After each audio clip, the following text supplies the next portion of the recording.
could include that superfluous information that slows a normal conversation down.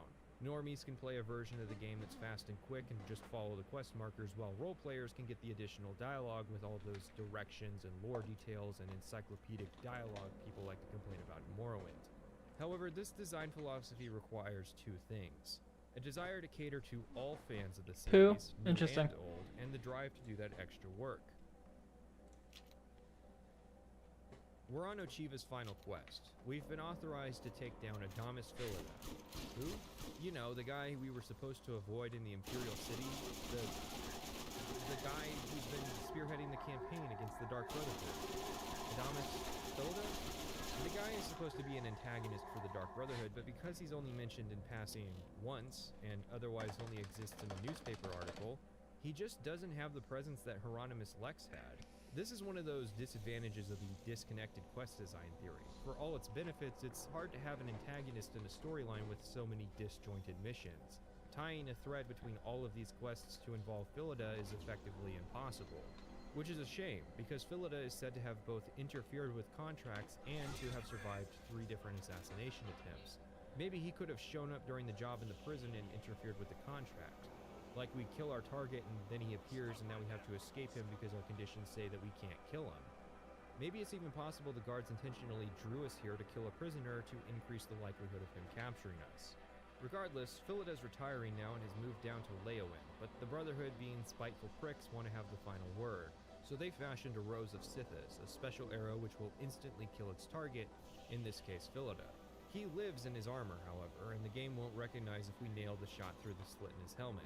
He only takes it off to sleep and for swims. Hitting him when he sleeps is difficult, but possible depending on how hard you power game. He has a bodyguard which maintains a constant vigil over him, never sleeping. And breaking into the City Watch barracks itself is a challenge. Each door is lit and under constant supervision with only a small lip that the player can lockpick the door from. If we go invisible immediately, the bodyguard should open the door. We head into Philida's room, and then from the corner we shoot the Rose. We have to shoot from here because we'll become visible when we start to draw our arrow, and in that time can be caught if it's anywhere else. This is not how the quest is meant to be completed, as evidenced by the ever-awake bodyguard. So to do it right, we have to follow Philida around until he eventually goes for a 5-hour swim in the public watering hole. This man only sleeps 4 hours a night, so he spends more time of the day in the and he only settled for the Legion. Either way, Philida is dead and we cut off the finger wearing his Legion ring, which we place in his replacement's desk. This is our bonus objective, which exists so we can send a message. Knowing what happens next makes this gesture quite ironic. Our work with Ochiva is done, and we've received a letter from our recruiter, Lucian, inviting us out to his hideout at Fort Farragut. It's a dungeon quest set in a generic fort full of undead. Yes, I'll acknowledge the back door, but you have to admit that most players aren't going to find it on their initial arrival, considering it's facing 180 degrees away from the road, and checking for back doors just isn't consistent in Oblivion. We meet with Lucian, who is impressed with our career and has a use for us. A traitor has infested the Brotherhood, and they are most certainly definitely in the Shadenhall branch. We're new, having only been with the guild for at most a week, so we're cleared of suspicion. Thus, there is only one path: a thorough investigation and spy system to monitor all Guildhall members for traitorous behavior. No, we're to murder everyone in the rite of purification. This is pure pathos, as the purification is both an absurd ritual and dissonant with other lore. Its only motive is to pit the player against NPCs the player may have formed a connection with in order to drive home an emotionally resonant point that the player is a murderer. Take another read at it, and the player will be responsible for dispatching a group of evil murderers, while themselves barely bloodying their own hands with the blood of innocents. Kill a little Nord girl. Dark Brotherhood was cool, because I took a different approach. Like, I didn't know a lot about the Elder Scrolls lore. So I took a step back from it, and I grew up a good Catholic boy in Boston, so if you look at the fiction of the Dark Brotherhood that's in Oblivion, it's actually a sort of like dark, perverted version of the Catholic Church. You know, there's the Sithis is God and the Night Mother is Mary, and I just sort of took those experiences and sort of flipped them on. I wanted to have a certain tone, like, you know, a very sort of. I didn't want the player to be that grisly in what he did, so like the tone is more like, it's very sort of darkly comedic, and if you do the Dark Brotherhood, the player is guilty by association. Like, I was able to, like, the other people who are in the Dark Brotherhood with you, your other family members, are like, they're like the psychotic.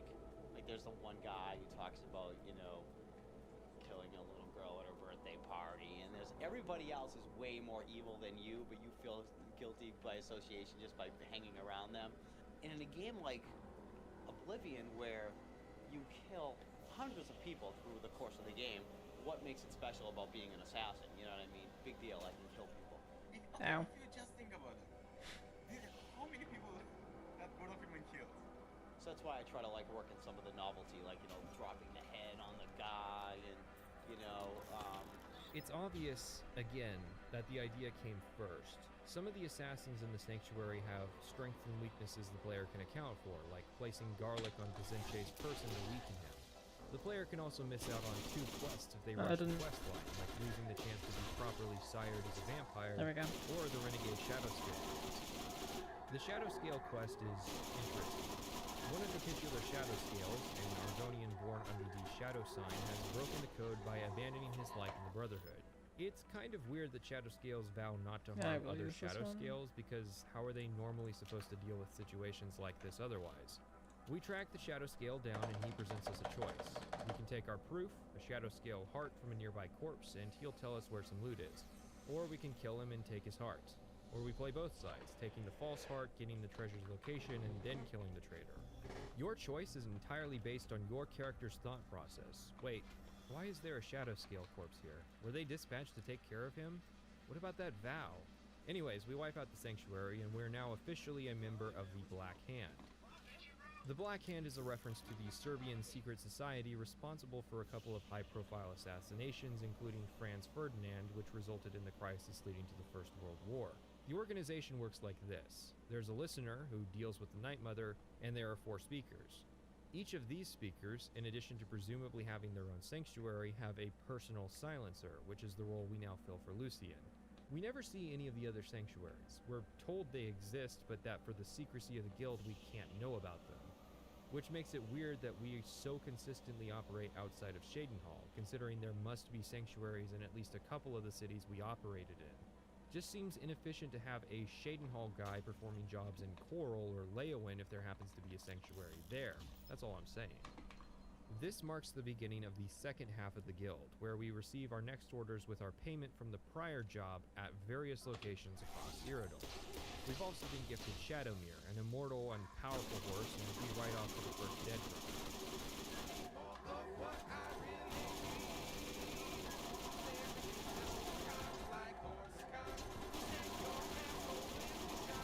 Shadowmere is the fastest horse in the game, in addition to not being able to die, which is funny considering you can still get him a nice set of horse armor. Our first task is to drop Necromancer going through the process of becoming a Lich. We find his journal where he spends an entire paragraph discussing at length about how he must never lose his phylactery during the process, and it's done. This is another one of those whiteboard ideas that probably didn't get as much time. No, it's Oblivion. The Dead Drop quests are markedly simpler than the prior Dark Brotherhood quests, so I posit a theory that all the quests were created, and then the ideas that got developed ended up as Sanctuary quests. But and basically, the yeah. ideas that ended up just being go to X and kill Y ended up as Dead Drop quests. Emil Pagliarulo's big secret is a classic trick that all creatives consider. I already got point, through the put Skyrim your ones best while foot farming. forward. Even if your work is terrible, if the first section can hold people, that increases your likelihood of success. That's why the quest line starts with a good-looking NPC using a unique voice who proceeds to disappear for 90% of the quest line. Indeed, it's interesting how many people praise the Dark Brotherhood while glossing over the latter half of the quest line. It's really telling that everyone's example of quirky dialogue is the line where Gogron says he killed a little girl. Well, because it's the first piece of see, the advice thing is, Gogron gives I'm him. already listening to the Emil video started regardless, strong, but so you're it's gonna obvious hear he it. didn't get to fully develop all of his So I ideas. figure, you know, Anyone who made it this far is going to it's pretty learn funny how to just put it in the quest corner. line, so it doesn't have to be as good. it Next of it kin was has us killing suggested the to mother me, and then using like, the a couple shopping days list to ago. track down her 4 or it children. might have been my idea. I Note don't that fucking by remember. this stage, we have long given up on hinting who hired the assassins. After this, we simply kill a martial artist in Bruma. No, not the master hand-to-hand trainer. Then we take on a psychopathic murderer hiding in a cave. Then we get to our other standout where we have to track down a mobile merchant who travels Cyrodiil over the course of a week. What's the news from the other parts of Tamriel? Rumor has it the Nerevarine has left Morrowind. I'm also playing my own Expedition background unnoticed music. It's just and has not been heard from since. It seems that these are turbulent. Oh no, I knew you weren't complaining.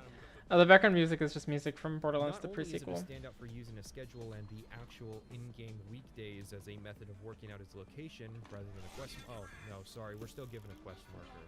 You have the choice of ambushing him on the road, murdering him at an inn, or poisoning him with mead, which he's allergic to. It's also possible he'll have long since died while traveling the road since he's never flagged as essential. Which, this is the point of essential flags, isn't it? To make sure quests don't end before they start? We're then sent to get revenge on a Nordic murderer who fled Solstheim. And finally, a Bosmer in Breville who likes to pray to the statue of the Lucky Lady. Lucian arrives and congratulates us on a job well done, and we're promoted to the leader of the faction. The third dead drop is an obvious, marked change in the nature of the targets we go after. The dead drop orders icons change from a neat letter to a torn out page icon, and the prose of orders changes markedly as well. Lucian's writing and spoken tone lacks emotional inflection, his coldness spilling onto the page. After the second mission, the writing is suddenly much more emotional and plays more on our emotions as the killer. We've been taken for a ride, and despite possibly immediately noticing the change, there's nothing the player can do about it except play the fool. You can't return to Lucian as he'll go mysteriously missing until after Ungoliant's death in Breville.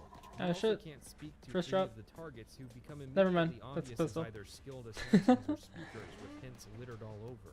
Indeed, our most recent target was the Hi. listener of the Dark Brotherhood himself, despite there still being more speakers and silencers to kill.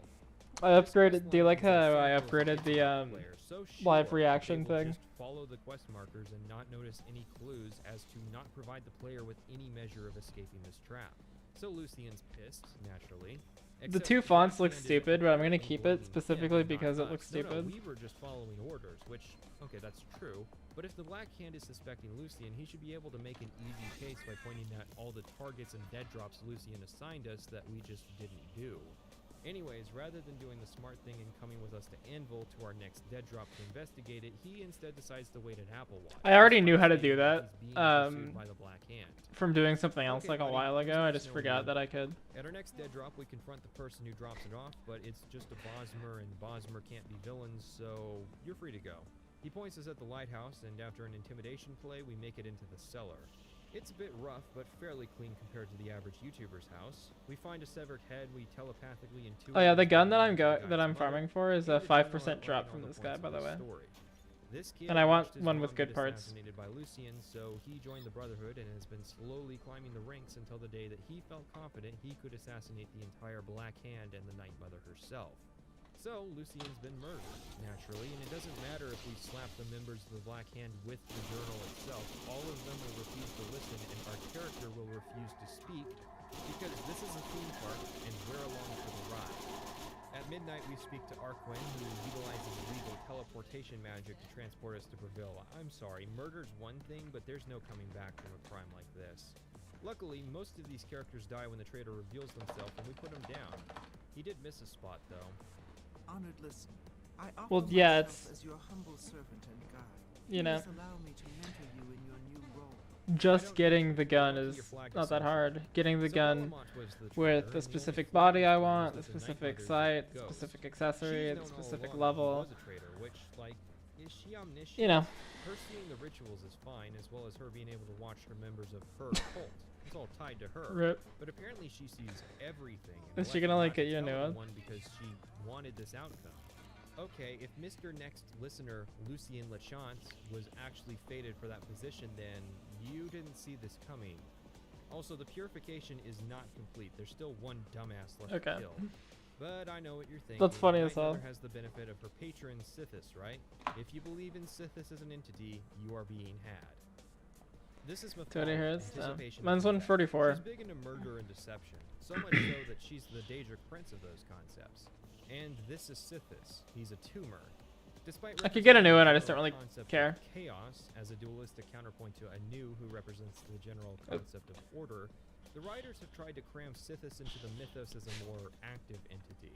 The book Fire and Darkness, which can be found during the Thieves Guild and not the Dark Brotherhood, attempts to make the claim that the Morag Tong were in fact actually Sithis worshippers. which would have no doubt been of immense interest to Vivek. The book makes what are likely intentionally poor arguments for this position, like that the Morak Tong assassins wrote poetry that were clearly dog whistles for Sithis worship. Guys, you have to trust me on this one, okay? They're totally Sith. It's clearly wrong.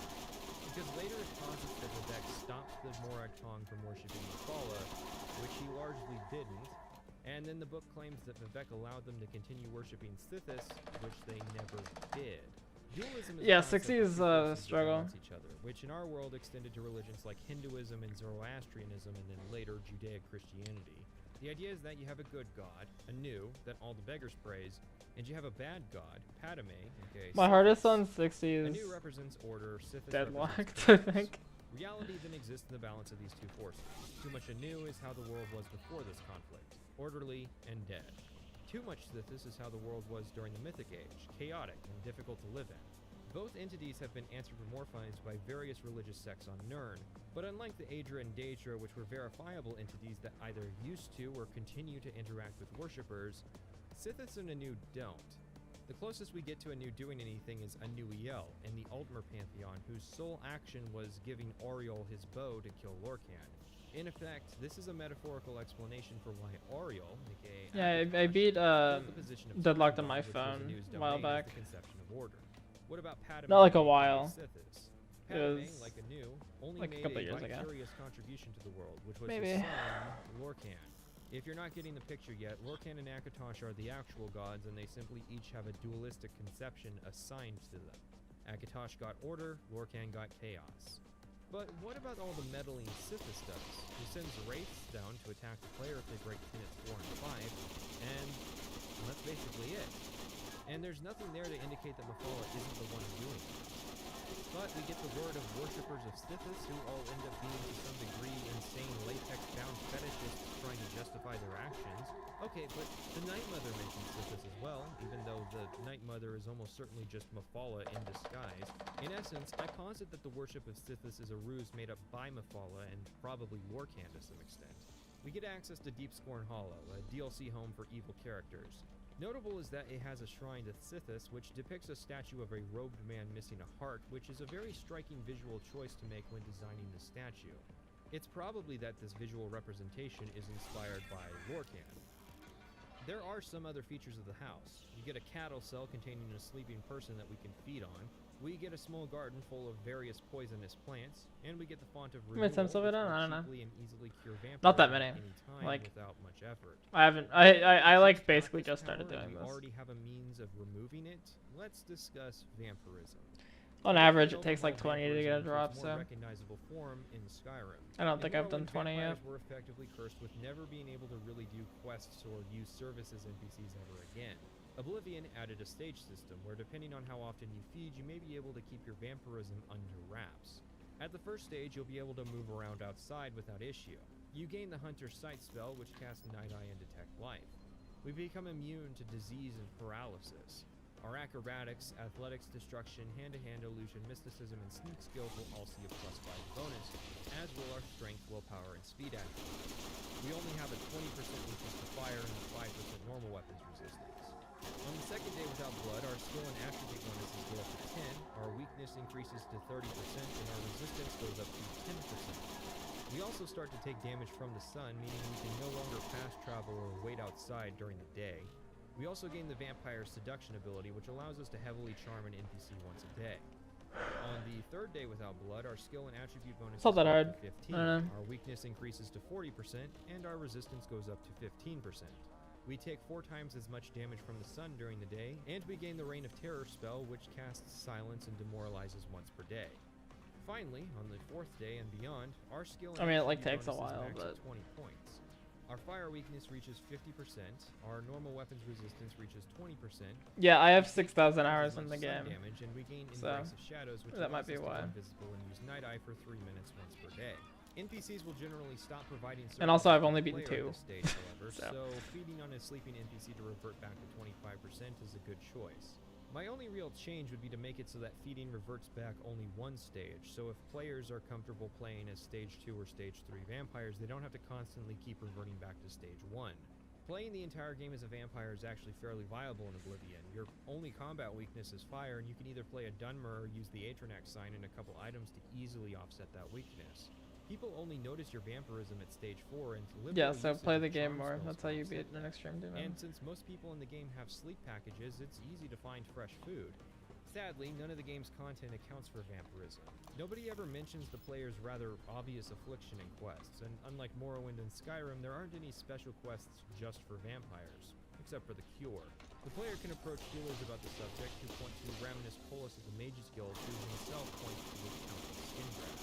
Oblivion is kind of weird about how it approaches the subject of vampires. You have several stories like the Grey Prince whose father was a vampire, the multiple quests surrounding the Count of Skingrad, the Springhill Jack quest, Azente is a vampire, and you have the Order of the Virtuous Blood, a vampire hunting order the player can join and get paid for vampire dust. And Azura's quest is about vampires too. But you don't see any kind of replacement or expansion on the vampire clan's idea from Morrowind. The concept's just sort of in this transitory phase that lasted until the Dawnguard DLC from Skyrim. The Count of Skingrad and his wife became vampires 50 years ago, and while the Count was fine with it, the Countess was not.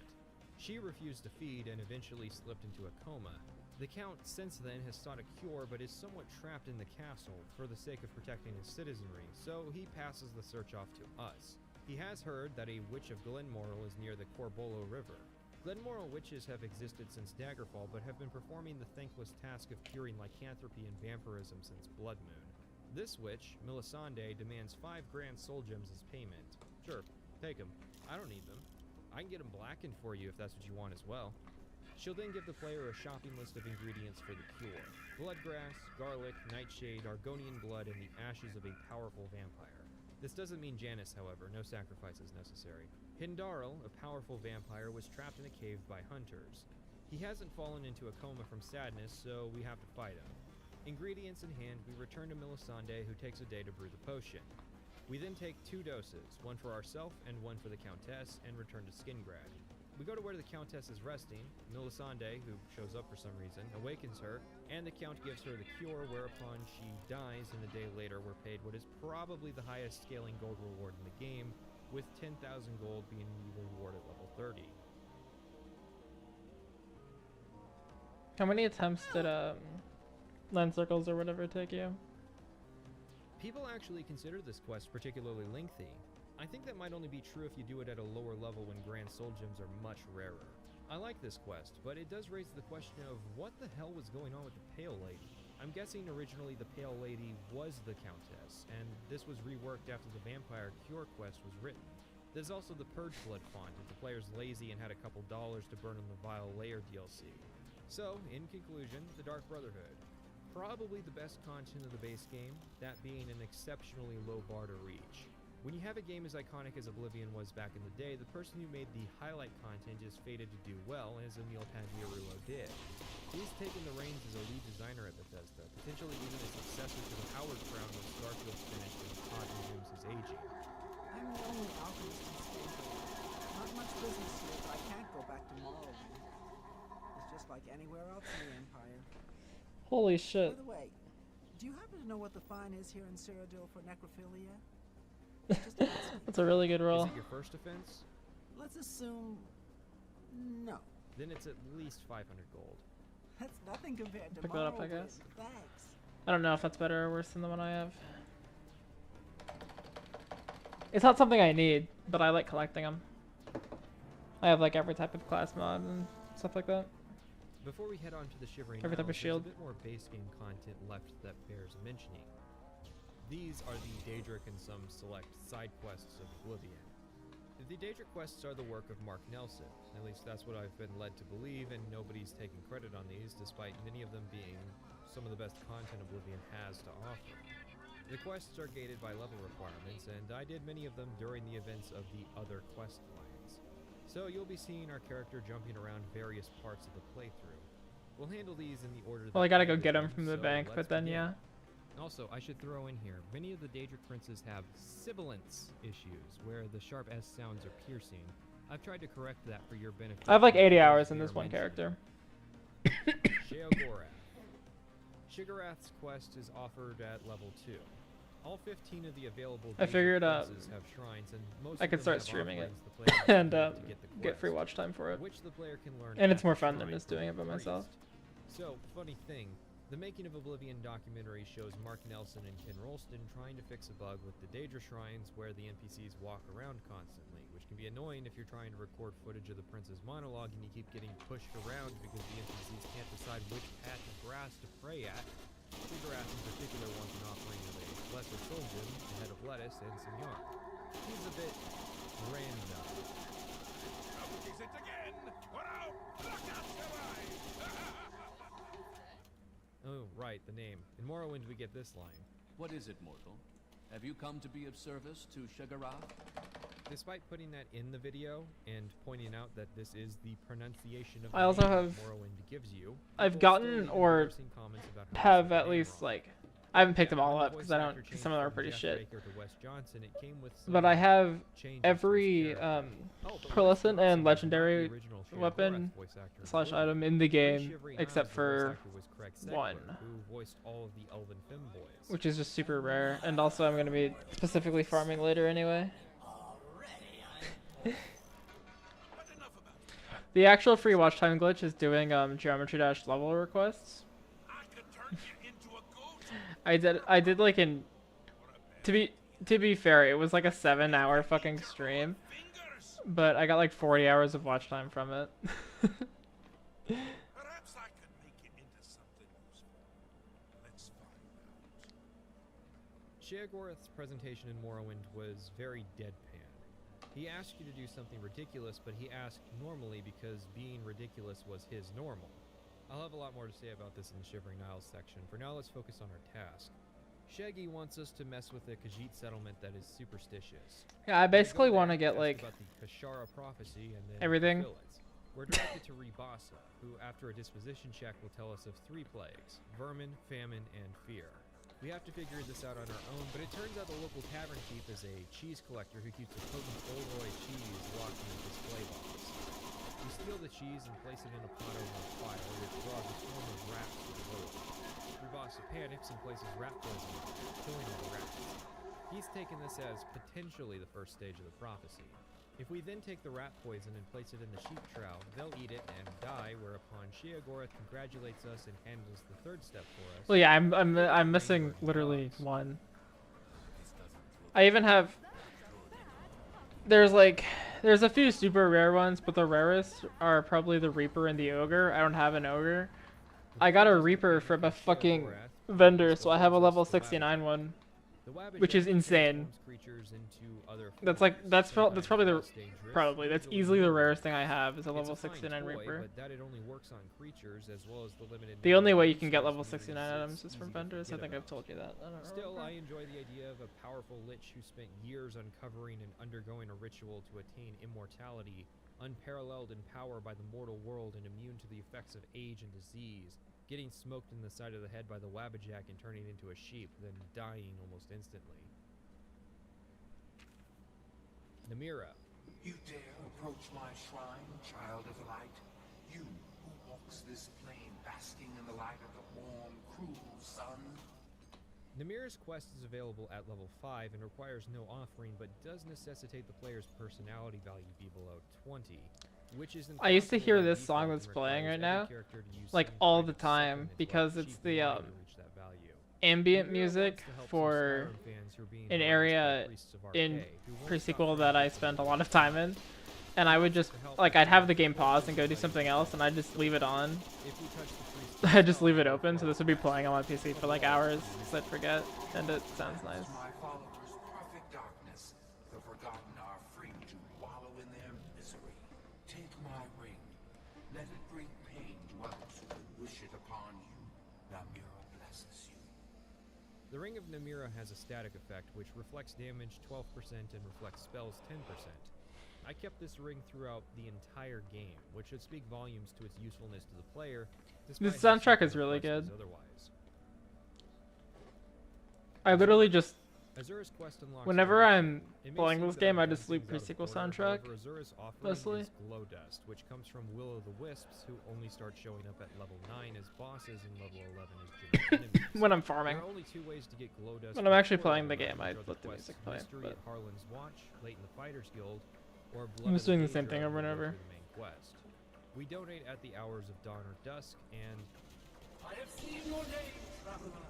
'Cause I don't need to hear like the start of the same 2 songs over and over. Service holds promise of fame and reward. Azura requests we slay some of her followers who've been afflicted with vampirism. Harsh, just like Morrowind.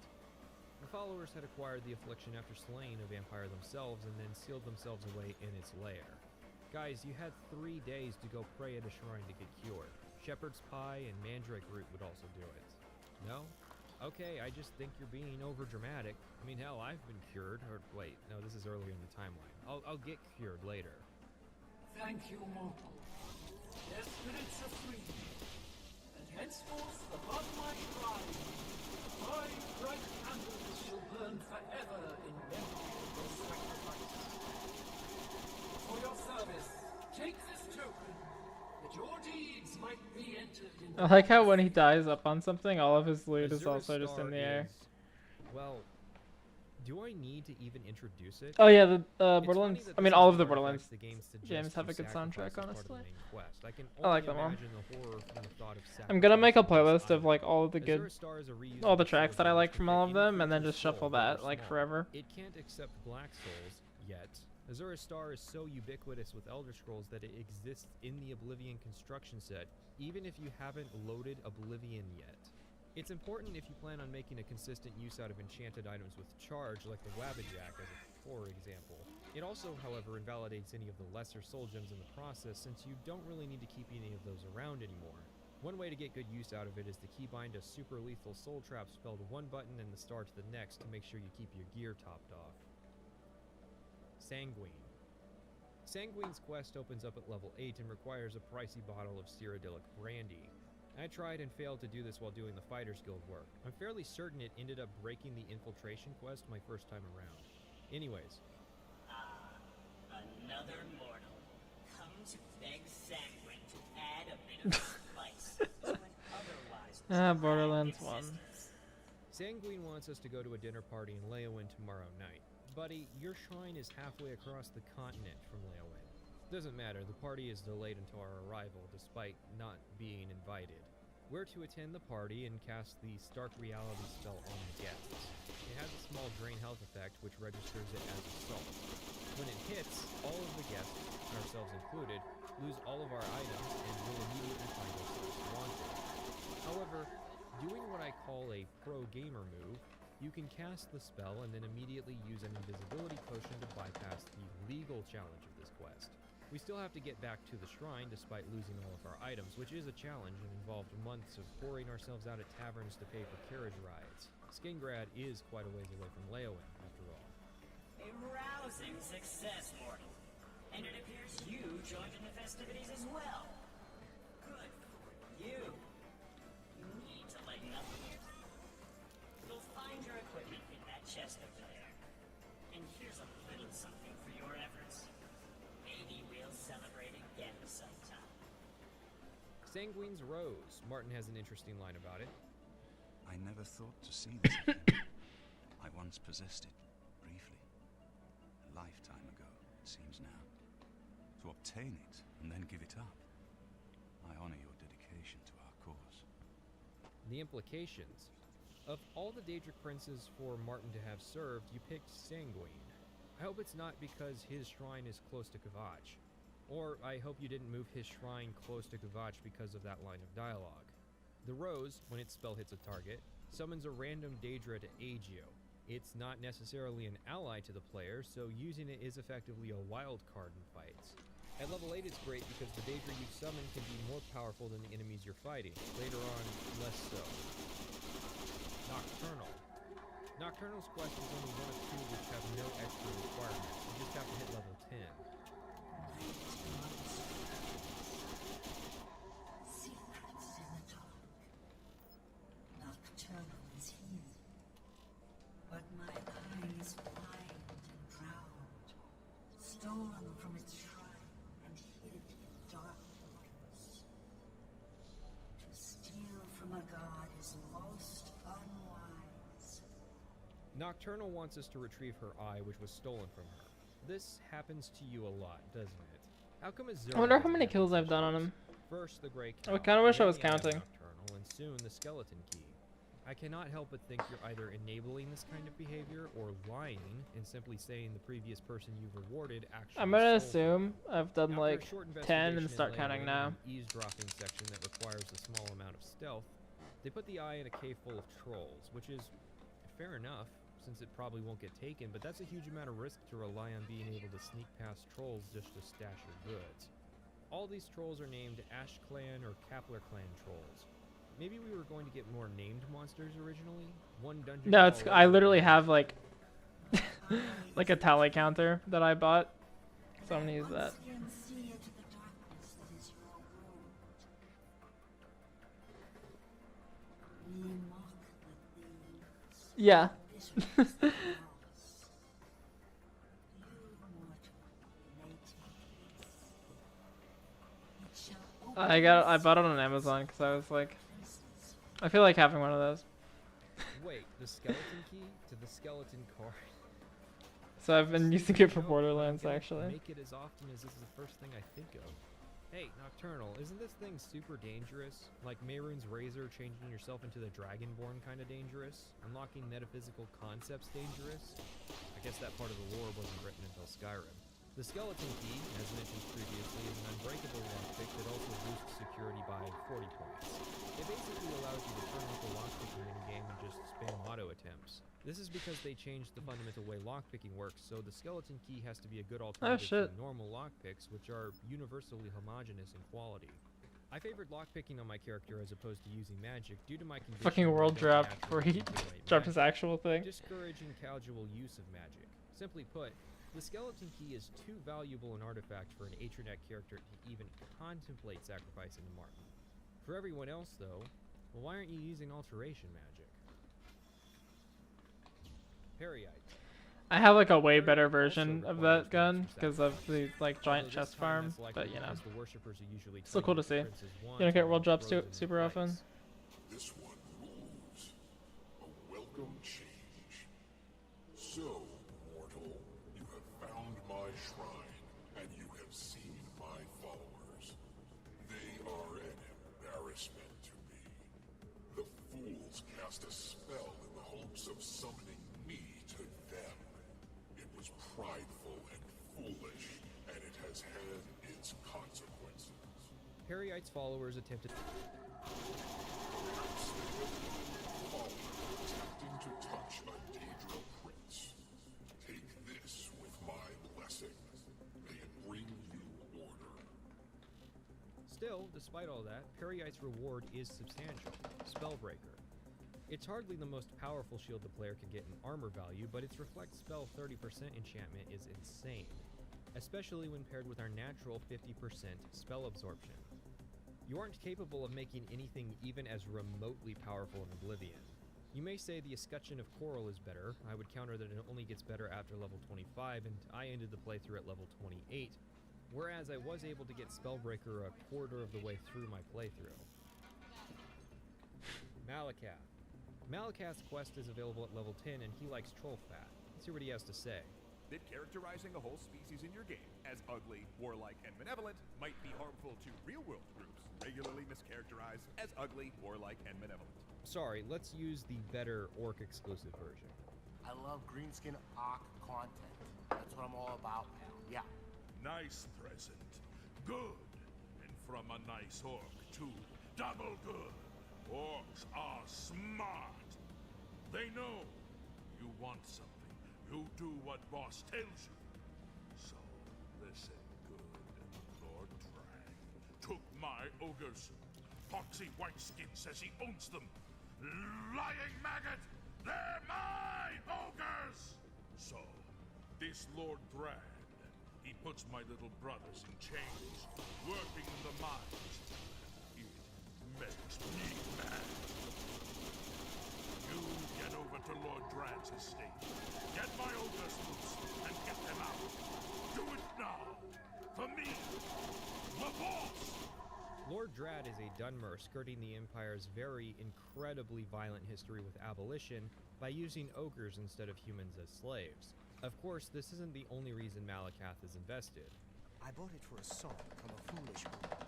My ogres mine the gold, and I reap the reward. When the ogres are freed, they'll attempt to kill the guards and enslave the Drads to work the fields. This pleases Malakath. Good job. No one owns ogres but me! And I fixed that maggot. The ogres own Drag. Drag eat death. Now you get a present. Keep up the good work, and be nice to my little brothers. Yeah, that's not gonna happen if ogres keep being generic enemies. Anyways, Malakath doesn't get the cycle of retaliation, or more likely, really doesn't care, as the Greenskins' continued societal subsistence is crucial to his continued worship. Truly, what an amazing parallel to real-life races. Whenever I think of orcs, I'm immediately reminded of the struggle of inner Australian rock warblers and their plight compared to their mouse warbler counterparts. And Malakath is not popular at parties. You don't say. Our reward is Volendrung, which is kind of terrible. It's interesting that the hammer, which originally belonged to the dwarves but was taken over by Malakath, has had an increasingly corrupted appearance as time has gone on. A neat visual detail that ESO completely missed by just reiterating the Skyrim design, when during that time period it would have looked like it belonged in the Warhammer. Anyways, it's a two-handed blunt weapon and its notable quality is being exceptionally durable. It does middling damage, however, and its enchantment does not substitute its later game weakness. Drain health 5 points for 20 seconds means the target's health is drained by 5, but restores at the end of those 20 seconds. It's only temporary damage, and as such you typically need a large amount of drain health to offset that weakness. It does paralyze for 3 seconds, which is good, but its charge to cost ratio is such that you may find yourself having to recharge the weapon every 2 or 3 enemies you fight with it. All that and the general bias against two-handed weapons in Oblivion makes Volendrung a good pick for the sacrifice, which is a shame. I had this realization that there's an infinite lockpick for thieves and an infinite soul gem for mages, but no infinite repair hammer for fighters. Perhaps Volendrung would have been suited to serving a double role as such. Yeah. I can't really think where else such a hammer would fit, considering none of the Daedra really represents smithing. That's more a Zenithar thing, really. Meridia. Meridia's quest unlocks at level 10 and requires an offering of an undead ingredient like bone meal, ectoplasm, or mort flesh. Yeah, the snipers in this game are like as big as people. Which I guess isn't unrealistic. But it looks funny still. Unnatural things. Some of my rivals take pleasure in these abominations. Not Meridia. I wish these creatures destroyed. There's actually some ectoplasm submerged in the ground at the shrine, likely as a development tool, although I don't know why you wouldn't just use a constant command and test it. Meridia's quest is super basic. Go to a cave, kill 5 necromancers, and return. Well done. Those creatures were an affront to all life, and they have paid the price for their actions. Take this ring and go with my blessing. Meridia's ring, the Ring of Khajiit, is very powerful. There is no consistency between the quality or complexity of the Daedric quest and its reward. You may spend half an hour fulfilling a prophecy to get a toy like the Wabbajack, and you might spend a couple minutes doing a short dungeon to get a ring with 35% chameleon. The Ring of Khajiit is also kind of weird in that twice it was used as a Meridia reward and once as a Mephala reward, despite the enchantment clearly leaning towards Mephala. That's the sort of thing that causes decades-long lore discussions about the intricate relationship between Meridia and Mephala. Yeah, okay, we can do that, but I'm gonna need reference photos. Okay, basically, I think the wrong prince got the wrong item because they have similar names. It's that easy. Mephala. Funny we mentioned Mephala because it's time for her quests at level 15 with an offering of Nightshade. Call me web spinner. Pluck but a single thread, and the weave unravels. Yeah, tell me why Meridia has your ring. Don't spoil my schemes. Mephala notes that the village of Bleaker's Way has 2 families living in it. One Nordic and one Dunmer, who are living in harmony. She wants to upset this balance by staging 2 murders and planting evidence. Yes, this is the person who is most definitely not making up that Sithis worship stuff. It's weird that the conflict starts after both family patriarchs are framed for the other's murder, like they both died on the same night. It's not possible for them to have murdered each other. It might be better if the quest plays out differently based on how the player approaches it. Like maybe if the Nord is burned to death and the dagger's planted, one of the Dunmer might point out that the cause of death doesn't match the murder weapon. Well done, little web spinner. Is there a prettier sight with friends at war? Take pleasure in this strength left I can arm. try that. Savory the divine essence of a well-spun plot, and here's a little needle to help you stitch your own tangled tapestries. Our reward is the Ebony Blade, a blade that has appeared in every Elder Scrolls game except Morrowind, surprisingly enough. It's quite powerful, only really topped by a Daedric longsword with an Absorb Health Transcendent Sigil Stone, which is a mouthful, but it isn't that far from players at level 15. Because it absorbs health, as long as the player keeps this thing charged, they can funnel their offense into their defense. Vermina. Vermina is a level 5 Daedric quest, which seems like I may have forgotten about her the first time around, but no, she wants Black Soul Gems, so I had to wait until I was a ways into the Mages Guild questline to be able to do this. We meet again, mortal. For we have met before, whether you know it or not. When you mutter in your sleep, you speak to me. When you waken, wet with sweat, you've just left my house. I dwell in your dreams. I see your nightmares. Okay. Now you will serve me. Vermina wants us to retrieve her orb from the wizard Archived. It has, however, transformed his power into a nightmare. It's interesting to see all the different ways the designer can recycle other level props, which is not a diss. This whole section is quite creative. You have the upside-down dining hall, and later it's oversized.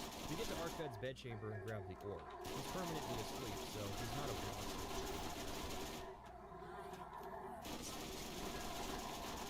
Archived will know the rest of his days in nightmare. It is fitting. Nope. You have proved yourself, mortal. It is fitting as well that you should bear my token. Vermina's reward is the Skull of Corruption, which creates a corrupted clone of its target NPC for 30 seconds. This is pretty fun, and I liked bringing it out for boss fights. It's also buggy due to how it works. There's a duplication glitch tied to it if you have the Staff of Worms. There's also 2 different methods of making a permanent clone of yourself using the Skull of Corruption. Hircine. Hircine, my man, welcome back from the Blood Moon. He's a level 17 Daedra and wants a wolf or bear pelt as an offering. Summoned my prey. The hare crouches before the fox's muzzle. Perhaps I should ask you, mortal, sent you to hunt for my amusement. Jonathan Bryce is that voice, and if you're ever convinced the voice actors in Oblivion are bad, recognize that this guy also voiced the Argonians, Khajiit, Nords, and Orc males. Most of the Daedric princes served as an opportunity for the normal voice actors to flex their muscles, even if their recordings have some sibilance issues. Hircine wants us to hunt the last unicorn. Oh, sorry, second to last unicorn. Thanks, Creation Club. The unicorn is an exceptionally tough creature, resisting normal weapons, paralysis, poison, and resisting 50% of magic and reflecting 20% of physical damage. If that isn't tough enough, it's guarded by 3 special minotaurs, all of whom will be challenging in their own right. Their main weakness is the hunter's tool, the the bow. Reflect damage only works on physical damage, not ranged damage, which may well be intentional given we're working for the hunter god. So, after a few minutes of backtracking and taking pot shots, the 4 enemies go down, and with the unicorn horn in hand, I return to Hircine. Yes, hunter, make your offering. Did you taste its flesh and drink its blood? Never waste the spoils of a kill. You've pleased me, hunter. Take my token and wear it well. Hereafter, take your prey and whisper my name. Our reward is the Savior's Hind, which has quite literally gotten weaker with each iteration. It started life as an armor set designed to help the player against Mehrunes Dagon in Battlespire by reflecting 100% of physical damage. And then in Morrowind it was downgraded to resisting magicka 60%, which was still pretty amazing. Now it's down to 25% resist magicka, and in Skyrim it will drop further to 15% resist magicka with 50% poison resistance. And then Blades, which I don't normally count as an Elder Scrolls game anyways, lowered the effect to just 6 points of spell resistance. Oblivion's incarnation is still better than the best resist magic Sigil Stone. I suspect the goal was to avoid players heavily stacking resist magic like in Morrowind to invalidate spellcasters. To that I would say, change weakness to magic so that it can apply to targets with 100% resist magic anyways, and make NPCs who can recognize when their spells aren't doing anything and switch out to a weakness to magic spell to compensate. That may be well outside the bounds of Oblivion. I'm talking Tes 6 magic AI tactics. Molag Bal. Poor Molag Bal. You didn't ask to be the Daedric face of Elder Scrolls Online. You were thrust into that role, copying a younger, sexier Daedric prince's plan to conquer Tamriel. You were better than that. You were the guy who taught Vivek about Chim. You were the originator of vampires. Your only crime was resembling the other half of Satan. Molag Bal is a level 17 prince who wants an offering of a lion pelt, for some reason. Another mortal come to do my bidding. I only wish suffering and death. You will bring me both. Molag wants us to go to a guy's house who has sworn against violence and push him into murdering us with a cursed mace. The player has to figure out both the best time to provoke him and figure out how to get the mace into his hands, which is to drop it and start a fight. This may take a while, given how high our health is. It reminds me of the pilgrimage quest where the player is expected to drown themselves in Morrowind. It seems you've accomplished the task set out for you. Okay. Well done.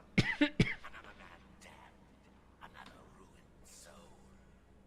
But you'll still get your prize, won't you?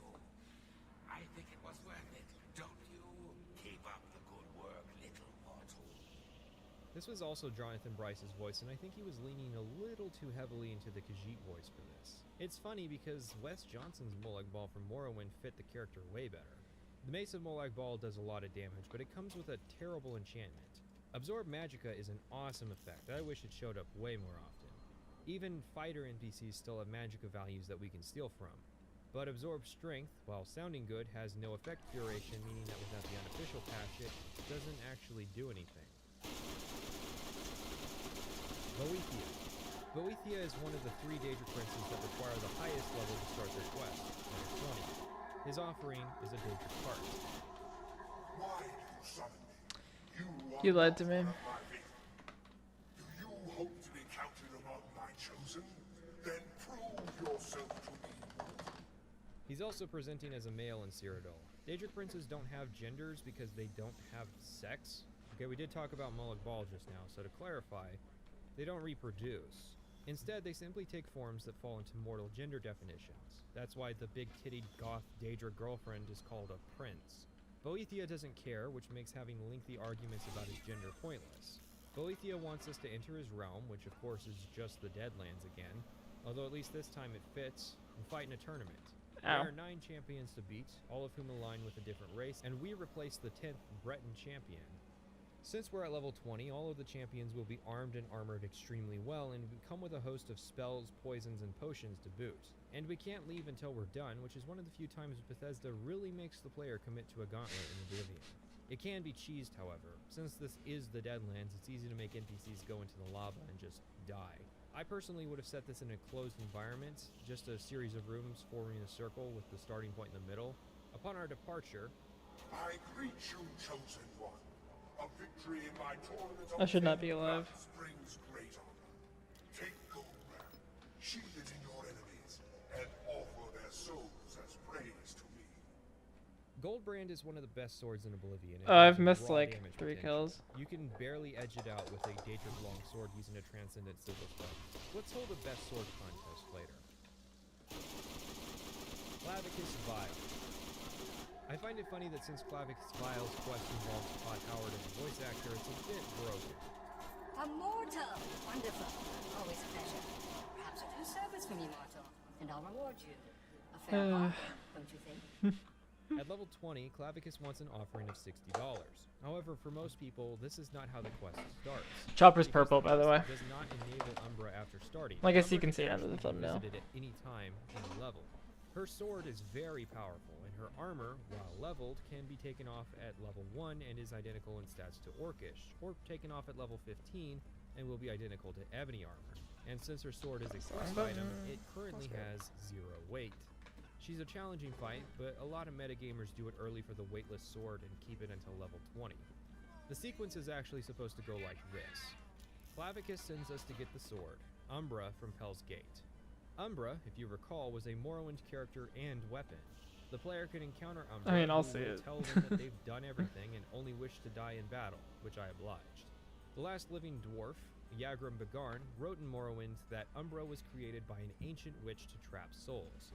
The book Umbriel would expand on this lore to make Umbra a Clavicus Vial artifact originally, which is why Barbas, his servant, comes with us and insists that we shouldn't bring the sword to Clavicus. By the time that you see it, if I miss it, I will have already save quit. Split off into the sword, and he'll stop being the Daedric Prince of fun mercantilism if he reunites with it. I guess him getting it back is now confirmed, not canon. Thanks, Creation Club. Anyways, a Pell's Gate villager says their apprentice came in contact with the sword and left with it, and is now staying at a nearby alien ruin. Convenient. One fight later, and we're presented with a choice. Alpha male, where we go to Clavicus and tell him that we're keeping the sword, or beta male, where we go to Clavicus, give him the sword, and take his mask, or omega male, where we keep the sword as long as we fancy and return it later for that sweet 100%. That's still not one. My son, it is your choice. Do you take this powerful sword Umbra, capable of perpetually soul-trapping your enemies? Or do you take the Mask of Clavicus Violate, heavy armor helm? This thing equal does to a Daedric drop helm in, fortifies personality 20 points. Not enhanced, right? I mean, I'm, you know, pretty sure. But I'm officially unlucky. According to my inaccurate, You've gotten the better of this bargain, mortal. counting. Now, I have business to attend to. Run along. Perhaps Yeah. I'll be looking for you again. No, and You would dare? We had a bargain, little hero. You would risk my wrath for a pitiful little sword? I'm just unlucky. I take the biggest sign of proof that Umbra isn't Daedric in nature as the fact that the player can't sacrifice the sword to Martin. That said, I do wish it counted on the artifacts collection sheet so that players trying to 100% It's been 20 work attempts. first Well, according to choose this, the it's been max 22. option every time. Personality is a dumb stat, and the Helm of the I don't know how Crucible many is a way attempts it's better actually version of been. this helmet. It's a shame too. Oh, I'm because the also like mask is out of awesome looking and used to be useful back in Morrowind. ammo. Let me fix that. Hermamora. Hermaeus Mora, the final Daedric prince. Oh yeah, Mehrunes Dagon didn't get a quest, but that was because he was kind of the antagonist of the game, and as we discussed, we did his bidding during the main queue. Anyways, after completing the 14 other Daedra quests and after starting Blood of the Daedra, the player may be approached by Casta Flavis in their sleep, summoning them to the Shrine of Hermamora. So, by necessity, the player has to be level 20. I suspect this may be a quest of last resort for the player if they somehow manage to lose every other possible sacrifice. I see you have served my brethren, and now you come to serve me. I am Hermaeus. Damn, this voice sounds like shit. Past, present, and future are as one to me. Skyrim definitely improved his voice, no question, which is funny because both iterations are actually just Wes Johnson.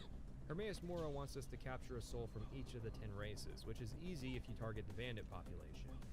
You have served me well, and I am pleased. I give you this, the Armor Infinito.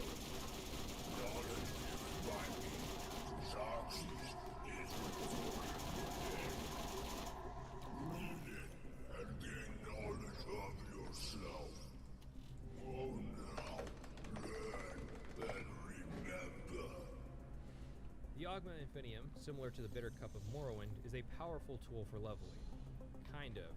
Since you can't get the Ogma Infinium until level 20, the early game benefit of, say, raising your... Holding this gun makes me regen ammo. When you read it, it offers the player 3 paths, each boosting 2 attributes and 3 skills. 10 points. Firstly, there are no benefits to using the book to boost skills past skill level 100. None of the skills you can boost with it will do anything extra at 110. So me getting to heavy armor 110 is pointless. Attributes, however, will. You will continue to increase your max encumbrance with strength, speed with speed, Magicka with intelligence and Magicka regeneration. Yeah, there's like a legendary, optimize there's a using the TD or book to get legendary all of three like skills to 90 every type and of gun the that 100. has Best ammo use regen. in that respect would be the Path of Spirit, as destruction and Except for restoration rocket are handily launchers. the worst skills to level of the bunch. I don't really see any benefits to the Path of Shadow, as its skills are easy to train and agility is a shadow of its former self. Path of Steel, then, is what I chose for the strength and speed benefits. With this marks the end of the Daedra section. It's a mix of interesting and boring quests, and I've been led to believe it's the work of Mark Nelson. He created the Daedra quest for Morrowind and would go on to fill the lead design position for the Shivering Isles, while Bruce Nesmith was in the design director position. The thing is, a lot of these Daedra quests feel exactly. I mean, what, like you want me to Morrowind slow it adventures. like You to talk a park? It would just be statue, it tells you to slower. go somewhere and either kill something or perform some task. You return and get rewarded with an item. The falter here is fast travel. Ken Rolston said in an interview that Mark Nelson hated fast travel. I pointed out in the Fighters Split section how that stance didn't make sense with how the quest was written. And it's possible that it was designed after this issue was resolved at Bethesda, whereas most of the Daedra quests were on paper before then. See, the thing is, the reason the Daedra quests in Morrowind worked was that they were exactly that. Quests. Most of the time you had a significant amount of traveling through dangerous territory, both to find the shrine and then to do the quest proper. Oh. I was playing some Test 3 Yeah, with it does. a friend, and we decided to do Molag Bal's quest to get him the mace, and we failed the quest. Not because we did it wrong, but because even with two of us, our characters just weren't prepared for Well, the also high-level there's challenge. Plus, you can't reload stream save delay. in multiplayer, so when you die, you just go back to a shrine. And Molag Bal's quest is literally just go to this cave, kill these Daedra. Despite failing, this quest was a highlight of our adventure due to the navigation and exploration that was involved, despite myself having done this same exact quest only a couple months prior for the Morrowind video. In Oblivion, travel is never a factor in the quest itself thanks to fast travel. Recognizing this, you may have noticed that most of these quests took place in areas that were extremely close to the shrine itself, the notable exception being Sanguine's quest, likely because it may have taken place in Skingrad, the wine city originally, and was changed when the vampire stuff got added. If you don't know, Oblivion was designed in white box environments. This means that rather than Bethesda loading up the entire game to test their ideas, you were always working with just a couple cells and whatever items you wanted or needed that day. From a design perspective, it's easier if most of the Daedra quests involve the player just There's this thing with the game, where if you don't fully draw out your weapon, the special effect of it doesn't work. It's like when I get out of the car with the equalizer in my hand, I'm not regenerating ammo. It's kind of funny. I've yet to actually see anyone else point out that most of these quests take place in the same general area as the statue. Probably because these people, even if they played Morrowind, found relief in having the adventure part of their adventure game cut out. The problem is, when you remove the travel element from these quests, having a quest where you go to X and kill Y is suddenly extremely bare bones. And Nelson probably understood that, which is why he opposed the idea. Bethesda was essentially putting themselves in a situation where their old standards of quests just didn't work, not because the idea isn't sound, but because accessibility trumped aesthetic style. Which is probably why Mephalla's quest was the exception rather than the rule. Still, between the Yeah, this game has a lot of bugs in it. sacrificing items to access the quests, the level requirements, and general idea of working for actual gods, the Daedra quests generally remain a highlight of the game for me.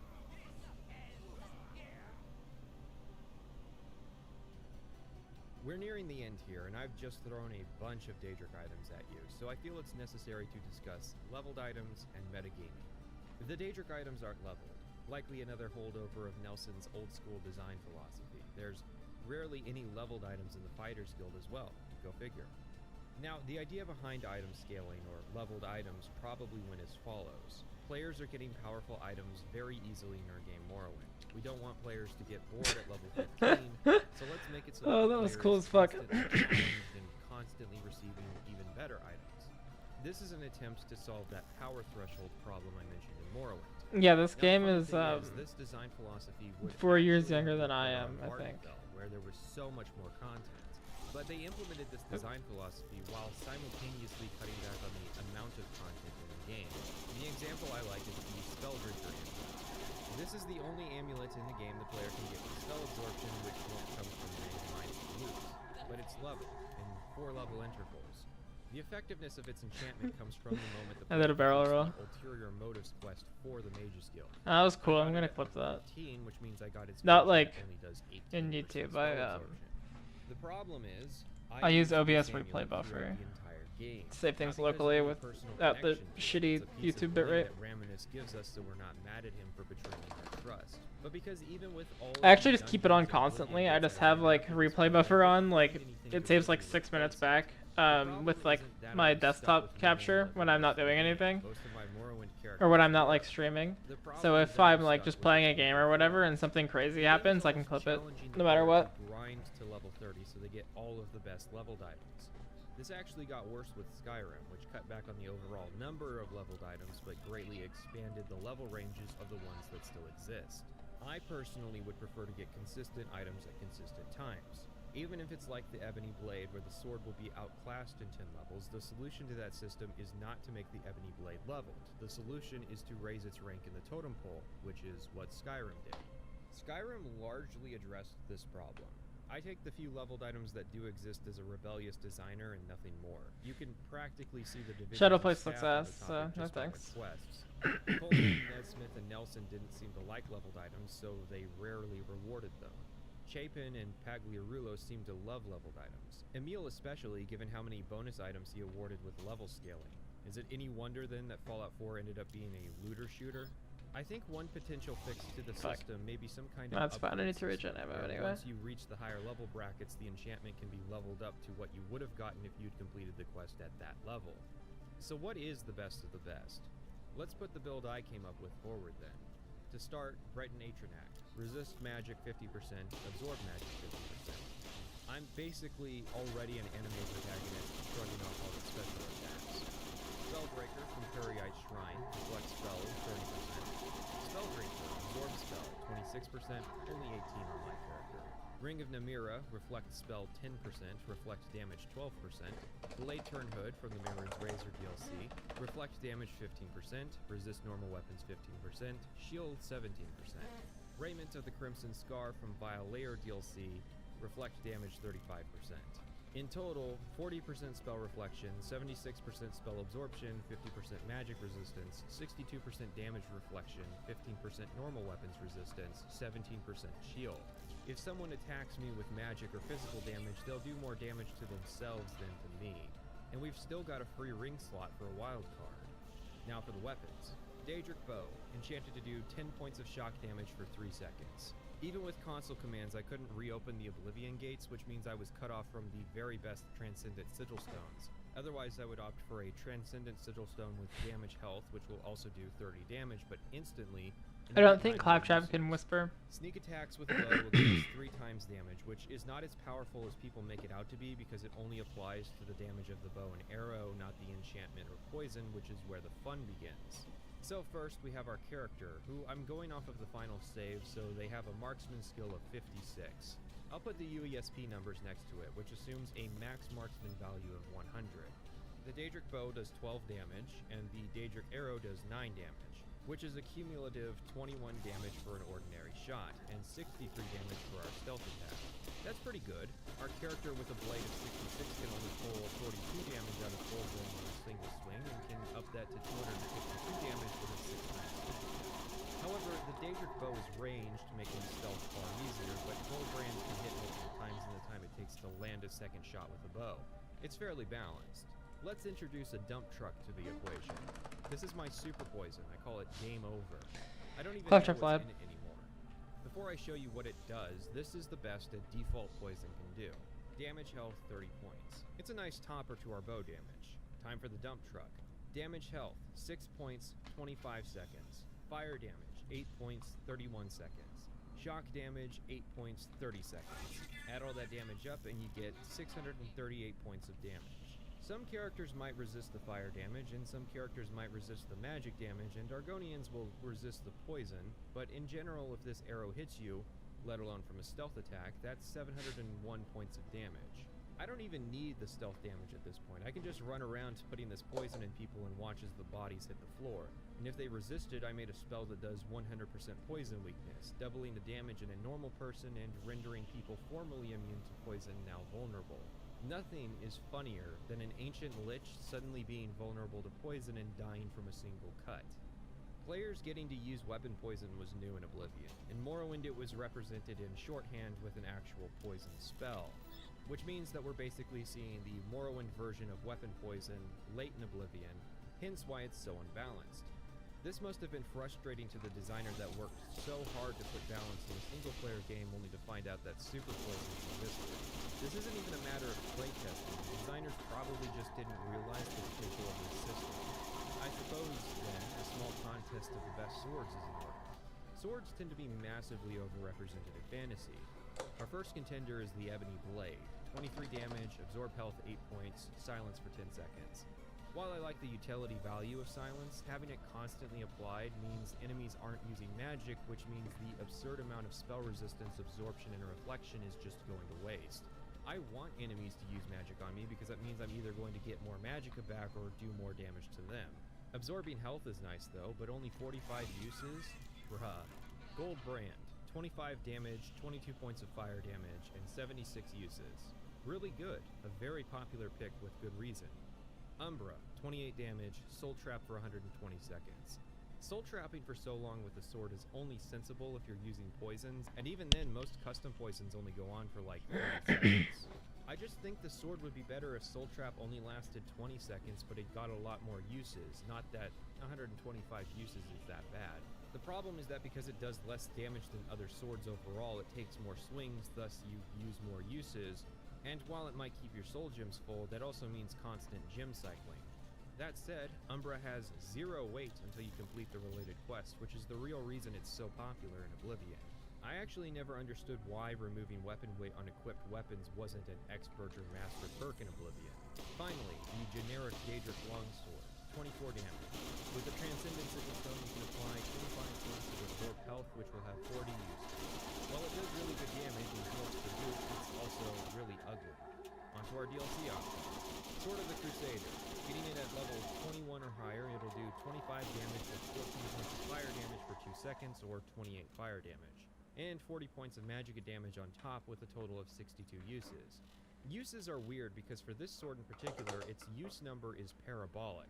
At level 7 through 9, you'll get a sword with 125 uses, for instance. Battlehorn Castle adds the Dragon Sword of Laneland. Without the unofficial patch, the highest level version you can get is the level 20 version since he scales to Lord Cain and not the player, and he maxes at level 20 instead of going up to 25 where you get the best version. 30 Unpatched, runs. the sword will do 18 damage with Absorb Fatigue, 21 points for 5 seconds, and 20 points of fire damage with only 26 uses.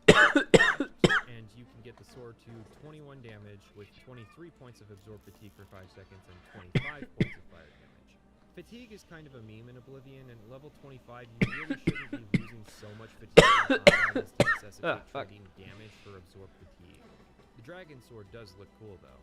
Then we have the Shivering Isles swords. Dawnfang and Duskfang are actually a single blade, alternating form with the time of day. During the day it'll do fire damage, and at night it'll do frost damage. Notable, however, is that if the sword lands 12 killing blows in a single 12-hour period, the next phase will be superior, absorbing health during the day and absorbing magicka at night. The best version is available at level 30 and beyond, doing 25 damage with 15 points of elemental damage and 7 points of absorb. It also recharges when it changes shape, but the nourishment only works when it's charged, so you have to keep it topped off if you want to get the superior effect. It also looks super Statistically, edgy. the last I don't like its design. It feels like the 30 runs origin should of have had the 1.5 Paddle of style. it, so yeah. There's also Amber and Madness weapons, which are slightly better than Daedric's base stats. Same principle, just with 1 more point of damage. But what about two-handed weapons? Personally, I find the loss in speed to be too big a detriment for two-handers in Oblivion. Because of the way combat works, there's more of an incentive to get more swings downrange than big, high damage swings. And it doesn't help that Oblivion itself is pretty biased towards giving the player one-handed weapons anyways. And what about blunt weapons? Again, the sword bias is strong. You don't get a lot of options for maces and even less for axes. And this held true through the expansions. The Mace of the Crusader has Turn Undead on it. Gross. And Shivering Isles provides Nerve Shatter, a hammer with a 0-second weakness to shock effect on it that doesn't do anything. If you're playing with blunt weapons, you're basically holding out for Shadowrend near the end of the Shivering Isles expansion just to get a weapon with comparable stats to a sword. and it's two-handed, and there's a sword version of Shadowrend.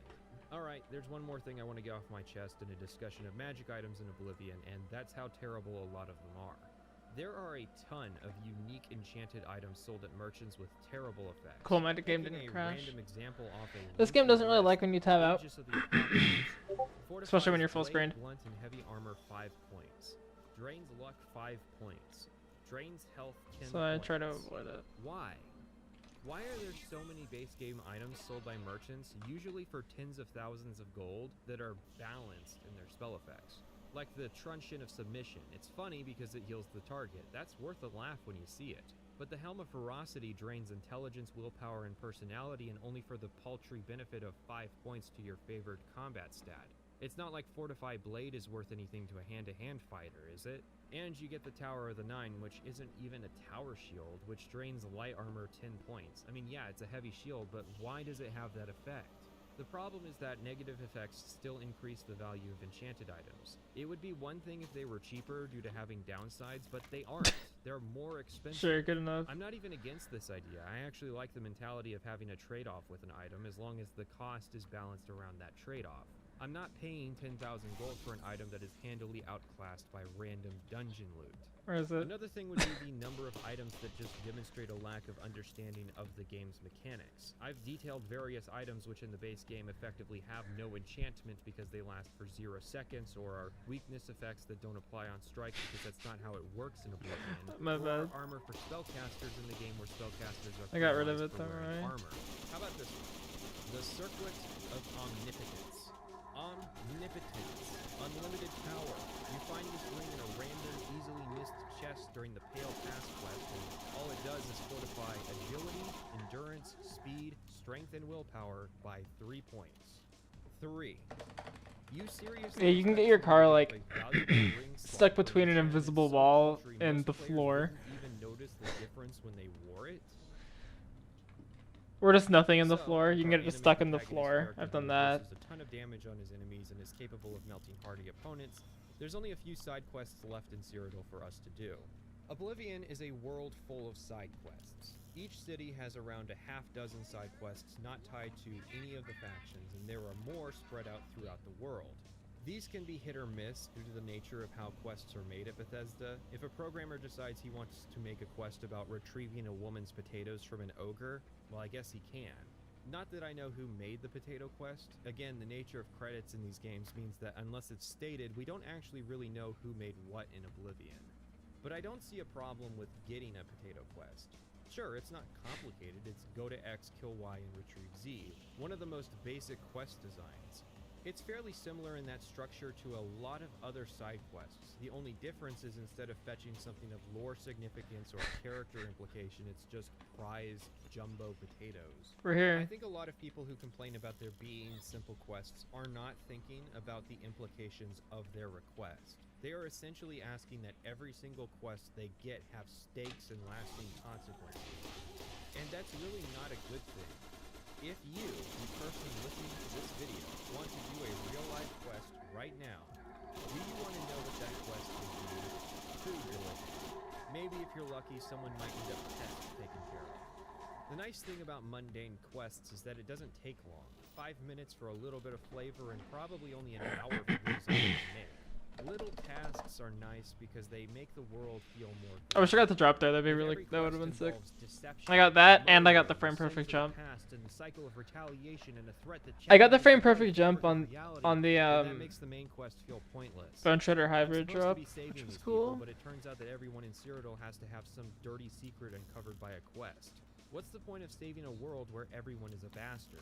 In a role-playing game, the player should be able to define their own reason for their actions, but that means the game also has to have ample opportunity in which to do so. I'm saving the world so that these people can enjoy their quaint lives of waking up in the morning, going for a casual stroll in the park, eating lunch, and then doing 2 hours of work before socializing at a tavern. Or maybe I am the bastard, and I'm saving the world so that a guy like me can take advantage of all these simple folk. The same is true in reverse, of course. Having quests where the player can find and beat the scum of society is great if you're role-playing a vigilante sort of character. I wouldn't want the world to be whitewashed with morally good and simple tasks. It's the diversity of Not content again, that makes man. a role-playing game thrive. So it bothers me when people look at that variety and say there should only be X, only be Y, or it should be more like Z. Let's start with a fan favorite. A Brush with Death. When deciding what quests to cover, I went off of a couple lists of fan favorite side Yeah, quests. if you end the Made it. phase walk and jump on the same frame, you get that like super far jump instead of what it normally does, which is, you know, not do that. Even with the unofficial patch, there's a flipping issue where two dressers are flipping through the second floor. Amazing. Our main advantage over the other investigators is being able to intuit where doors are, and this painting is one of them, which transports us into the painted world. When people praise this quest, it isn't because it's particularly complex, but because of how creative this world is. Alan No. Nana is the man No, that behind was- this quest. that was He came up bullshit. with all of these assets, but he seems to have had the idea to actually make the trees, rocks, sky, and even creatures appear painted. To me, this shows the potential of a game called Oblivion to realize all the different realms of Oblivion. Like how Paradise was visually distinct with just a few minor alterations to the visual aesthetic of the game. Hircine's realm is probably just a black forest. Malakath would be in a more mountainous area. We know Bethesda's capable of doing it because we got I the Shivering Isles barely and know what it Mora's is. realm in Dragonborn. The only limitation for Oblivion is file space and development time. Another victim of the release date curse. So the painter's trapped in this painted world after losing his paintbrush to a thief. The brush was given to him by Dibella and exists as a vanilla example of an Adric artifact we could have given to Martin. This brush allows its wielder to paint their imagination into this world, which then appears on the canvas. So, why does he have a sketch of a forest if he isn't actually a classical painter? Is it to trick people into thinking he's an oil painter when actually all he does is just VR painting? Which is harder, by the way. Also, side note, if the painting is his imagination, then why is it an impressionist style? Shouldn't it be a realist style, since live would be imagining realistic objects? Or is the implication that it's going off of his memories, which are now impressions? I suspect the answer really is that the style has to be impressionist to convey that it's a painted world, because Bethesda's already attempting to convey realism in their normal aesthetic. While we're killing painted trolls with turpentine, let's discuss Oblivion's aesthetic style. When people discuss style in Howard's Elder Scrolls, realism Nah, this guy is I a. think it's accurate in the least. I think I'm gonna do more random retrospective videos. Arena and Daggerfall have very I similar think styles, retrospective but in is proximity and better, states. or I They prefer draw those to visually like from, like, timeline, Dungeons & whatever. Dragons with an Especially on emphasis games that I form and don't contrast care with about the at all. the background. Morrowind inherited the former but lost a lot of the latter. That's why I've never shirtless played a people with single jagged faces Elder are Scrolls super game. exaggerated. Its environment was fairly desaturated, however, and the only time you would see the use of contrast was when characters were less bright compared to their environment, or maybe you would see a blue or red candle lighting up an area. Oblivion is almost a counter-statement to that. Everything is bright and colorful except dungeons, which are desaturated and moody. The unique usage of lighting is gone. In Morrowind, enemies followed a rule of aposematism. The brighter and more colorful they were, the more dangerous they would be. In Oblivion, every enemy is bright and colorful, and level scaling removes most of the danger. The problem is the bulk of this visual discussion almost always stays in the Great Forest and around the road, when Oblivion offers so much more than that. The Gold Coast and Imperial Reserve feature a more golden landscape. Skingrad is intentionally meant to evoke the imagery of a city in the Alps. Blackwood is darker and more humid, fitting a swamp, while the more mountainous regions near Shadenhall and Bruma are desaturated, full of Oh, we can do trees and Skyrim bugs. after this. To simply say I that already Oblivion's listened to world is them bright not and too long colorful ago, and but it cheery was is like, dishonest and is by akin not to too saying long that ago, I Dark mean it Elves was is like entirely 30 hours of YouTube videos ago, and I wasn't really paying attention, so you know. I'm not gonna focus on Skyrim's visual design. But we'll do because this the next isn't one. video for it. Holy I don't think fuck! they improved, but I do think that Skyrim is beautiful. Also Anyways, the we card managed to get to the thief's is body, who was killed by his own fleet stuck? of trolls, and the painter used the loot to teleport Just us to the kidding. painted world. He gives us his apron, which fortifies agility and intelligence of all things. And yeah, this he has a quest is Morrowind popular one after just this, because it's so we're gonna do visually that distinct. first. It goes to show a short dungeon crawl can be made interesting when you use a unique design. Where spirits have lease. Something new to Oblivion is the ability to buy houses. In Morrowind, the only player home you could get legally were the strongholds, which weren't always ideal given they weren't in central locations and located behind the Great House Country. Oblivion changed this for the better by offering houses for sale in each city. This was one of the main money sinks in Oblivion, since houses cost several thousand gold, if not tens of thousands of gold. The DLC would then break that by offering houses for real money that were effectively free once you installed them. Anvil offers the player a moderately sized Well, I house say in the on cheap as playlist, well, but at only 5,000 gold. I'm actually So when playing the player this turns around video and finds in the house is haunted, well, this caught people by surprise. This is another one of those essential quests that people recommend. Velwyn Veneris, the guy who sold us this I'm place, playing it like a immediately video skips in an promises external and video has his player, so I money. can capture We it for confront him in OBS the big easier. city, and he feels guilty and is willing to return with us to Anvil. He offers to help us with exercising the place, as his blood is needed to open a wall in the basement. He flees as soon as it's open, and we confront the Lich, Lorgren Veneris, down in the basement. This quest is So I'm, like, pretty not simple actually and watching it on involves YouTube. traveling back and forth a lot, but it's themed really well. The basement is spooky, and there's even a Necronomicon, which I consider a fun element to the house since it sticks around even after the house is restored. And I desire the chance to atone for my sins.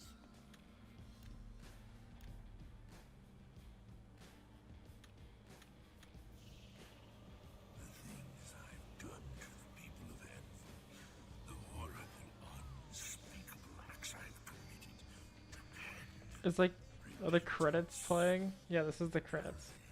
just hide his actions. Slay me was the only way to stop the madness. I have accepted that fate. Yeah, no, I'm just using a window capture. Make my final peace with the Nine. Please rejoin my hand to my body.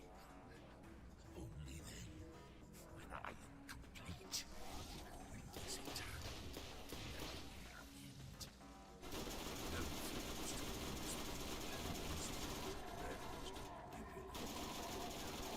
My sister completed the very thing was convulsed those years ago. I've missed like four kills or something. Last time I clashed with mortals, I underestimated their power. I shall not repeat that mistake. Maybe 6 or maybe 5. Again. Nah. We have to kill Lorgren, who's become a Lich, but that isn't a problem because he's not that powerful. Maybe I might criticize Velwyn for foolishly selling the house. He should have invested in hiring an adventurer to take care of the Lich, and then the property value would have gone up, resulting in more money for him. But it's part of his character, so it fits. Also, you get a line from Carahil at the local Mages Guild about this. I've heard you were able to lift the curse from Veneris Manor and destroy Lorgren Veneris once and for all. I thank you for completing the task I set about to do long ago. His unholy craft will no longer threaten the citizens of Anvil. Well done. Zero visibility. It speaks volumes that such an obvious and intentionally dumb village name is the setting of such a prolific quest. Everyone in All Is Well, you know what I'm calling it Ailswell, has turned invisible and they want us to reverse it. Turns out they live near a wizard who they've taken to blaming for it, but they can't confirm this because, well, they can't find him. I have to use a detect life spell to track him down, and we find him living in the tower with a bunch of invisible creatures. He got tired of getting harassed by the villagers, so he cooked up an invisibility spell with an area effect. Only problem was, the radius of the spell included the village, so unknowingly, he actually turned all of those people invisible. There's an entire conversation, and unless you're polite or of decent disposition, you might not get all the tools you need. He gives us a spell to reverse the spell, There we go. but we have to cast it in the middle of town. And he can give us a ring while we do it, or it'll end up in our luck. Honestly, one that of is the not a spells good one. that are made more powerful if you incorporate downsides into them. But it's Our it is reward for the one, village so is you free know. lodging at the Ailswell Inn, which includes a safe chest to store stuff, basically a free house to live in. Given its proximity to the starting location, it's fair to say the developers may have intended us to encounter this village on our way to Wayland Priory as a first quest, which is probably why it's so simple yet popular. A Shadow over there's one. with its obvious reference to the 1968 Oh, it film doesn't Shadow matter. over Elveron is another quest considered part of the essential Oblivion experience. And I'm gonna be honest, I don't get it. I don't think I've ever actually done this quest correctly, or if I have, then I don't understand what the excitement's about. The quest apparently starts with a young Argonian woman That's with witches. If around the footage 37 is kills for because I one drop, literally so do not hopefully we remember get this better. happening. Hello. Good I don't luck. think we've met.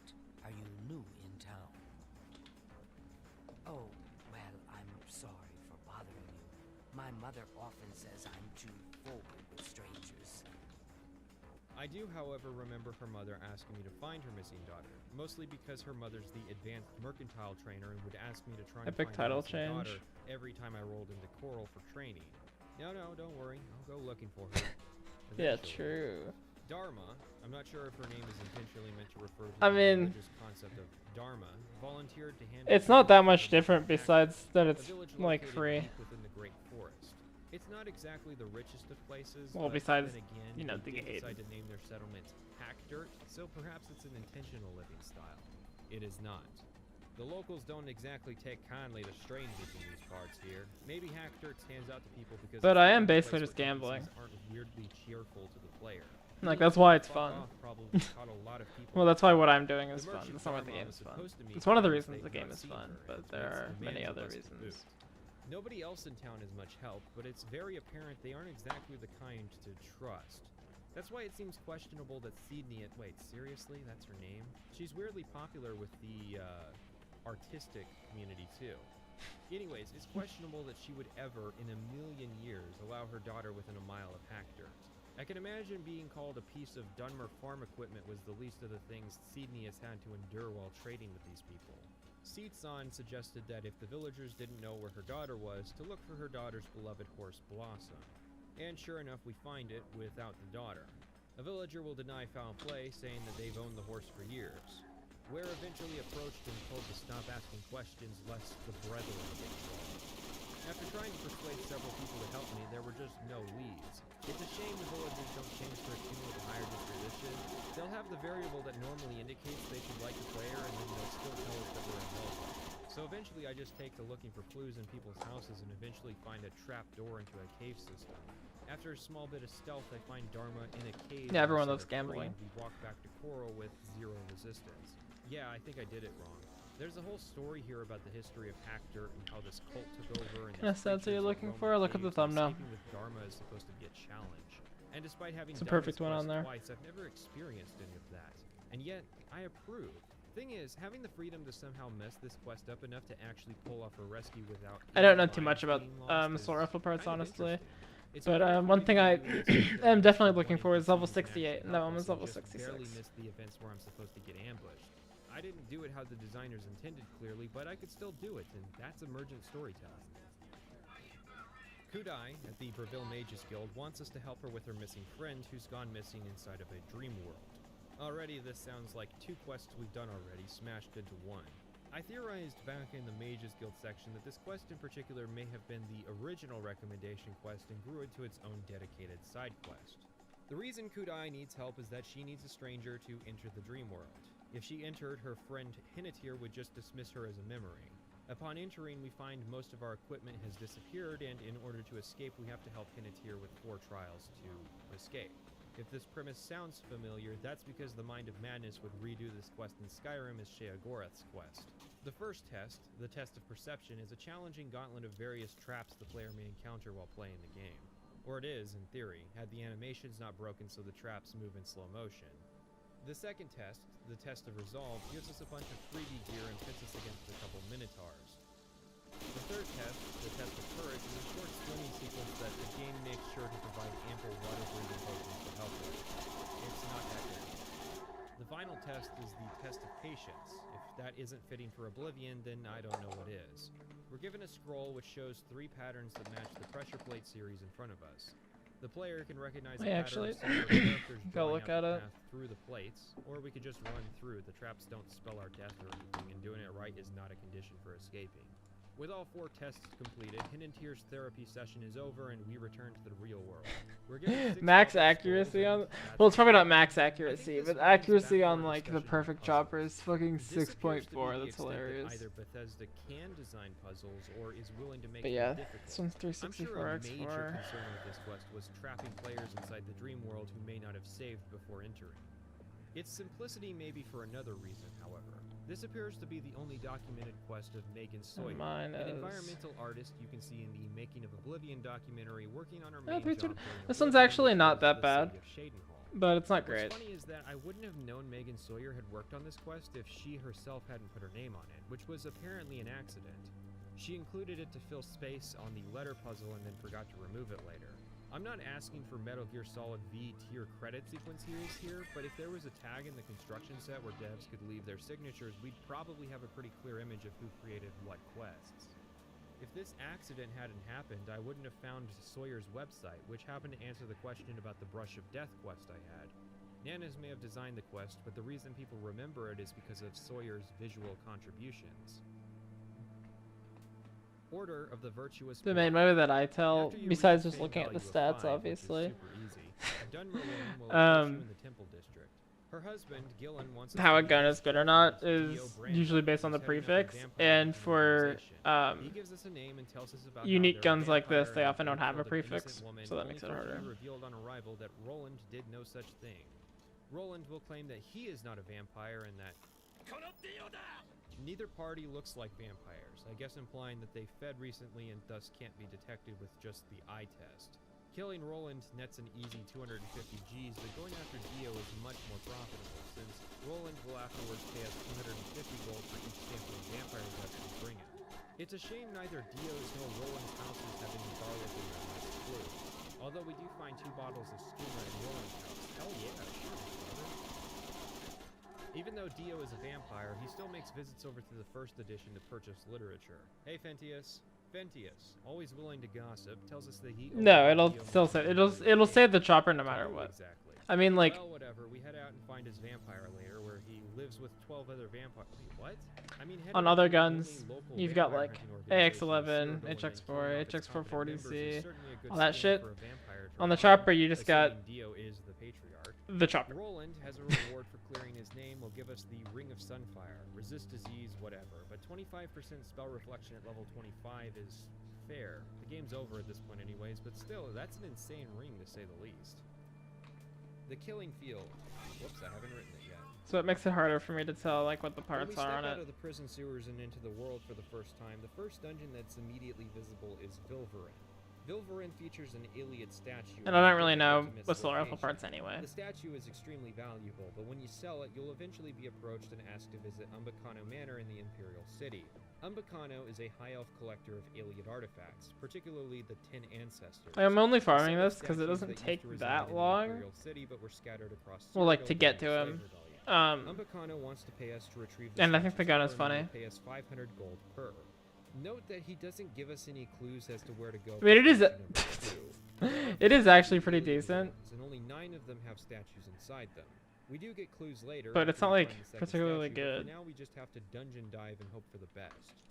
Oh, and in at least one ruin, I managed to miss the location of the statue due to it being hidden. After 3 statues, we get the next quest.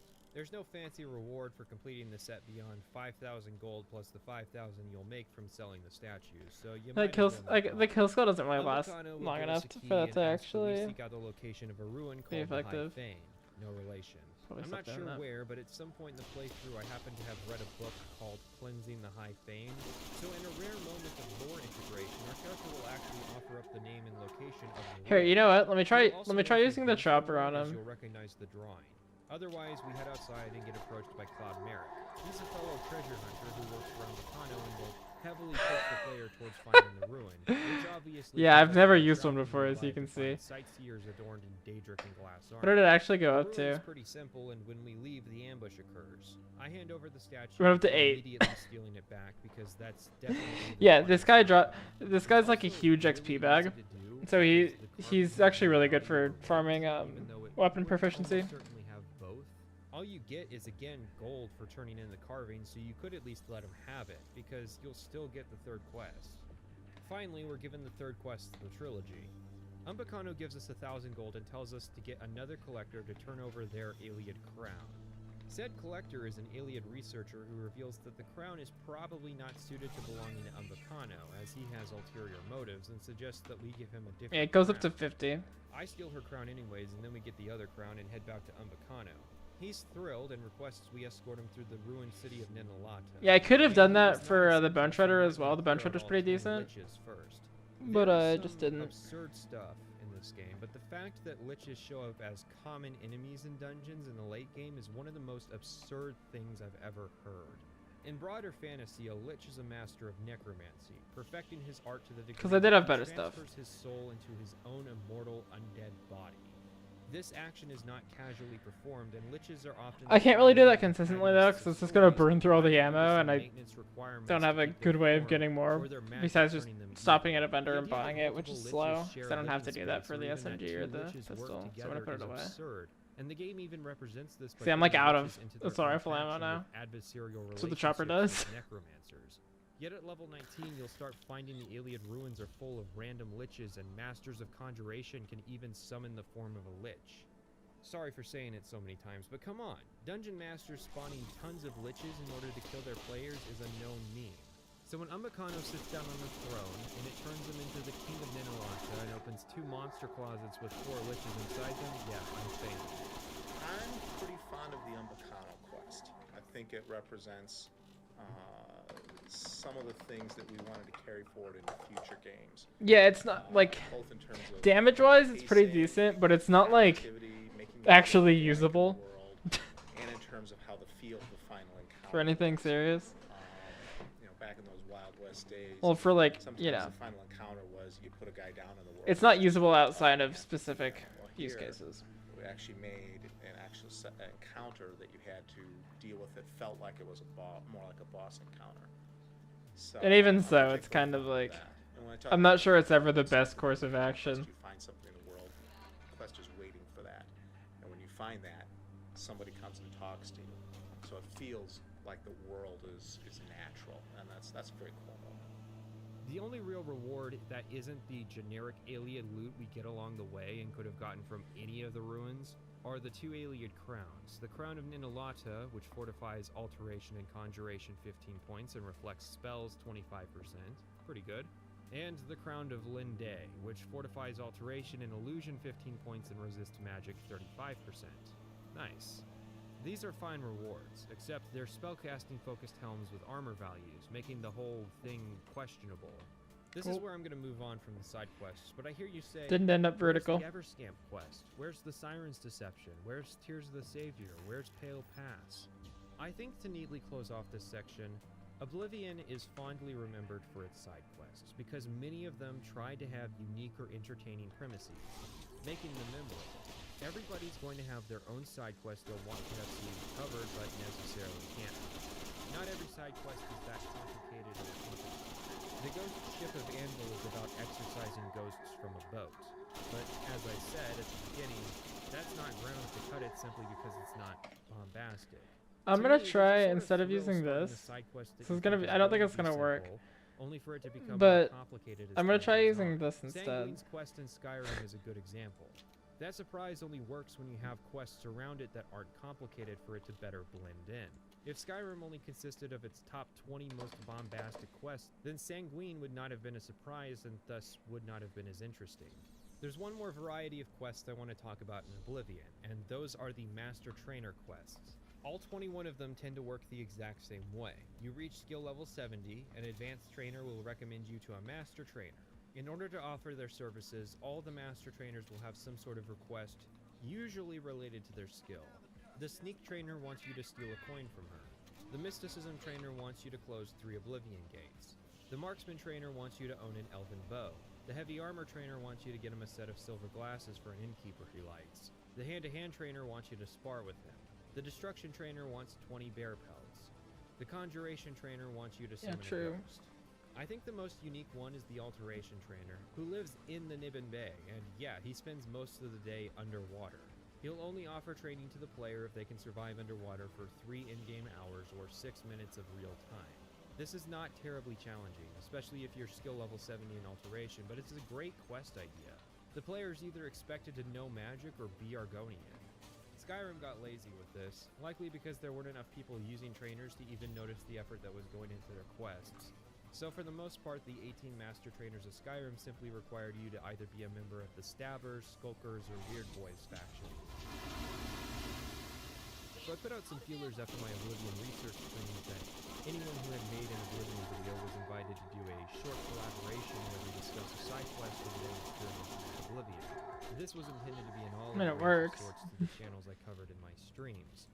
Instead, the two creators I hadn't covered were the only ones to respond, from Hero to Zero and Private Sessions. The former because his video came out after I had finished, and Private Sessions simply because he wasn't really on anyone's radar until after.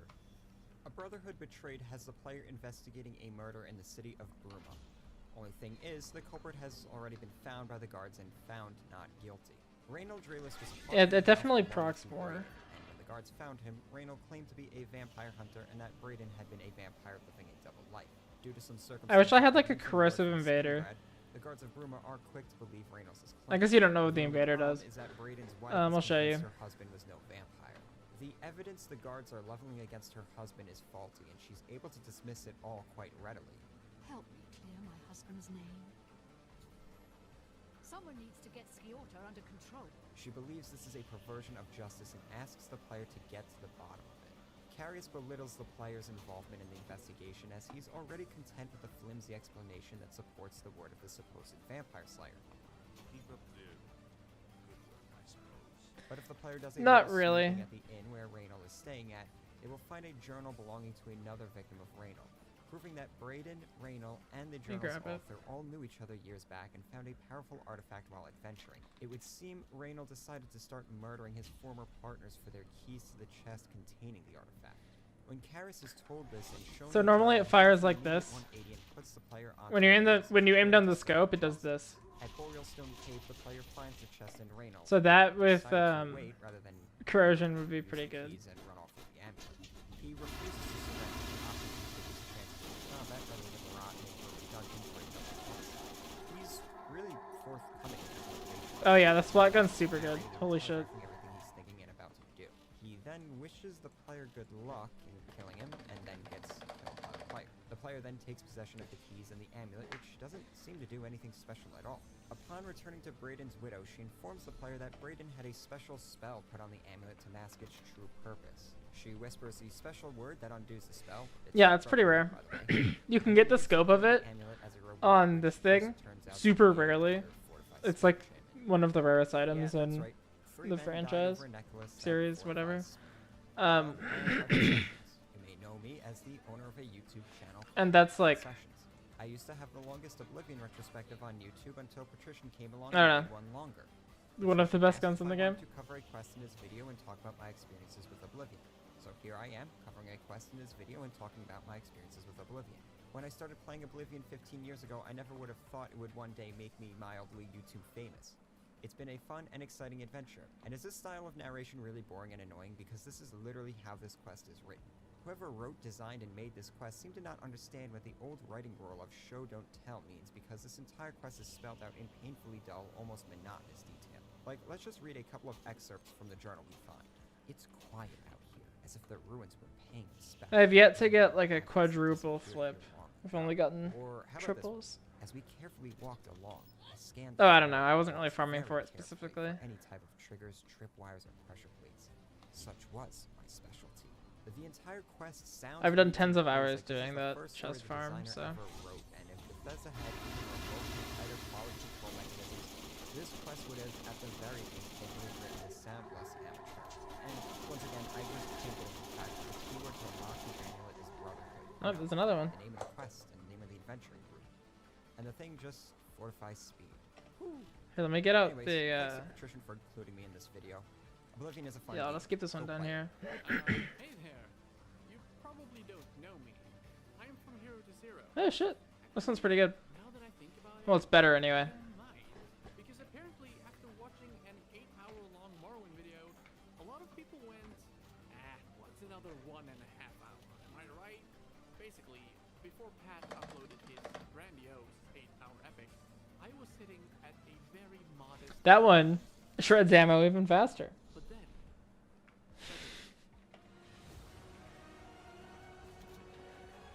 anyways, a year and a half go by, during which I'm comfortably riding the coattails of seemingly everyone that's uploaded a video on Morrowind, trying to reach out to Pat with a joke tweet, which he replies to, and I guess this is still the same video. I'm not sure what's happening anymore.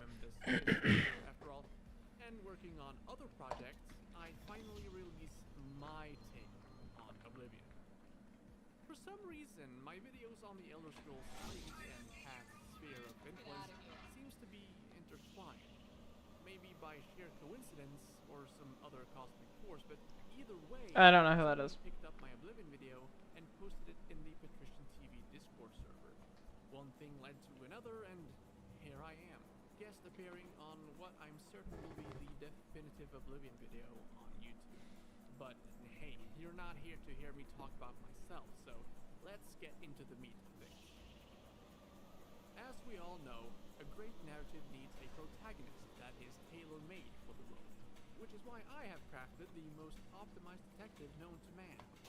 A huge cranium to house his galaxy-sized brain, pronounced eyebrows for optimal eyebrow movement when scrutinizing his suspect, huge eyes whose Interesting. pupillary distance has been stretched to the very limit.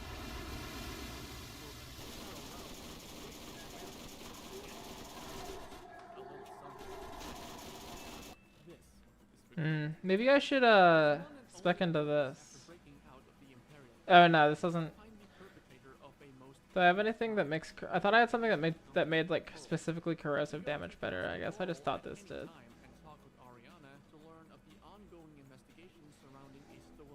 All right, never mind.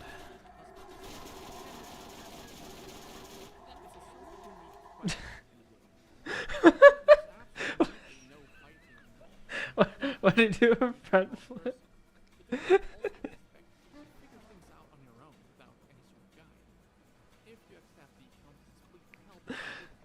Okay. It was fucking awesome. Interestingly enough, her descriptions of where you can find them are so good that the quest markers become superfluous. Actually, after having finished the interrogations, the quest markers disappear completely. Fucker never drops the gun. There's nothing telling you where to go to look for clues. I think this is the only time that happens in Oblivion. Having the people in question spill the beans is merely a matter of getting them to like you enough. But let's get real here. What's not On the bright side, now I will always be at max ammo with everything. Oh. Because you know, the Iridian thing's obviously infinite, and my class mod has super good SMG ammo regeneration. I basically have to hold down, like holding down the trigger on an SMG with like 12.5 fire rate. It would take like several minutes for me to run out of ammo. circumstantial evidence suggests an actual painting in one of the towers. Footprints of paint on a carpet in the dining hall, and painting supplies that have been hidden in a lectern. Like, Hi, why Salifa. wouldn't you leave your brushes and stuff in a place you're protected? How was Zeus stream? Footprints in the dining room, which could have been left there by literally anyone, damning evidence. How do you come If you to were the watching that. conclusion that someone being into painting means they also steal paintings?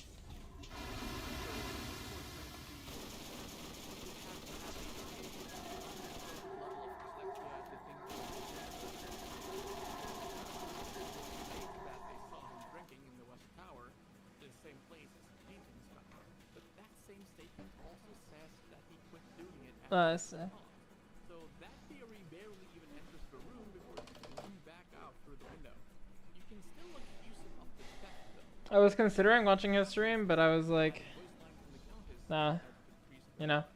There's also an option to straight up lie and say you never found anything. The reward from the Countess is barely worth the effort, but now it would be so helpful that you thanks. It's just you have to wait 3 whole weeks for it to finish. The canon route I just wanted to stream instead. though, was always meant to be the one where the culprit is exposed and the painting is returned to its rightful owner. He doesn't give a crap. My Wi-Fi's actually been like stable enough to stream recently, which is uncommon. So Chanel gets exiled from Coral, and all that's left is to admire the fruits of. Hang on. Admire the fruits of the investigation's success. It's almost enough to bring a tear to an old hard-boiled detective's eye.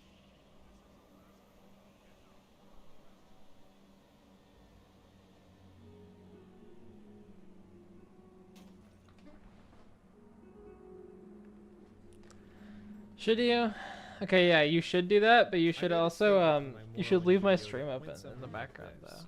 The reason people forgive its main quest You know what I'm for talking fumbling about? the war at You know, you Red feel me? Mountain is that thematically it's concluded by the Tribunal DLC. In a sense, people are willing to forgive the iniquities of the game if its expansion content is good. The Shivering Isles is the awkward middle child of Blood Moon and Dragonfell. Both of those expansions took place on Solstheim, in the middle ground between Vardenfell and Skyrim. Conversely, the Shivering Isles has little thematic relevance to its parent province at the surface level. This is the fault of Oblivion, and Shivering Isles cannot help that Sheogorath was effectively irrelevant the first time around. So much so, they changed the voice actor for the expansion. For the better, perhaps, but it kinda shows that this wasn't entirely planned. Oh, I forgot to If you look at it cynically, update the Shivering stream Isles title. I is do an have 2 drops now. olive branch to the Morrowind fans. Visually, the Isles look similar to Vardenfell, at least superficially. Mania is way more colorful than the Ascadian Isles or Grazelands, and Dementia is a lot more gloomy than the Bitter Coast. There's even a point where an area is turned gray and dead, and I stopped and stared at the horizon and realized that I was standing in the Ashlands. I think the worst part of the Shivering Isles is showing the real potential that Bethesda has to make a creatively alien world. A potential that barely ever shone through in Skyrim, and we never really saw in Fallout. Maybe Starfield will get the chance to be truly alien. And I'm not talking about weirdness. If you play the Shivering Isles and just conclude, that's weird, then you didn't really try to understand it. There's a disturbing trend in Oblivion videos of excluding the Shivering Isles, almost as though people think if they include it, it may invalidate some of their arguments on Oblivion, which isn't true. The Shivering Isles does not try to fix level scaling, broken quests, bad storylines, or face gen, but it does have an interesting quest line, and it actually somewhat leverages the potato-faced freaks into thematically fitting Oblivion's tone. In a sense, the Shivering Isles is probably the best piece of content that could have been made for Oblivion. We start with the personnel change. Rolston is gone, replaced by Nesmith and Nelson. Alan What did you Nanez, say? Mark Pullman, and Brian Chapin continue I thought I had no the filters storylines on. with 2 new team members, Eric J. Capone and John Paul Duvall, who were both late-game additions to Oblivion. Eric J. Capone started Bethesda after being a mission designer at Monolith in 2005. No, he didn't contribute to Fear, he worked on Matrix Online. He was late to Bethesda and working on Oblivion, contributing at the tail end, and he designed 2 unspecified Well, you DLC can clearly pieces, say as well retard, as though. working on Knights of the Nine and eventually Shivering Isles. I was not able to find as much information on I don't know, John YouTube Paul was- Duvall, YouTube's who fucking showed weird. up one day, got an additional design credit on Oblivion, and then became a main designer by Shivering Isles. It's funny that, despite having as many designers on the Shivering Isles, there's much less content. And obviously this is because it had a shorter dev time, with Bethesda aching to move their entire studio on to production of Fallout 3. A gate has opened in the Niben Bay, to Sheogorath's realm of Oblivion, the titular Shivering Isles. And this is... Because my lord wills it to be so. It poses no danger to Mundus. No compact has been violated. Man, the Temple District is still on fire, and we've already retconned never again. In truth, this does not bother me. We see other princes extend invitations to their realms, even potentially after the main quest's conclusion. My only problem is that there's never really a plot point Maybe. about who brought the gate here. Periite and Boethia's invitations took place at their shrines, but apparently Daedric princes can just plop unsolicited gates to their realms down in the middle There's of the no sea. way for me to allow you guys to send links without like just making you mod or something. A man dressed as the Isn't that just Imperial fucking Guard is stupid? standing at the gate, Like, warning why? people not to go in and killing anything hostile What if I that want comes links? out. Now, there And are I do, probably in fact. reasons for this, but Gaius here is not a guard. It's not a He hypothetical. won't attempt to arrest the player, and no one in Bravil even acknowledges his existence. After spitting out a crazy guy who the guard kills, Sheogorath will invite us into the realm. We're greeted by the legend himself, Jeff Baker as Haskell. Okay, dude. This guy was the Morrowind voice of the Dunmer and Imperials, if this voice sounds familiar but you couldn't place it. I am Haskell, Chamberlain to the Lord Sheogorath. Great. Follow me up to the office and don't finish. It's a shame they couldn't get him for more roles. I absolutely understand not wanting to do the gravelly Dunmer voice for hours worth of voice lines, even though it's not necessary as this was a regional thing to the Dunmer who lived near Red Mountain. Haskell here lays out the premise for the Yeah, sure. expansion. Sheogorath is looking for a champion, and so has taken to inviting mortals to his realm. Whether we continue or not is our choice. Personally, I would think the $30 this thing cost at launch would have been the choice moment. It's not like you future-proofed any of the other DLC in Oblivion.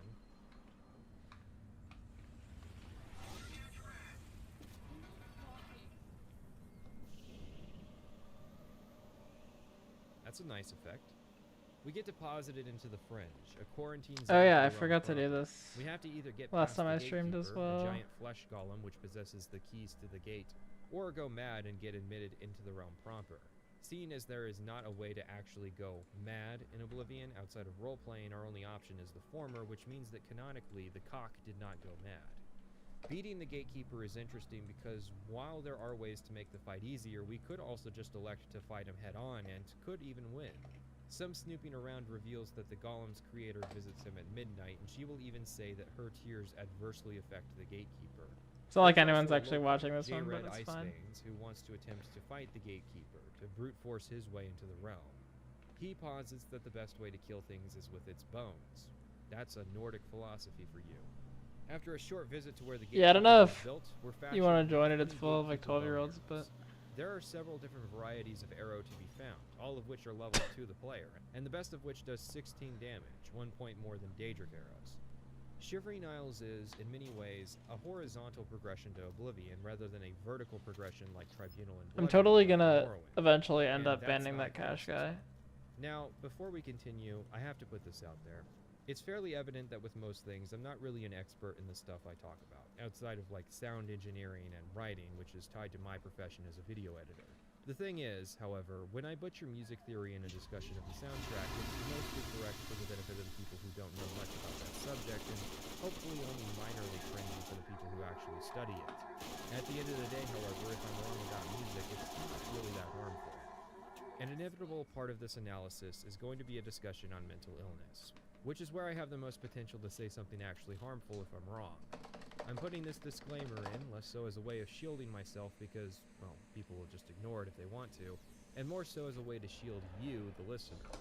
Humans are prone to seeing symptoms in themselves and self-diagnosing problems that don't exist, and also paradoxically Hold on, I'm gonna skip ignoring past this symptoms and gay conditions shit that real do quick. exist. Residents of the island before heading up to the palace and meeting with Sheogorath. Why, look who's here. You! How about that? You made it this far, farther than anyone else. Well done! To summarize a lot of dialogue, Sheogorath is pleased we made it, but needs to replace the Gatekeeper or adventurers are going to start showing up and ruining things. While this is his realm and he could pretty much do anything he wanted to his intruders, he prefers to take a more hands-off approach. Unfortunately, I feel like this decision has colored the other princes' realms in their portrayal. Daedric princes are effectively omniscient when it comes to their realms. Mehrunes allowed the player to close Oblivion gates in order to prop up his chosen boy Martin. But if you're in Cold Harbor and Molag Bal wants you to die, then you better be a goddamn Daedric prince or have Chim if you expect to not end up becoming a greasy smear on the side of his mace.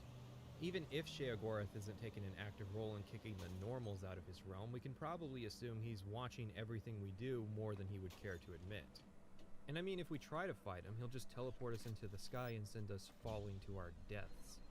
It's a shame the bounds of Imperial law regarding levitation magic reach even into the Mad God's plane of Oblivion.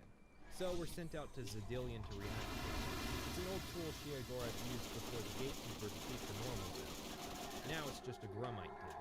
Grummites appear to be a primitive mortal race, their nature largely up for speculation. We know they are not Daedra though, because they have a reproductive cycle. Anyways, the book Sheogorath gives us details the process of restoring Zidillion. I guess I did After already doing ban so, him, a but I gate unbanned opens him. to reveal a teleportation pad, which takes us to Caliban Narandal. Finally, Lord Sheogorath has sent someone to assist me. Yeah, dude, he totally did not forget about you until he needed you. Caliban designed this dungeon, and it's used to lure adventurers here. Caliban's interesting, almost a mirror to Relmina. He was the first guy, or maybe just an earlier guy, to create a tool for keeping outsiders out, and seems to be delusional about his importance to the realm. But where Relmina leaned towards dementia, Caliban leans more towards mania. Could also be schizotypal disorder. Could also be that whoever wrote this character didn't do a good job of keeping with the motif of the expansion and equated mild eccentricity with madness. Xedilian uses a resonator to draw adventurers, and sure enough, a trio has arrived in time for a demonstration. This quest is fairly memorable for a lot of people, even though it's just mechanically pushing buttons and watching the events unfold without you. That speaks to the character of the writing and the premise. The first chamber has a gnarl in it. It's small and harmless, and the group shows varying degrees of caution about it. One button makes the gnarl huge and pumps LSD into the room, driving the rogue insane. The other button releases a swarm of gnarls into the room, which the group fights, and the rogue will die in the process. The second chamber has a large mound of treasure inside a cage. The two will be drawn to it, whereupon a button will fire a trap, killing the mage, while the other button drops hundreds of keys, driving the mage insane as he searches desperately for the correct key. The third chamber is full of corpses, which unnerves the orc. One button causes him to hallucinate that he died, without knowing how, driving him insane, while the other animates a bunch of the corpses and he dies in the process. Next round, perfect The drop. only downside of this quest What is happens that if there you're isn't wrong? really commentary or consequence for the player based on their choices. In fact, we only have to make these choices in order to leave. Also, what happens if there's more than 3 adventurers? Are there more chambers, or... Alright. So, next time you call it, I'm not applying rules to this one, but next time you call it, Still, if it's you're a fun right, quest. you get You're mod, dark and if you're times. wrong, you It's get a timed unique out blade, for said to hail from like 5 Akavir, minutes. which changes between a dawn and dusk version every day. It also increases in power if the wielder manages We can do to kill gambling 12 in here enemies too. that day. During the day, the sword does fire damage, and if nourished, Double it will gambling. absorb health. At night, the sword does frost damage, and if nourished, will Maybe absorb just like magic. 1 minute. My only problem really was keeping the blade constantly sated. I mean, yeah, you could use summons to do it, but it's just tedious. As we go to leave, we're greeted by some lads called the Knights of Order. They match the motif of all the gray crystals powering Xedilian, which does not bode well. Kilibin tells us that we should immediately inform Sheogorath about their arrival. Sheogorath's not actually surprised and says that this happens at the end of every era. But No, before I he think it'll be dispatches fun. us to I deal think with the like 1 problem, he minute's wants us to fine. learn about the culture of Mania and Dimension. I think the quests are out of order. Also, we can summon Haskell to us in I wish if we were on Twitch, we could do like an actual gamble, but we're not on Twitch. So, starting with Mania. The Duke of Mania, Thédon, appears to have had a relationship with someone from Dementia that resulted in him losing the Chalice of Reversal. Which Also, is that would actually require a the lot more version effort of from me, Feldur. so. He wants it back, but doesn't give us a whole lot of information. His nearby servant, Wide-Eye, will tell us where the chalice is and elaborates that this is a sort of test that we've been sent on. Well, actually, I don't. Feldur I would is need a affiliate on substance, Twitch, although which I definitely which will could lead to get just ingest doing in level order to request access the streams. dungeon to retrieve the I just chalice. never actually did it Although enough this times quest in a is about row. the withdrawal the player will go through without drugs, there's ample enough Feldu in the cave that I never actually experienced the withdrawal symptoms. This Oh, turns the nice. burrow This is into the best a song on the long dungeon soundtrack. crawl, concluding with us finding the chalice and 3 It's addicts attached to who like the worst fight in the we game, use the but chalice it's to fine. cure ourselves of drug addiction because it's that easy, and exit only to be ambushed by more Knights of Order who've erected some kind of obelisk that is summoning more knights. It's a microcosm of the Oblivion Gates, or maybe more accurately, a proto-dragon encounter from Skyrim. We'll deal with... Thankfully, like the Oblivion Gates, the way to disable the obelisk comes with it, which are the hearts of the Knights of Order. There's a priest enemy maintaining the obelisk, but since magic doesn't hurt us, he's not a problem, even if he doesn't die until the obelisk is disabled. As a reward for fetching the chalice, the Duke admits us into the Court of Mania. So, I guess we've now learned about their culture. I don't know, I feel like this Dragonborn chopping wood for somebody to earn the title of Thane was more of a cultural lesson than this. This was a dungeon with a gimmick. A fun, unique gimmick that a lot of people rightfully enjoy, but it was not a lesson in the culture of Mania. A proper Thought I saw opposite, purple, though. but yeah, it's a Dementia's class mod. equivalent quest is actually an adventure among the people of Dementia. Syl, the Duchess, is paranoid that somebody is out to get her, and since we're new here, we can't be the suspect, so now we're the Grand Inquisitor. Is shade being thrown at the Purification quest? It is possible since Emil didn't contribute to the Shivering Isles. Our torturer is Herdir, who will be proficient at getting the truth out of people. Oh, and one last thing. If no All right. one is found, you will be held responsible. I think the only way to properly pay this quest off is, well, to make it so that there's no traitor. We search all of Crucible only to come up empty-handed, and then we either have to tell a paranoid person who threatened us that they're wrong, or choose one of the NPCs we've spent the Well, I'm last gonna few meetings change your with calling it to just Naturally, getting we're any presented drop, with so you another actually have a chance of storytelling opportunity not getting because timed they've out. fumbled and there is actually a conspiracy to uncover. Herdier, I am the Grand Inquisitor. Are you? I'd expected an entrance with a bit more flair. Ah well, perhaps you'll grow into the role. YouTube's doing the thing where it just pauses my music for no reason. Beautiful. Amazing. Thank you, Wes John. Wait, really? Fucking A. Talk about leaning on your talons and trusting them to carry you. Our man Michael Mack in the court will say that Anya Herrick has been acting a tad more suspiciously as of late. And after some encouragement, she'll point out Mazada, who's a tough cookie and will hold out without evidence. Asking around eventually points us to a secret meeting between Mazada and a Dark Seducer. Oh yeah, the Mania guards are Golden Saints, like the ones from Morrowind with 40 extra pounds. And the Dementia guards are Dark Seducers, which are basically just Gunmer with blue eyes instead of red. They're also looking noticeably empowered from their earlier incarnations. Their new designs are, in my opinion, fairly You get mod. garish. They're now one giant streak of gold. At least the Dark Seducers have that little green stash to break up the color, but still. Anyways, we overhear It's worse than mine, though. Mazada and the Dark Seducer, and with this knowledge, we confront the Khajiit again. He offers to cooperate if we meet him at his house in a day. Then we can torture Nelrine, the Seducer, a few times to get her to admit that the conspiracy leader is Muri. Meeting Mazada reveals that he's been murdered, however. Thankfully, he left evidence in his house. All roads lead to Murine, who orchestrated the entire plot and would have actually been perfect Dementia material if not for one thing. She got caught. You probably saw the green arrows on the one I was holding. Murine and awards us the bow Ruin's Edge, which casts one of several random spell effects and gives us a place in the Court of Dementia. Alright, so looking at both of these quests. Thédon is the Duke of Dementia and, well, he appears to be in a perpetual state of mania. Sill's role as the Duchess of Dementia is less clear because dementia. Okay, you're now a standard moderator. If you're right again, you could become the next tier of moderator or whatever. And then if you're wrong, then you know, go back down to normal. And then if you're wrong again, you get timed out, etc. Sheogorath has us go out and mingle with the twin cultures of New Sheoth in order So to we'll better do it. contextualize our job of saving the realm. He basically lays out his entire plan. We'll become his champion, and eventually we'll become him. Before that, however, Sheogorath wants us to relight the Great Torch.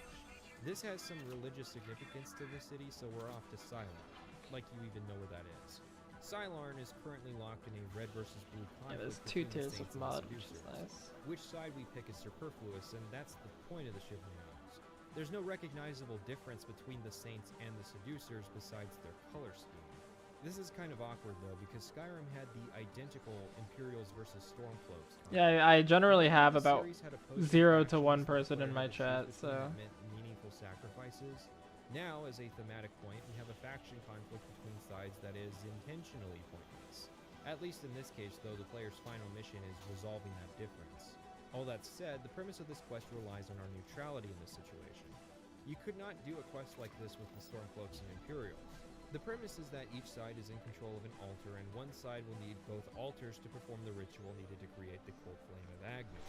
There is no peaceful resolution, not for Daedra fighting eternal battle, so we need to pick a side and eliminate the other. At first it just seems like picking a team and fighting another, but there's actually a surprising degree of deception available to the player. The Saints, who have to go on the offensive, have a scout who informs us of a hidden passage that could be used. However, his commander refuses to listen to him because he's a male. He's a male because he's in a lower position in a real society. He's not in a lower position because of his gender. Daedra don't have genders, remember? If we guide the Saints through the tunnel, they can easily win the fight. However, we could also take this information to the Seducers and then lead the Saints into an ambush they don't stand a chance against. Or perhaps you tell the Seducers that an attack is coming from the tunnel and then lead the Saints through the front entrance. Whatever happens, the surviving commander then sacrifices themselves to light the fire for us. Don't worry, all Daedra canonically respawn. That's actually why they're so cavalier about this situation. All of the sentient Daedric races operate in logical manners for immortal beings. Honor and status would be super important in a society where nobody dies and nobody new is ever born. We return, having been lit on fire, and the priests approach us to make their case. We're basically choosing which jacket we want, and spoilers, Arden Sewell's is way better. Sheogorath, impressed, wants us to take over one of the duchies and leaves the choice up to us. I just did a favor for Mania, so Dementia seems the way to go. There are some other benefits. Dementia gets a better ring, they get to summon Dark Seducers, and even better, you'll unlock an even better spell to summon Golden Saints for twice as long by picking Dementia now. But this is exclusivity. There are things you don't get after making it a city. Even an entire quest that will play out differently. We'll start with the Ritual of Mania since it's not here. Thédon, as a happy-go-lucky kind of guy, is pretty easy to replace. Thédon has to overdose on green motes, and then we take his heart to the altar. I'm not sure how this ritual is supposed to work if Thédon dies by other means, considering vaporization does happen more frequently in this setting, but sure. Tailing Thédon's servant reveals a hidden supply of green motes, but we need to employ stealth to reach it. We poison his food and wine. Thédon's heart will then explode in the middle of dinner, and we ascend to the Duke of Mania. That's a fun little quest, but now for the canon ritual, the one where we go after someone who already believes an assassin's on the way. She is accurately paranoid of Sheogorath wanting to replace her, which is that blasphemy or the Wait, I'm ultimate sorry, what? worship? Like 55 or something? And we kill Syl. Easy as. Except it's a body double, which, what are the odds of two people looking alike in the Shivering Isles? We have to chase Oh yeah, let me down update my those title super after this escapes, next kill. like the tutorial, except now we're the overpowered assassin chasing the leader. She's a fighter and she wields the legendary hold Nerve on. Shatter. What's that? No one uses this hammer? Yeah, probably because the weakness to shock effect doesn't do anything without the unofficial patch. We take her heart back to the chapel and... Syl? My... Syl is dead? This can't be right. Is this right? What have you done? Have you done this? Hold your tongue, little Duke, or I'll tear it from your mouth. Yeah, that plot point came back. Thédon decides to turn coat to the Knights of Order, which is a good reason to take care of Syl. She seemed the more capable of the two. Sheo lets him go, however, because he's happy with how things are turning out. Not out of madness, but because it confirms that things are playing out differently.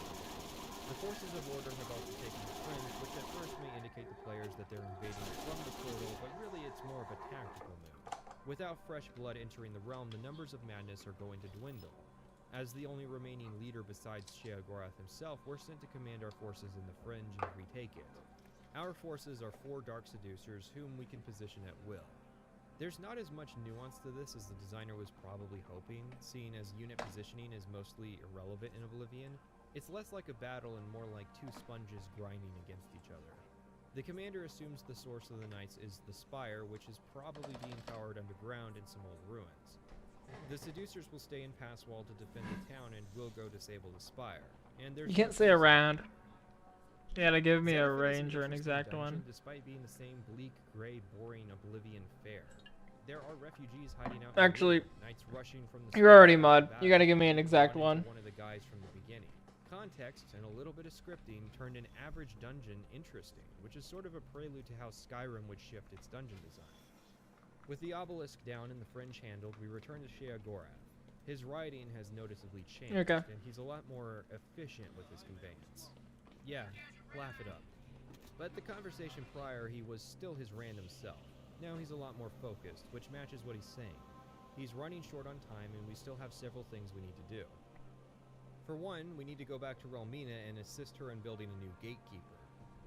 Even though the Knights can and do pop up wherever, so replacing the gatekeeper in the fringe hardly It's seems not gonna fair. be perfect. It seems like originally the threat may have actually been external.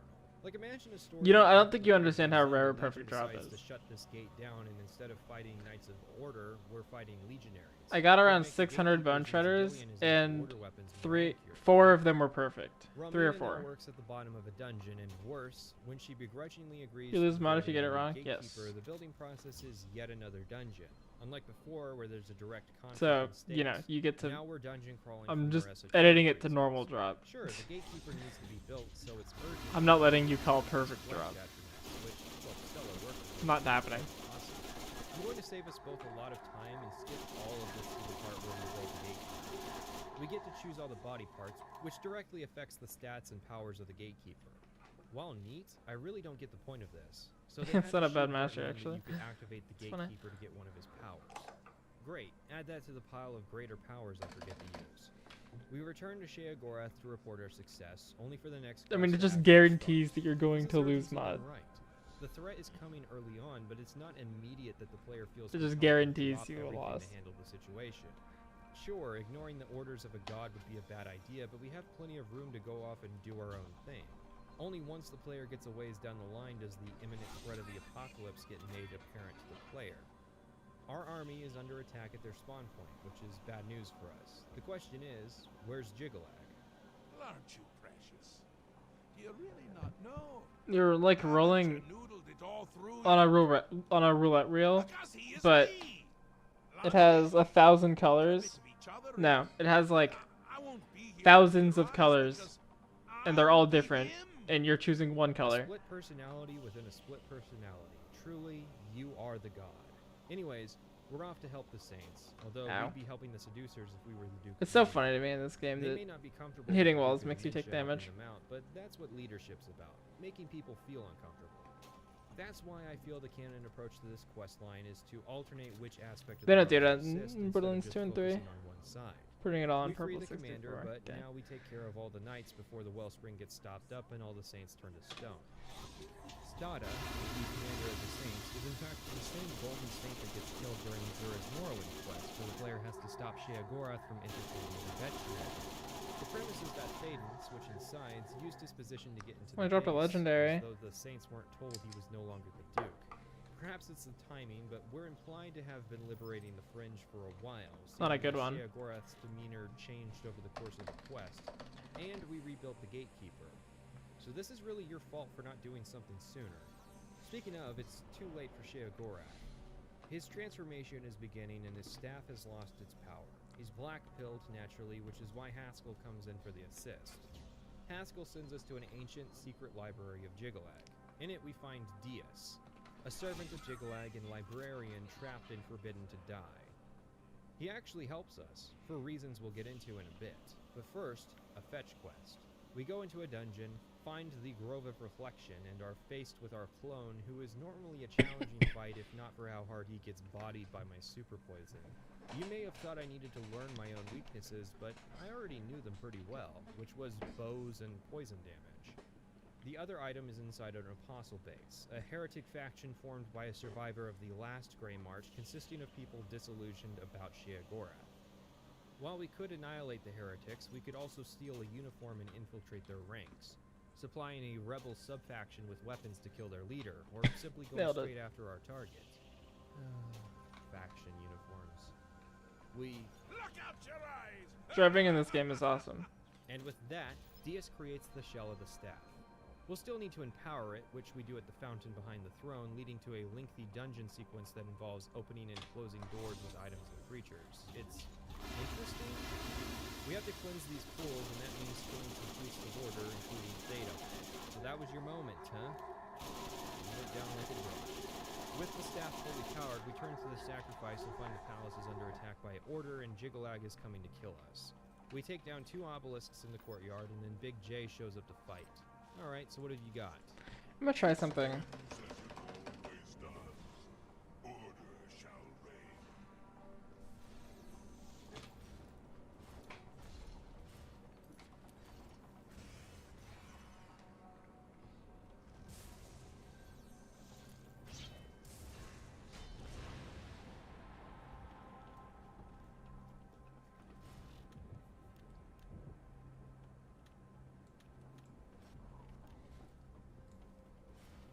Another of Sheogorath's foolish schemes. Let's see if this is better. Your staff does not make you a Daedra. Do I have Spark? Yeah, I do. It's unfortunate it's on girl power, but whatever.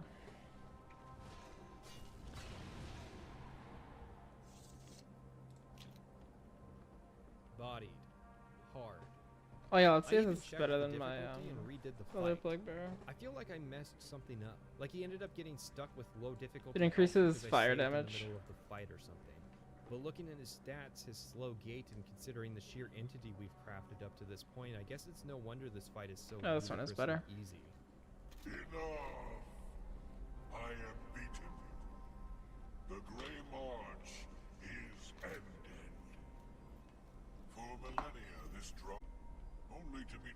transformed back into that gibbering fool, Sheogora. It was not always so. Once I ruled this realm, a world of perfect order. My dominion expanded across the seas of oblivion with each passing era.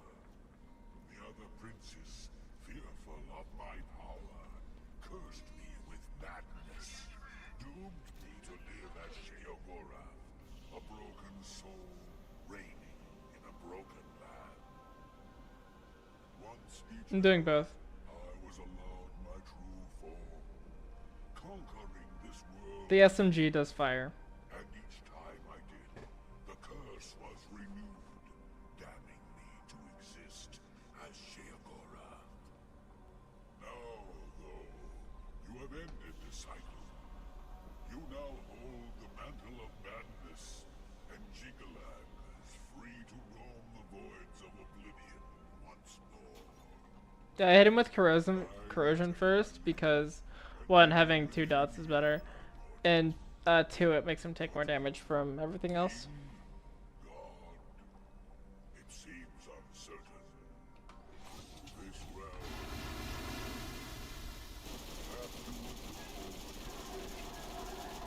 Oh yeah.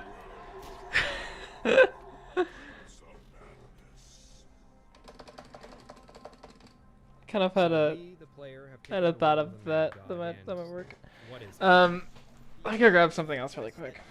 More than anything is the player's ascension into god status at the end of the quest line. I know I've gone over this when I talked about the guildmaster ranks, but becoming a god is on another level of stupidity entirely, and I just can't help but mention it. In Sheogorath's Daedric quest, he rains dogs from the sky, and unless Bethesda planned on giving the player the same ability, they should have never let the player become a god in the first place.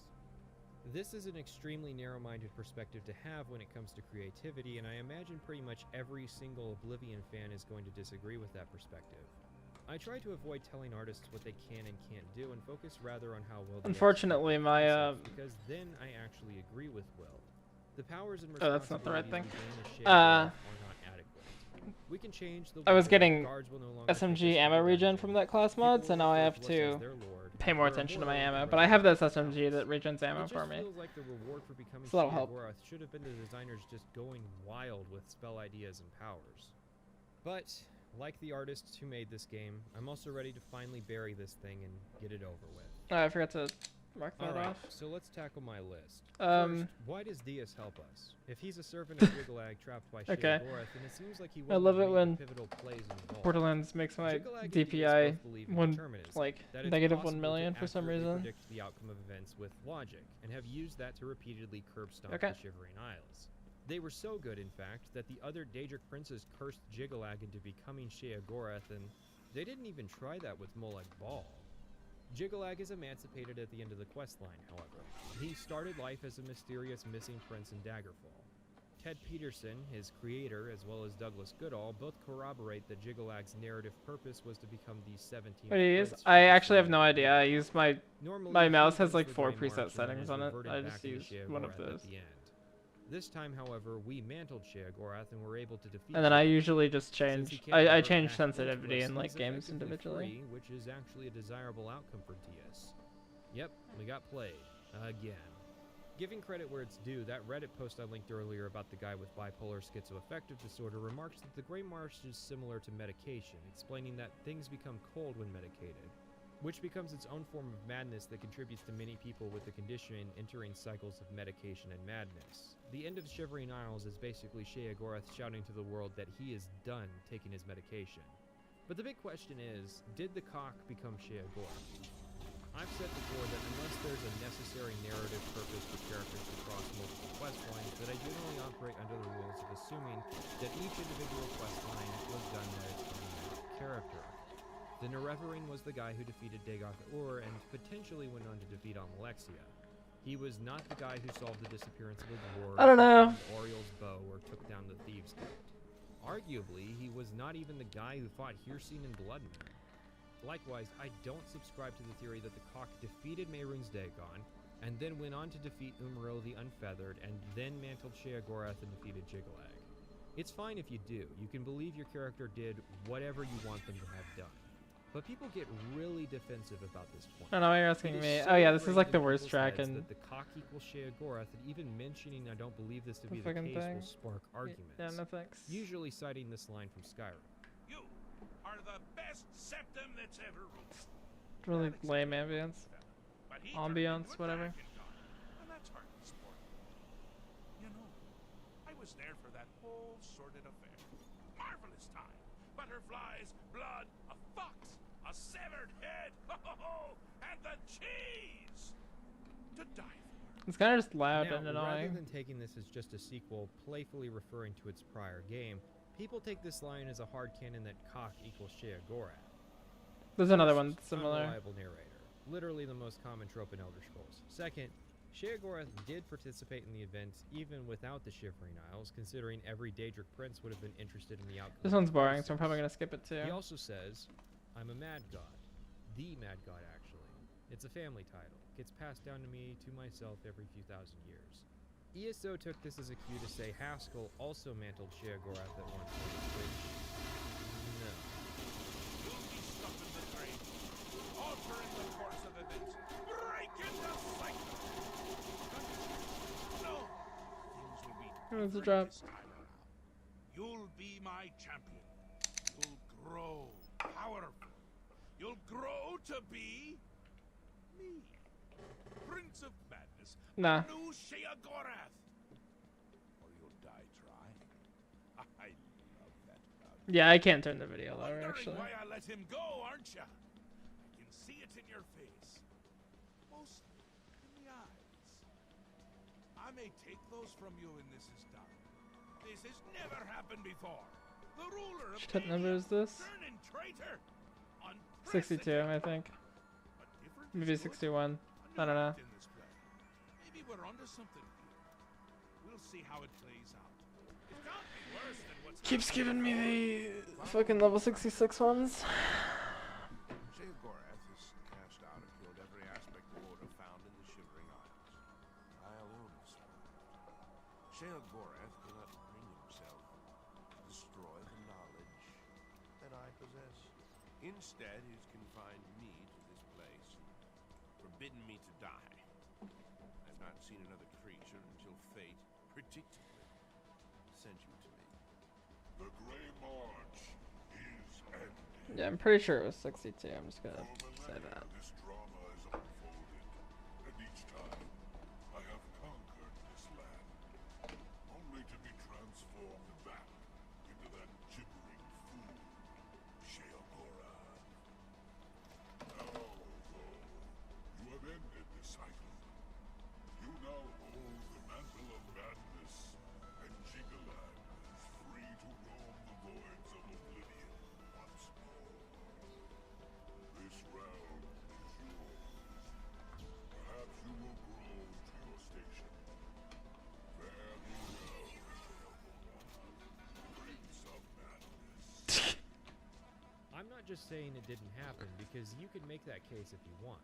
I'm saying that if you retcon it... Is this to happen, salvageable? Yeah, it You're is. Okay, cool. simultaneously making the story of the Shivering Isles worse in the process. The point of the Shivering Isles is that Sheogorath is using us to try something new, that Jigalag can't have accounted for. The expansion is essentially an 8-hour-long diss track about how determinism is wrong. Or is it? After all, Jigalag did account for us and did plan for us to break him free, then perhaps the point is that everything that happens in the Elder Scrolls universe is deterministic. Pretty cool, right? It's a literary mirror to the main quest, how both the good and bad guys have an interest in making a certain outcome occur in order to change things. Except this time we're Martin instead of Haskell, and the roles of which side wants change and which side wants order have been reversed. However, Man, it's not if my you're fault, it just does that absolutely shit. Convinced that the cock is Sheo and you can't be swayed, I'll give you some ammo to fight back. This is the Wes Johnson. Wes Johnson, as the voice of the Imperials, naturally voices a lot of characters. Then you start to realize, the guards are Wes Johnson, so are the beggars. We start Knights of the Nine, and Wes Johnson's prophet guides us into becoming Wes Johnson's Pelennor Whitestraight. We arrive at the gate to the Shivering Isles to be greeted by Wes Johnson as a guard and are invited in by Wes Johnson as Sheogorath. All of these characters are actually Sheogorath, gradually guiding the cock towards this fate. Lucien Lachance, Wes Johnson. Raminus I Pulse, somehow Wes missed what, Johnson. you know, Varanus the cock Gonti, is, Wes Johnson. so I'm not really sure what he's Herdier, talking Wes about. Johnson. Cathatet, the Dramoran Paradise, Wes Johnson. Hieronymus Lex and the Grey Fox, Wes Johnson and Wes Johnson. The arena announcer from the very beginning of this playthrough, Wes Johnson. I have been every voice you have ever heard inside your head. Hello there. Funny thing is, I stopped playing this character shortly after completion and only started it up again to fact check some stuff. And within a couple minutes I got this notification. I didn't realize, but we went from 0 to Mad God in less than a week. And even less time than that considering Dunburrow Cove was before the entire Dark Brotherhood questline. We've got one more quest that it only felt appropriate to handle now thanks to our new position, Paranoia. The second time I visited Skingrad, I was chased down in the dead of night to outside the city where I was to meet the Count's manservant turned necromancer. Despite meeting us out in the vineyard in the dead of night, he's insistent we find a more secluded behind the chapel. Glartier here is paranoid that there is a conspiracy of people out to get him, and he's absolutely right. As a responsible patron deity, we take to helping him out. The quest involves 4 phases. In the first 3, we're given a name and tasked with following. The goal is to find evidence that these people are spying on him, though all we really find is that during certain parts of the day they cross paths, giving Glarther ample suspicion. Most of them will put on an act that they don't know who he is or only know him as the town eccentric. The conspiracy runs deep, however, running from a commoner woman up to the castle and even the proprietors of the local vineyard. We aren't doing this for the money Glarther offers us, but to help support his cause. Our testimony alone is evidence enough, and eventually he'll task us with eliminating his enemies. Nobody. This is something you have to do. This is your metamorphosis. Go get him, Tiger.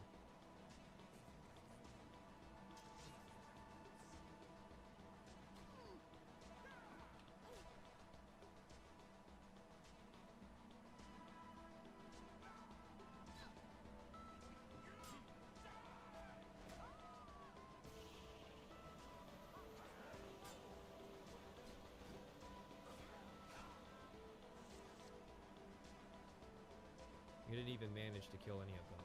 Still, there are plenty of other ways to proceed. You can tell Glarther that nobody is stalking him, at which point he assumes that you're in on the conspiracy and attacks you. You can also take his note to the guards as proof of conspiracy to commit murder and they'll kill him. I assume you guys attempted to arrest him first, right? You can't of course murder his targets, which will change based on who you implicate. The best way to handle this is probably to only implicate Tudius Sextius. While there isn't any downside to killing Bernadette or David, Tudius is the only one of 3 that really deserves it. Perhaps you should seek out a priest, perhaps a beggar, or guardsman. You and I, we have nothing. What could we possibly talk about? Dude, you're a noble, and I'm a god. Ultimately, returning to Oblivion after the Shivering Isles is like watching a TikTok after this video. I had to get B-roll and did a few side quests, but the novelty of the game has long since worn out, and seeing almost everything done better does not help. Having gone from being the protagonist of Oblivion to becoming the protagonist of the Shivering Isles, it's only fitting to end on Sheogorath. Sheogorath has fundamentally changed. He's a pleb tier character now. I do not find the personality shifts mid-conversation entertaining. He was made this way to amuse, not to truly portray madness. His Morrowind quest tasked us with taking a fork and killing a flying jellyfish with it. And he asked for that with a straight face. Shivering Isles Sheogorath feels like he's in on the joke. It's iconic, but it's also a shame. That said, Sheogorath also truly does feel like the patron of madness. He seems to know everybody native to his realm by name, and going back to Cyrodiil to do mundane quests seems like something that he would do. In a way, Shivering Isles was exactly the perfect setting for an Oblivion expansion. It wouldn't have worked for Morrowind, and it wouldn't have worked for Skyrim. You needed the batshit lunacy of Oblivion to sell this idea.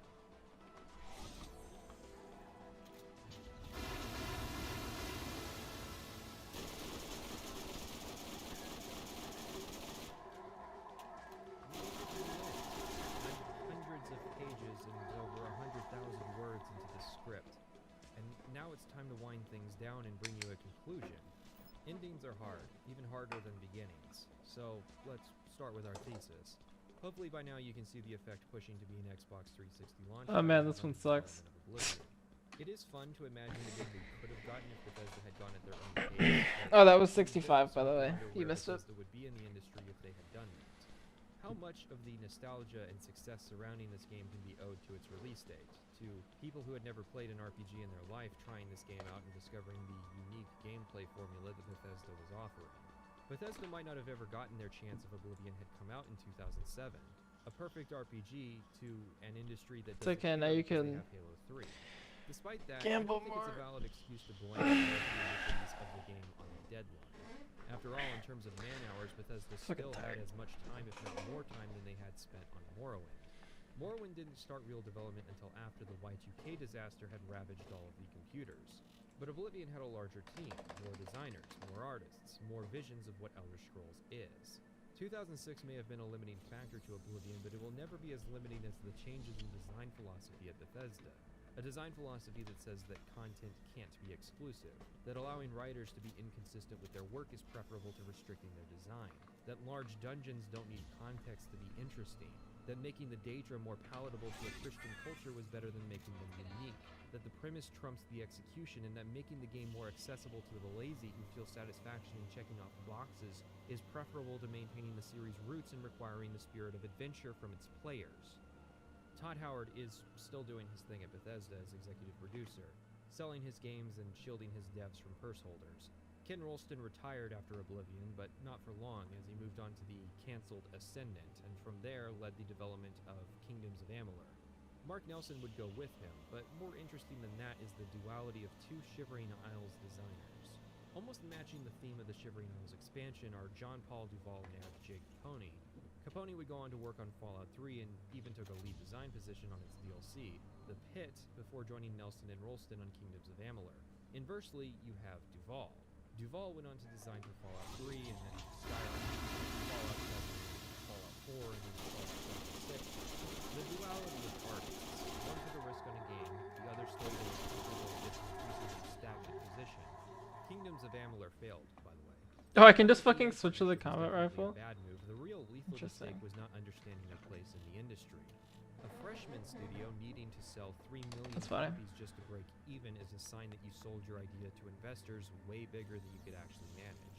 Hell, a new studio with just star power selling 1.2 million copies in 3 months is by itself impressive. Bethesda's next move was Fallout 3. They had acquired a license to make a game in the franchise, and in 2007 would acquire full ownership of the intellectual property. After that, Elder Scrolls would see the first and only game of the 2010s, Skyrim. Elder Scrolls 6 has been announced, but only as a marketing ploy. Bethesda has been busy working on Starfield, and as of writing this has not finished development on that game yet. Ultimately, Elder Scrolls seems to have left a hole in a lot of people. There's something about these games in particular that leaves a feeling of unresolved apprehension. I don't think, however, that the future of the franchise informs Oblivion. Did Bethesda learn? Yes, but in my opinion they learned all the wrong lessons.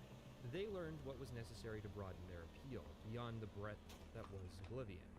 For April Fools, I made a mod of Oblivion that connects 50 of its dungeons to the tutorial, effectively turning the game into a roguelike. Unexpectedly, I've been told that this actually makes the game kind of fun. It focuses you into the mechanical mindset of the game, making you appreciate aspects of it most people just ignore. In a way, it takes all of the nostalgic baggage away. And I think, at the end of this, the nostalgia is the game's biggest conflict. It's not about how good a game is, it's about how a game made you feel at a particular moment in your life. Skyrim fans should look at how Oblivion really is, and realize the only reason that hasn't happened yet to Skyrim is because Test 6 hasn't come out yet. So let's strip the nostalgia back one last time.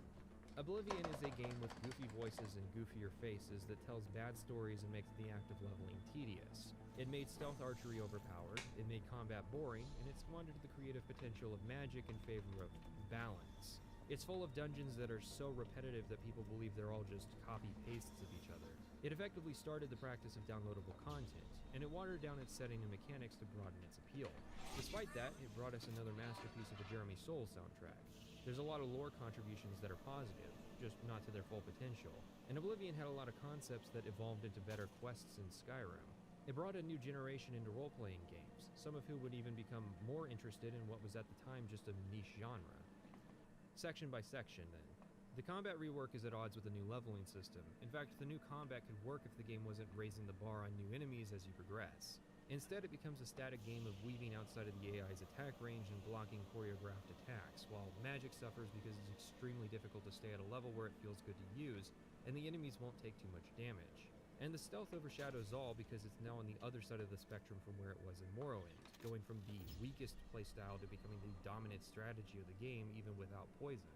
In turn, the leveling attempted to take steps towards trying to improve the overall experience. In theory, the player should go on to step into a random dungeon and find themselves fighting with a class. In practice, the player has to play a very specific way to not find themselves outclassed in all dungeons in the late game. Perks are a good addition to the game, providing new mechanical potential to mastery of skills. I think the only problem is that there really isn't a way to check out your perks in-game in Oblivion, as once the prompt is dismissed, it's gone forever. The problem is that there's simply too much incentive to grind the skills we want to use. Instead of the stated goal of the system, which is to have the character develop around the playstyle, instead of the traditional way things work in RPGs where players have to develop around their character. The other problem is that equipment scales with the world as well, less an issue because bandits are wearing Daedric and glass, and more an issue where the player has no reason to commit themselves to low-level gear you inevitably realize will be outclassed. The worst incarnation of this is the realization that rewards are leveled, and that random dungeon trash will outclass your special amulet simply because you made the mistake of doing the content you were most interested in first instead of last. And that content is in varying shades of quality, most of which simply aren't good. It feels like all the playtesting went towards finding bugs instead of performing introspection to determine if the questlines told good stories and finding out if the game was fun. I think that all of these questlines have solid premises, hence why I didn't really hate any of them. It's just bad execution. What I did hate was nothing, Supplicate the screen. really. That was cool. There's nothing in Oblivion that inspired hatred in me. It's not my most or even second most played Tez game, but it's far from my least played Howard game. Perhaps at some point I would have handily affixed the pleb tier title on Oblivion, but now I've finally come to an understanding of it that still needs to give, despite how many that I've tried. The arena is clearly unfinished. It tried something interesting, but once you've cleared all the human enemies, there isn't anything to it. In a game that has radiantly generated lists of characters it can use built right into the editor. The Fighters Guild is more of a traveler's guild, but in a game where any character can freely teleport, travel is meaningless. The Mages Guild is a mess of a story that isn't even really sure what it wants to be about. The main quest does know what it wants to be about, but was far too ambitious with what it wanted to accomplish. The Knights of the Nine is mediocre. It gives a lot to think about, but not a lot to do. The Thieves Guild is a better story than most, but it hardly projects the criminal fantasy onto the player, instead providing a stealthy shade of heroism. The Dark Brotherhood is not heroic, but there also isn't much of a story to it. More of a loose collection of quest ideas. There is creativity to the quests, but not consistency. The Daedric and side content of the game is also a mixed bag. In a world as culturally diverse as Cyrodiil, the NPCs are homogenous. The writers didn't account for Colovia and Nibene being of different cultures, let alone, of course, the jungle thing. The sound engineers didn't have any other way of organizing voice lines than alphabetical order. The only thing that differentiates the races are height sliders and skin tones. We're in the heart of the Empire, the home of a religion older than Christianity, and they have no militant branch, no political connections, barely even a priestly body. The Imperial cult had much more of a presence in Morrowind, a land where they were missionary invaders. The Imperial Legion has barely any soldiers, most of them performing simple guard duty in the Imperial City.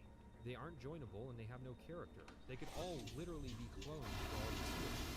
In Morrowind, there was a legion of predominantly orcs with a variety of characters and motivations, even a cult which planned to assassinate the Emperor. And that was just one fort. Now we're in the Heartland where we should be seeing all sorts of legionaries. Where are the Redguard warriors loyal to the Empire? Where are the Altmer battle mages? Where are the Bosmer scouts? There isn't really much of a cultural overlap with the neighboring provinces. You might notice an increase in a certain race, but their unique cultural identities are suppressed because it was outside the scope of what this game could accomplish. Imagine how the Bretons are portrayed in Skyrim, but for every race in Oblivion. I don't have a fitting conclusion for our character. Nothing like stepping off the dock at Raven Rock, because the cock isn't a character. Not like the Morrowind characters were, who all made choices and had quirks that defined them. This character did not make decisions. They had no morality. They had no character. I can't even really pin down what their motivations were to begin with. All I have is the moment where I play him for the last time, where I play Oblivion for the last time. Like Morrowind, I doubt I'll ever do a playthrough of vanilla Oblivion ever again. I guess I'll get this one out of the way. Have I tried playing Nerim? Whoops. For those unaware, Nerim was a German game made using the construction set and Oblivion assets. The answer is not really. I started Nerim and was then forced through the Oblivion intro dungeon on steroids before stopping for the day and never picking it back up again because I had moved to a new computer. I might have been more enthused to pick it up again had it not decided on such a, at times, literally railroaded introduction. The next thing to be talked about is Oblivion, Sky Oblivion, whatever short name will be written. I'm not really sure why you would choose to play more Oblivion over just playing Morrowind, short of being really, really bad at Morrowind. It just doesn't seem ideal to stamp Oblivion gameplay over Morrowind's world. I guess that logic would apply to Oblivion. Although, if all it takes are a couple gameplay mods to make Oblivion fun, I'm not sure why you wouldn't go that route. Skyrim and Oblivion, at least mechanically, don't have that much in common. Do people like Skyrim's gameplay, but Oblivion's world that much? I'm sure I'll try it at some point. I do want to do a heavily modded playthrough of the TES series to showcase the potential. I guess I also should say that I'm looking for feedback in regards to the level of research in this video, as well as these sections where I included other Oblivion videos. This was experimental for me, so I need to know what didn't work ahead of any future Skyrim project I plan on doing. You probably don't know that I streamed some of the research process, mostly the note-taking on Oblivion videos. These streams were a lot of fun, but upset a couple people who think media analysis should just be a row of walled gardens. So, we're probably going to do them again.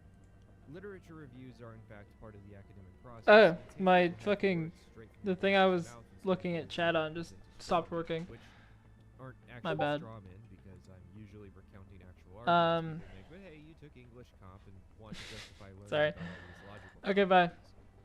If we do end up heading towards Skyrim, that water's going to get a Quote lot unquote more bye. red because there's a lot more I don't think we're hitting attempt 83 is in nostalgia to like 12 attempts. So hopefully this video does well and I can justify doing that. Ironically, I had originally started my channel in the interest of doing a long form video on Skyrim and just never did it. Although they are threatening to re-release it again, which is awkward because I may actually have to wait for that before making any moves. Maybe I'll finally review ODST. You know, I only reviewed Morrowind because ODST got re-released on PC, so I no longer had to play my 360 copy in. Well, now I may end up doing ODST because Skyrim is getting re-released again. Funny how things come full circle. Welcome to the credits. Don't dip out just yet. This is more than a sales pitch. I will be Moments dipping like out. these are some of the few times I get to express myself after months of tortuous editing, and I do mean months. To a lot of people who saw the Morrowind video, I just appeared in their lives one day.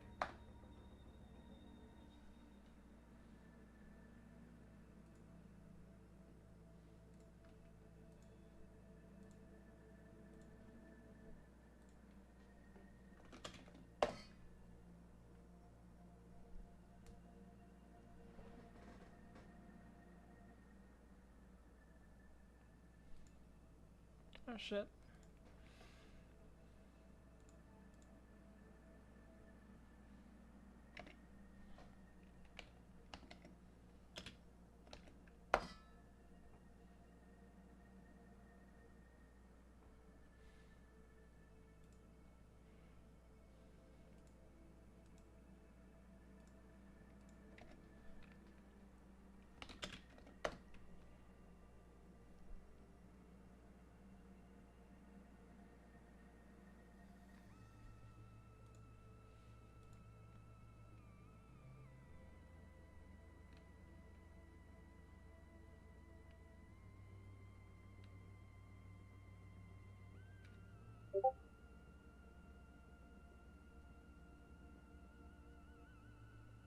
Looking for a fucking video. Give me a second.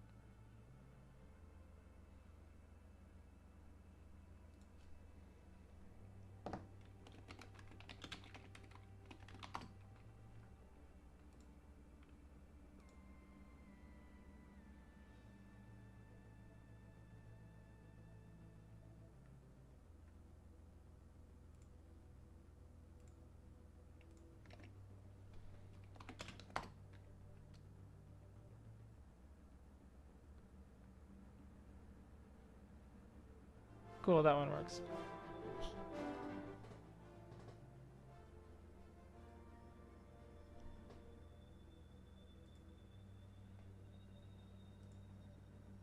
And yeah, I figured it would be too small.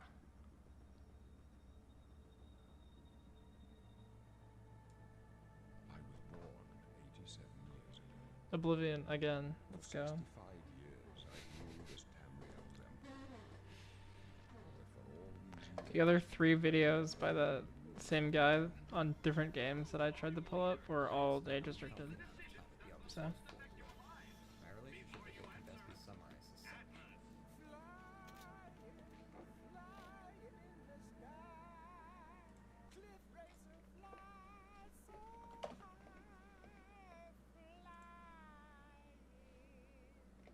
It's a messy mix of nostalgia-induced fervor, unbreakable habits, and genuine appreciation for an incredibly unique game.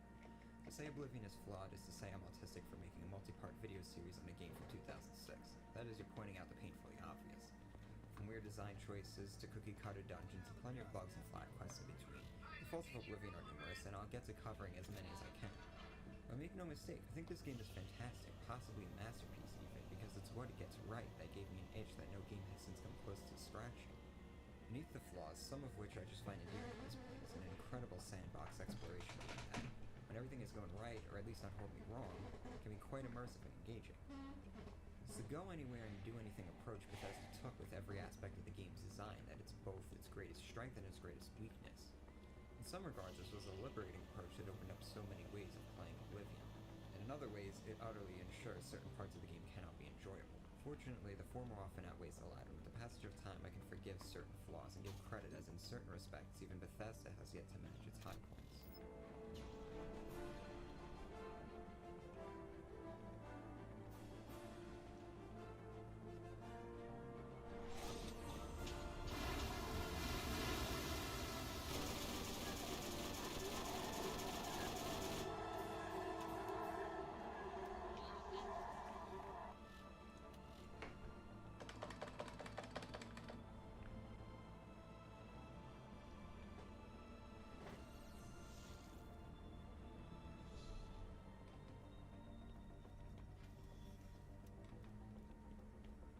You got red juice, blue juice, and green juice, which correlate to health, magicka, and fatigue respectively. Combat is intended to be a balance between these resources. There are a multitude of ways to manage your juice levels while depleting it in your enemies. You got a bunch of different weapons, spells, and whatnot to hurt your enemies. You got access to different spells and potions to keep yourself topped off on your preferred juices.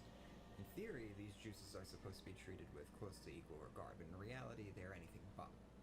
Health is your most important resource to be kept as high as possible, unless you like to live dangerously. And with the amount of potions you'll be given, there's really no excuse not to be at your max at all times, because you never know when an ogre might come and take you for half your health in one smack. Magicka, if you're a mage, and in all honesty even if you aren't, is your second most important resource, and any spell cast comes at the cost of it. Like health, there's plenty of potions to keep it full, but unlike it, you regenerate it over time. But his regen speed is dictated by many factors, mostly a willpower attribute, so chugging potions is your best bet.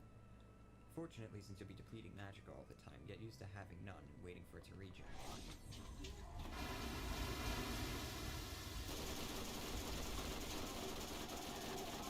Finally, we have fatigue, and it's complete.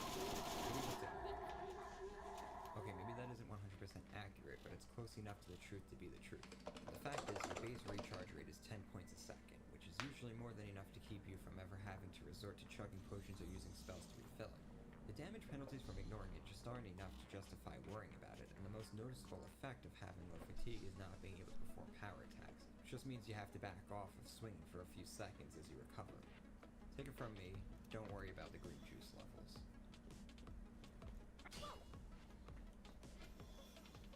To the end of making things dead, you have a wide range of options to choose from.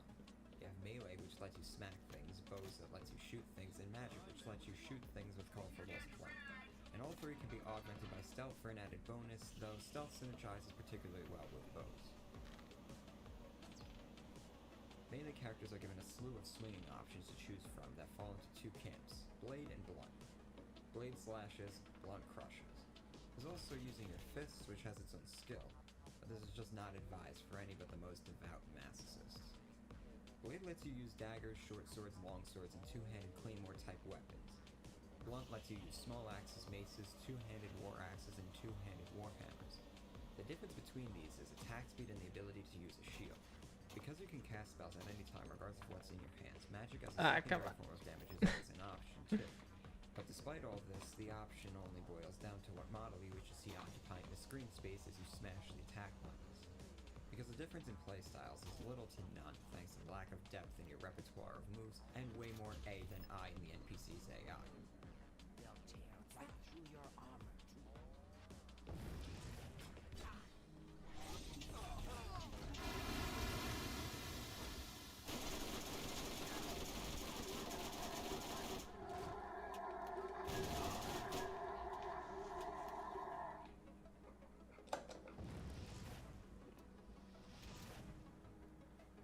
Hey. Oh, this isn't that. Oh, it's got. It actually has accuracy though. This is probably better. Access to any other ranged weapons, and aside from the occasional enchanted Yeah. arrow that only spawn later We'll in go the with game that's or better. available to be made or purchased, you don't really have much of a choice between the arrows that don't boil down to picking the stack of arrows that do the most damage. Stealth plays to your advantage here because when sneaking you get a 3 times damage multiplier from your sneak attacks. But the only variation in combat from this is just positioning yourself more carefully and moving through dungeons even slower as you stare into the murky ambient light looking for shapes of enemies ahead. It really doesn't add much to the experience, I have to admit. It's more engaging than melee for sure, and when your enemies spot you it will require some finesse to maintain your positional advantage. But with the limitations of the movement system, what you end up doing to keep that advantage often feels like a cheesing tactic more than anything else. And the AI rarely knows how to compensate and will start to just bug out as a result, adding to this cheese factor. Then we come to magic, which is by far my favorite of the 3. Like I said earlier, you can cast spells regardless of what's in your hands. It's just a simple button tap to fire off a spell. So you can keep an axe or a sword or a bow in your hand, a shield in the other, and still pop off spells, making it so that you really don't have to choose between magic and other damage types. What does limit you is your magicka pool and your magicka recharge rate. And when your higher damage spells start to burn a ton of magicka, it will slowly relegate your spells to little more than a cheap form of spitball damage or a quick heal in time for you to reposition and recover. Unless, that is, if you go all in for magic and try to specialize and build for it. Oblivion has a surprisingly unique and varied magic system, considering the other 2 systems are dull and even duller. Your main modes of damage are fire, frost, and electric elements. And aside from some characters that have very high resistances to certain forms of damage, there's no need to overthink this. Damage types do not synergize. You can't stack 2 effects to make them more potent or anything. It just boils down to, does the game tell you this enemy is immune to this damage type? No? Okay, fire at will. You're also given 2 types of attack mode, target and touch. Target lets you fire off from a distance at the expense of more expensive to cast spells. Touch requires you to get up close and personal, but the spells cost less, so you could afford more damaging spells. This compromise is great for melee characters who will be in their enemy's face anyway, making the sting of not being able to specialize in magic hurt less by letting them make better use of it. Neat. What else are we doing with third attack?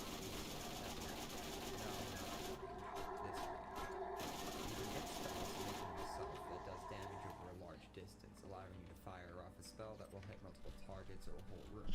Very nice, very effective, and very fucking expensive. Usually not advised, but it's great to have options. And finally you have Duration, which, as the name might suggest, allows you to make damage over time spells. Duration plays more of a prominent role with utility spells, but it works with damage spells too. And that leads into the different types of magical effects, because magic has so much more going for it than the other 2. We aren't even scratching the surface yet. Effect types fall into 3 categories: Drain, Damage, and Absorb. Drain will only temporarily lower the effective juice attribute or skill. So a Damage Intelligence spell will lower the target's intelligence attribute down, say, 10 points, making it 40 instead of 50. Once the duration of the spell, say 20 seconds elapses, the target's intelligence goes back to 50. If it's health, then it drops to 40, and once the spell is done, the health will go back up 10 points. So if you did 10 points of damage during the duration of the spell, the target's health goes back up to 40, not 50. Damage health is fine if you can kill the target in the time window, otherwise it's sort of a waste. But it's also the cheapest of the 3 types of spells to cast, so it has its benefits. The second effect type, Damage, is what we know a lot more intrinsically. You hit the enemy with the effect, and the only way to undo the effect is with a restorative effect of equal magnitude. You hit an enemy with damage health 10 points, they gotta chug a potion to heal those 10 points back. If that effect has a duration, it will do that damage multiplied by the duration. So 10 damage over 5 seconds comes out to 50 points of damage. Very nice. This is more expensive than Drain, but it's a one and done deal, no worrying about it being reversed at the end of the spell. Third is Absorb, which is like damage, but transfers those points to you instead. Absorb health at 10 points takes 10 health from your target and deals you 2 points. Simple but costly, it falls under the School of Restoration rather than the other two damage types, which are Destruction. So you need to pay more in Magic and specialize in another School of Magic too. Then we get into elements, weaknesses, and resistances, and all this other shit that doesn't really end up mattering a whole lot. Like I said earlier, as long as your enemy isn't totally immune to the damage type you're dealing, you're probably okay. Unless you're playing on a very high difficulty or doing a very autistic challenge run, in which case a lot of what I'm saying is obvious or inapplicable. You can also damage enemy attributes and skills, which I don't know if it even really has an effect. I've never even seen enemies run out of Magicka. I mean, they probably do, but the problem is that the AI doesn't account for any of this, and the behavior that's doesn't change as a result. If you deplete a mage's Magicka, they just whip out a dagger and charge at you like a total psychopath, and your response where you live 99.9% of the time is just hit him until he's dead. It's a shame this is the case, because Bethesda built a very interesting system of skills and attributes, and it would be awesome to exploit that system and really tear apart your enemies, but the dummy AI just makes that more trouble than it's worth. This leads into utility spells that can manipulate enemy behavior like Turn Undead, Frenzy, Calm, and Fear spells, but their utility is limited and only prolongs the inevitable of having to whack, burn, or shoot them to death. Getting pretty good luck. Paralyze and Silence are fun and useful blights you can inflict upon your foes, but other than that, trying to make use of any of the other utility spells yields middling results at best, and at worst wastes precious Magicka that could be used instead to make your enemies dead. Making enemy dead is most important in a fight. Believe it or not, I've only covered 3 of the magic skills thus far: Destruction, Restoration, and Illusion. There are 6, although Mysticism is a little, special. Conjuration can summon enemies to kill your enemies for you and act as aggro magnets while you sit in the corner dealing damage against distracted foes. It also lets you summon weapons and armor, which is, okay. It feels like an afterthought, but it's there, I guess. Alteration lets you cast spells that protect you from damage and elements, which can be useful against certain enemies. Alteration is fine if you want to sit and prepare and really think about an encounter, but it's sort of pointless when, once again, the best way to approach a fight is stacking as much damage in as possible. Mysticism lets you dispel drain effects, see living creatures in the dark, trap souls for enchanting, and use telekinesis to move certain objects. Dispel can come in handy when you get hit with something like Drained Strength, which will suddenly make all that sweet loot in your bag too heavy to carry, leaving it glued in place. Detecting Light is useful for stealth characters because you can see enemies through walls, but once your sneak level is high enough, the risk of detection are so low that you can literally walk into enemies and be fine. Soul Trapping is essential for enchanting, but you can slap that on a weapon via an enchantment. Telekinesis is just utterly useless. Mysticism ends up being a grab bag of spells that ultimately winds up leaving the school feeling a little bit plain. With that, I think it's safe to say we finished discussing magic, which has a ton of things for you to design very unique builds with some insane amounts of variation. And because you can mix and match things to your liking, the options are almost limitless. What ends up playing against you as a magic character is not your options or your imagination, but the AI itself, which just takes a lot of fun out of all the experimentation.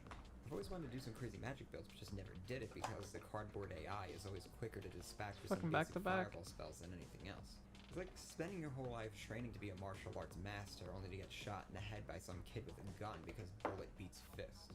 It's nice though that the game doesn't punish you for mixing magic in with melee and bows because it's such a fun system to tinker with. To further spread the joy, you also have alchemy and enchanting to open up more options. This is better. Oh my goodness. Excuse me. Are you all right? Run away! What's the matter? Getting... Alchemy lets you use a lot of the magic system in bottle form. You can apply poisons to weapons to utilize offensive effects, or you can harness the positive effects of potions. There's a ton of ingredients to collectively mix up to create very unique, sometimes questionable effects. This is a system I always feel guilty not interacting with more, even though I slap it onto just about every character I make. The problem is it's just a cumbersome affair, and carrying a lot of potions is a huge burden and means you don't get to carry nearly as much gear and loot. And once again, like with magic, a lot of the strategy goes out the window and you just can easily carry around a modest stack of health potions and stand there swinging at your enemy as you chug them while waiting for your enemy to fall over first. It removes the need to experiment, and because of that I never really do. Enchanting, like alchemy, allows non-magic characters to tinker with magic or to add even more synergy to mages. You can add effects to weapons that will consume charges each time the weapon deals damage dungeon for a lot of builds, this will be your main way to scale up your damage output as you gain higher levels. You can find enchanted weapons as dungeon loot, so you don't actually have to enchant them yourself, or you can get them from quests, or you can make them with sigil stones from Oblivion Gates, making the harvesting of sigil stones really one of the only reasons to close gates. Some of those stones are no joke, you can make more powerful enchantments than the alternative way to mix. In order to recharge a weapon, you need to consume soul gems of Arlen Stone and bring it to a vendor who will, for a modest sum of gold, charge it for you. You can also apply enchantments to equipment which will grant buffs, or debuffs if that's your thing, and won't need to The be 3 in a recharged row. either. Very cool. Enchanting costs gold, requires knowledge of the spell, and a certain skill level in the appropriate school of magic in order to apply it to the item. The level of the soul gem dictates the potency of the enchantment, and for weapons it will dictate the number of charges. You can stack the effects on weapons, but this will come at the cost of fewer total charges, while items can only have one effect applied. It's a cool system and I love using it and abusing it to its full potential. I do have a personal gripe with the limited number of charges being way too low in the vanilla game, so I do use a mod that boosts it up a little bit so I'm not recharging it every time I clear a single dungeon. To round things off, there's also enchanted staves that behave like spells but use weapon charges instead of magicka. They're a nice backup for mages who aren't using a weapon, but because staves are two-handed and won't allow you to equip anything else with them, their utility is limited for a lot of characters.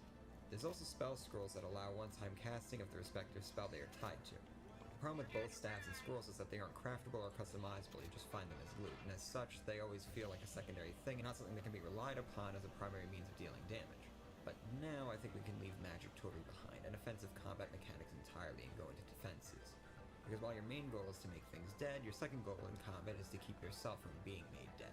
To that end, you got a bunch of armors to choose from, classified as either heavy or light. Heavy armor protects more but weighs more and slows you down more, while light offers less protection but weighs less and slows you down less. Don't worry, you will eventually unlock perks that let you negate the downsides of each armor class. Heavy armor becomes weightless and light armor becomes 50% more effective, making it so that you're really only picking the armor based on aesthetics at this point. If you're a mage, you can wear armor too, but be warned, your spells will be less effective. This can be mitigated by leveling up your skill in respective armor class, but it will always be there. If you want the most bang for your magic a buck, then you have to go with wearing all cloth, which has no spell penalty. The loss of armor can be made up by wearing something with a shield enchantment on it, and it won't affect the spell effectively. I really like how this encourages class cannon build, it can be a lot of fun to play. In order to augment your defense, you can also equip a shield, which is also classified under respective armor classes. This allows you to block more effectively, increase your armor rating, and have another piece of equipment to enchant. And that more or less covers offensive options, aside from my favorite, which is running and jumping around like a total spaz so enemies can't hit you. Now it's time to criticize. Despite all the options and variety to choose from, it all ends up feeling the same. The bulk of your time in Oblivion's combat will be spent wagging a sword and smacking a straw dummy, or slinging a bolt of elemental damage at a dummy, or shooting an arrow at a dummy. Regardless of your preferences for a particular mode of damage, it all ends up feeling the same because combat lacks any sort of weight or feedback. This is probably being a little more harsh than Oblivion deserves, especially considering how much of the combat changed from Morrowind, which relied upon dice rolls and a real-time combat system that only resulted in combat feeling extremely awkward, bordering on broken. In Oblivion, Bethesda managed to push it to just feeling awkward, which is an accomplishment I have to give them credit for. A real limiting factor in this regard is that you can take a hammer and smash a goblin in the face and it will react exactly the same as if you slashed it with a dagger. Which is to say, he won't react at all. He won't flinch, he won't dodge, and unless you're using a power attack, he won't stagger. His options are either run at you swinging wildly, run at you blocking, or some compromise between those two states. And aside from having the option to strafe yourself or block to force him to recoil, your own combat options aren't very broad, and result in you just standing there whacking at your enemy until its HP hits 0 and it crumbles to the floor sending you dead. There's no weakened or unconscious states, very rarely do enemies attempt to flee or act with any sort of regard for their own life, it's just fight and dead. In the beginning stages of the game, combat is a drag because your options are so limited. As you gain levels, you unlock more of your build's potential and things start to get fun. But that almost always tapers off as the world continues to level up and you crest the curve of your combat effectiveness. You don't face smarter enemies, you just start fighting enemies whose health and damage output values are a few points higher. Meanwhile, your own damage output gains are stagnant. But this is all starting to lead into a different discussion, so it's probably about time we switch gears to discuss leveling.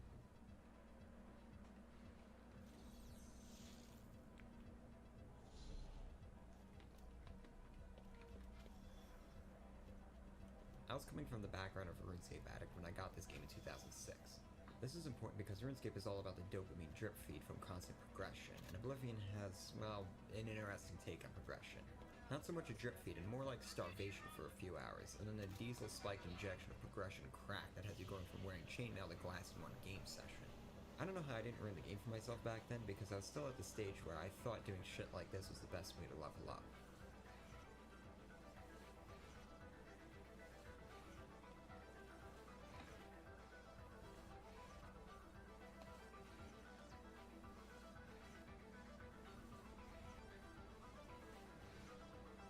Let's just say my problem-solving skills were still in development.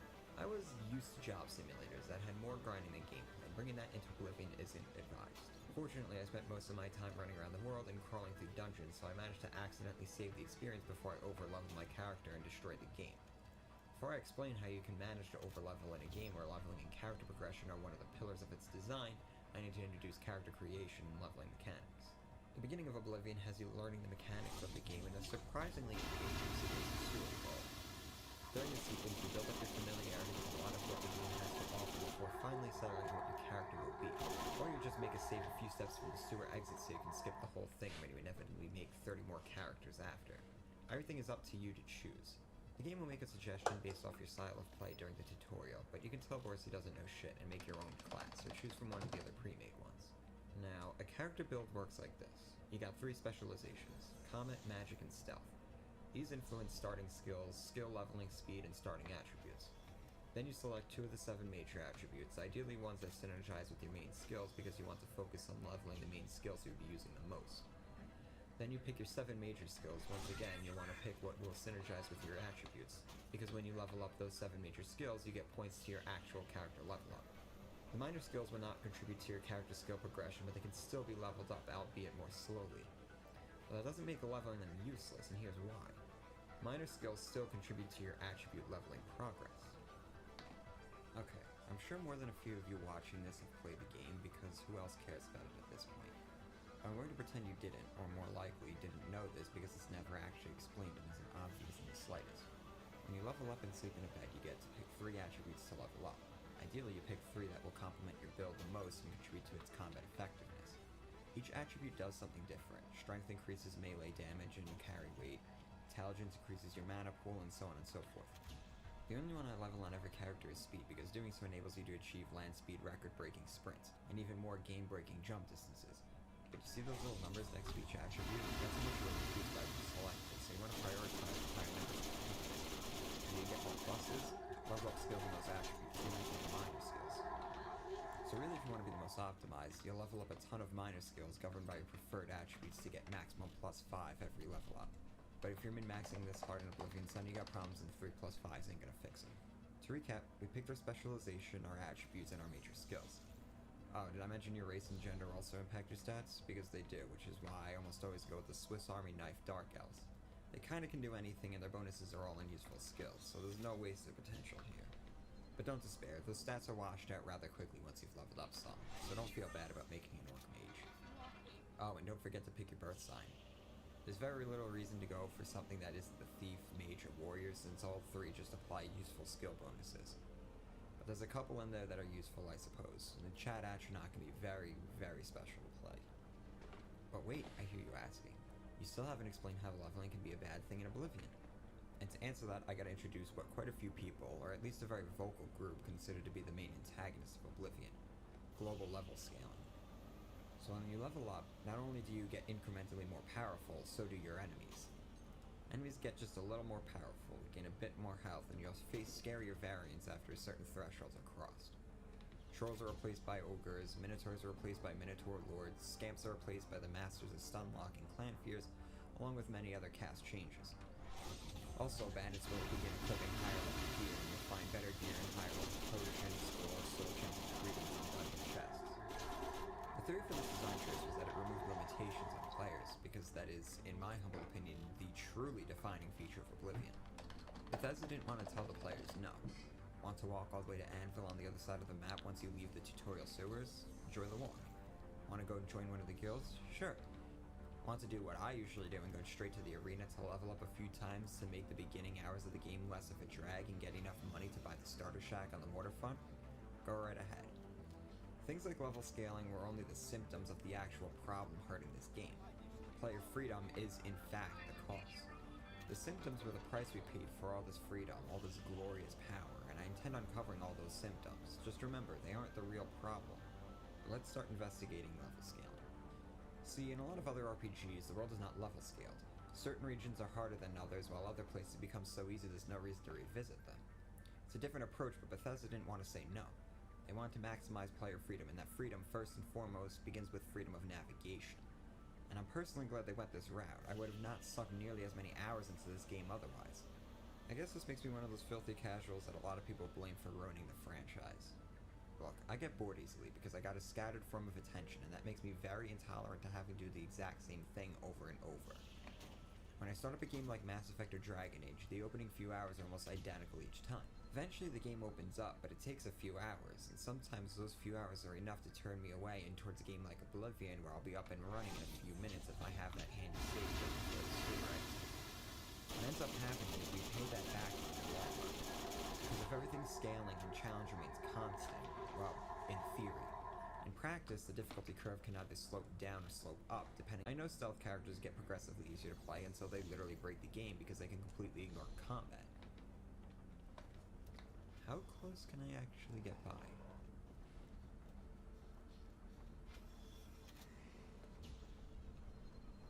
Oh, okay.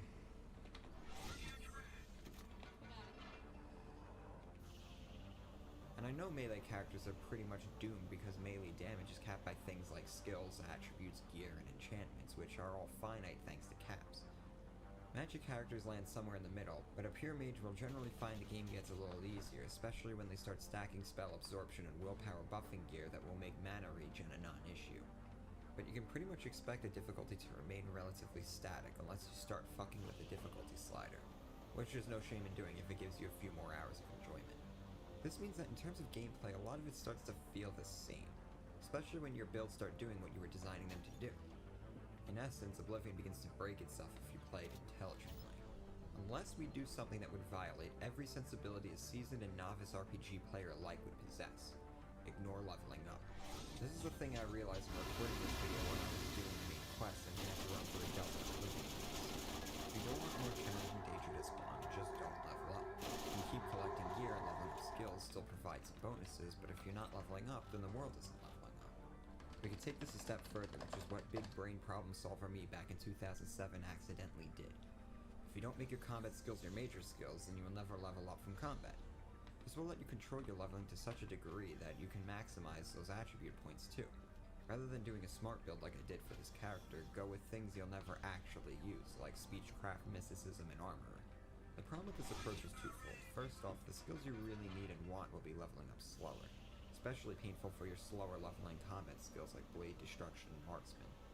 That's going to hurt you in the early game, but hey, if the enemies aren't leveling up and you're still managing to get by with better gear and superior tactics, then you're probably okay. The second problem is, this is fucking boring. I don't want to make a build that is a literal inverse of my playstyle. Fortunately, you don't actually have to do this because we have a difficulty slider. The difficulty slider, which can be changed at any time, can be used to tweak down or crank up the difficulty. It's probably the best way to handle the level scaling in Oblivion. It really is a mess, and I didn't realize just how bad it was until I played this character, which is all stealth. I almost always play mages, which, like I said earlier, can have a very easy time or a not so easy time depending on the circumstances, so I never quite noticed all the issues Oblivion is plagued with thanks to its level scaling. What the difficulty slider doesn't compensate for is loot spawning, and that I think is the worst aspect of Oblivion's level scaling. The difficulty can be tweaked to your liking. The fact that the game goes from starving you of gear, gold, and potions to drowning in all of it once you hit level 15 is something that nothing except the most exceptional metagaming and mods can fix. And this ruined the experience for me pretty quickly this time around. This is also one of the strangest obsessions of mine when I first got the game. Coming off of RuneScape, which is all about inflating your bank account to then sink millions of GP into bling and houses, yes, it makes sense why I came into Oblivion thinking making gold was the most important thing for me to spend my time doing after getting bored grinding levels for no reason. So I'd clear out loot-heavy dungeons and then make a dozen fast travel trips to strip all the gear out and sell it at the market district. I did this for every dungeon I hit, and considering I spent most of my time clearing dungeons, it starts to paint a sad and troubling picture. But I did get the bling in the houses. Of course, making money, especially at higher levels, is laughably trivial, because lowly bandits at remote camps will be geared with enough high-level armor to buy half the player-owned houses in the game. And aside from buying houses, which is pretty much useless because the Waterfront Shack gives you all the perks any of the base game houses will give you, which is a bed to sleep in and a chest to store your shit, there aren't any money sinks in the game. Maybe repairing armor and recharging magic weapons are 2 other sinks, but they barely count. Barring the Blade of Woe, which was a woe on my coin purse thanks to a mod that boosts enchanted weapons' number of charges, recharging that gold-thirsty dagger cost more than the Skingrad house. And I didn't realize until I was flat broke, so I ditched the gold sucker for something else and started stripping dungeons for an hour until I was the richest man in Bravil. The easy loot never bothered me when I was younger, but this recent playthrough I found it almost killed my interest entirely. I don't really know why. Maybe I used to really enjoy the progression of this game and I just happened to make a character that really cheesed the hell out of the game too much. Maybe because I just finally noticed how absurd it is. Maybe because the older I get, the more I appreciate scarcity of this game as opposed to constant indulgence. And I mean, that philosophy can apply to just about anything, not just games. We value things that are scarce, whether it be loot in Oblivion, money in our bank accounts, sex, or drugs. We need to understand the plight of being without in order to appreciate having those things.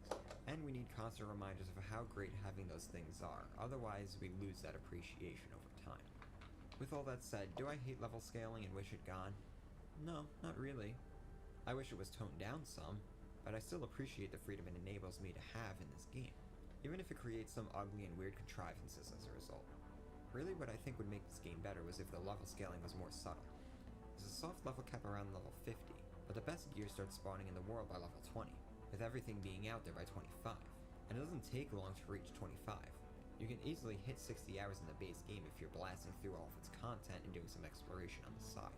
By 60 hours, you'll be near level 40-45 just by organically leveling, which is why level grinding is just so stupid.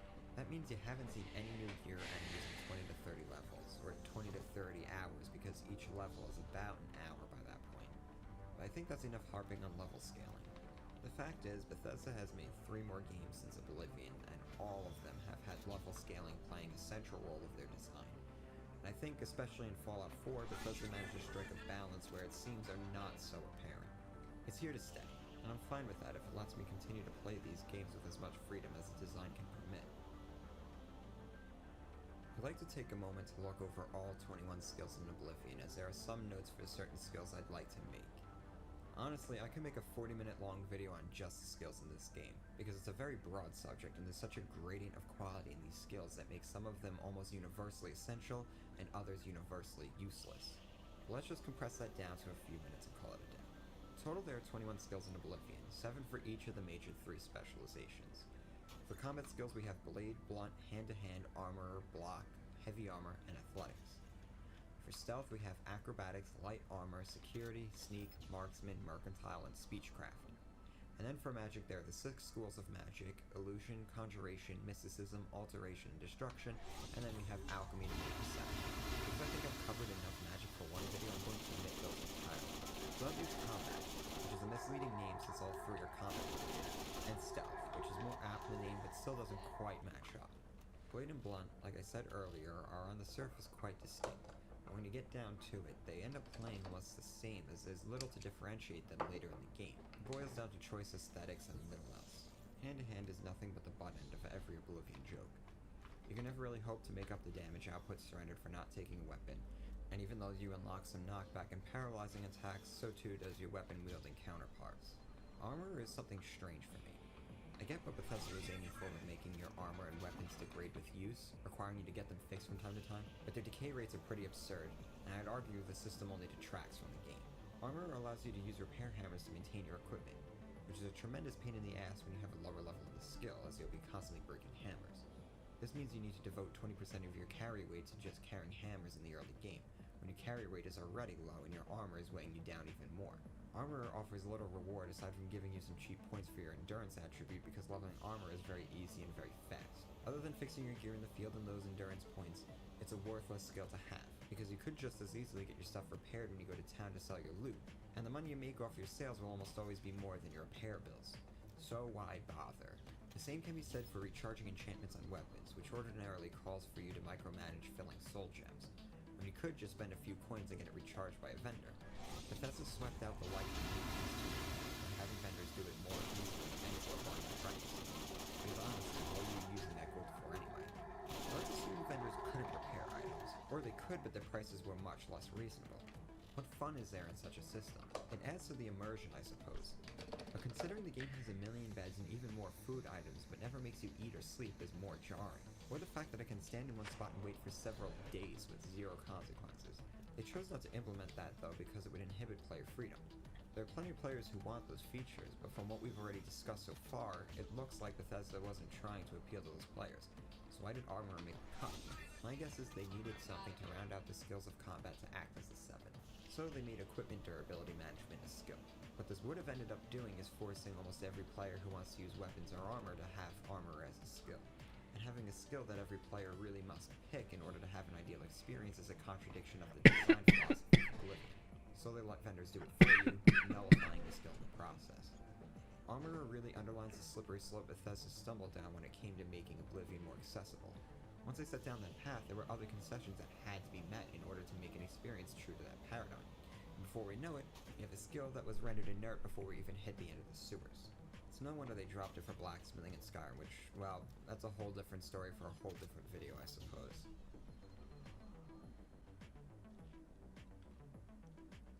Athletics is another skill that I suspect exists just because they needed something to round out the 7 skills. The only thing that more levels than athletics will teach you is a couple more points of speed get their way, which as I said earlier about green juice, isn't really a factor at all in the safety.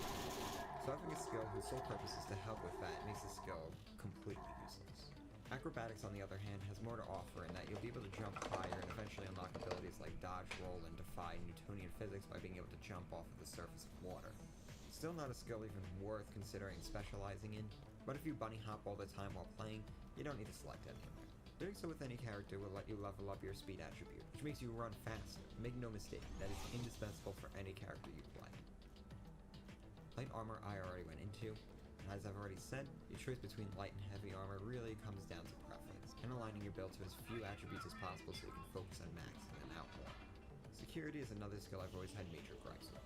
At the risk of getting into a much bigger argument about the unnecessarily rigid structure a lot of RPG leveling mechanics are, I want to say I don't like skills whose sole focus is to unlock optional things. Be it lockpicking, hacking, or speech skills, I hate them because when I see them, I'm led to think either the game is going to have an abundance of content I won't get access to unless I pick these skills, or that content will have other ways to access it because the developers realize that punishing players who don't want to sacrifice combat effectiveness for exploration isn't a fair thing to do. Like I said, this is an argument well beyond the scope of this video, so I'm forced to oversimplify it a lot. But I feel the security skill adds nothing to the game. And what's worse is that the mini-game that's attached to it is so obtuse and tedious that I just get as many lockpicks as I can, sometimes resorting to cheating to get them, just so I can smash the auto-attempt button until I'm through. The fact that they added the skeleton key, which is an unbreakable lockpick you get from a very easy quest at level 10, leads me to believe that the Bethesda made their decision to do, or at least were willing to compromise. The security tied it to other gameplay elements I'd be more willing to cut some slack. But it doesn't, so I don't. Ban it, get it out of here, give me my skeleton key.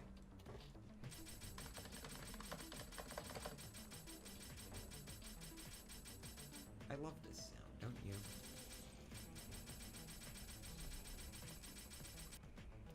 Next is Sneak. Sneak is a great concept held back by 2006 Bethesda AI and a healthy heap of dumbing down to boot. Once again, this is a subject that can easily be stretched into a video. To make a long point short, the stealth mechanics of Oblivion leave a lot to be desired. NPCs are either telepathic in how they can sense the disturbances you cause in the psychosphere when you enter a room,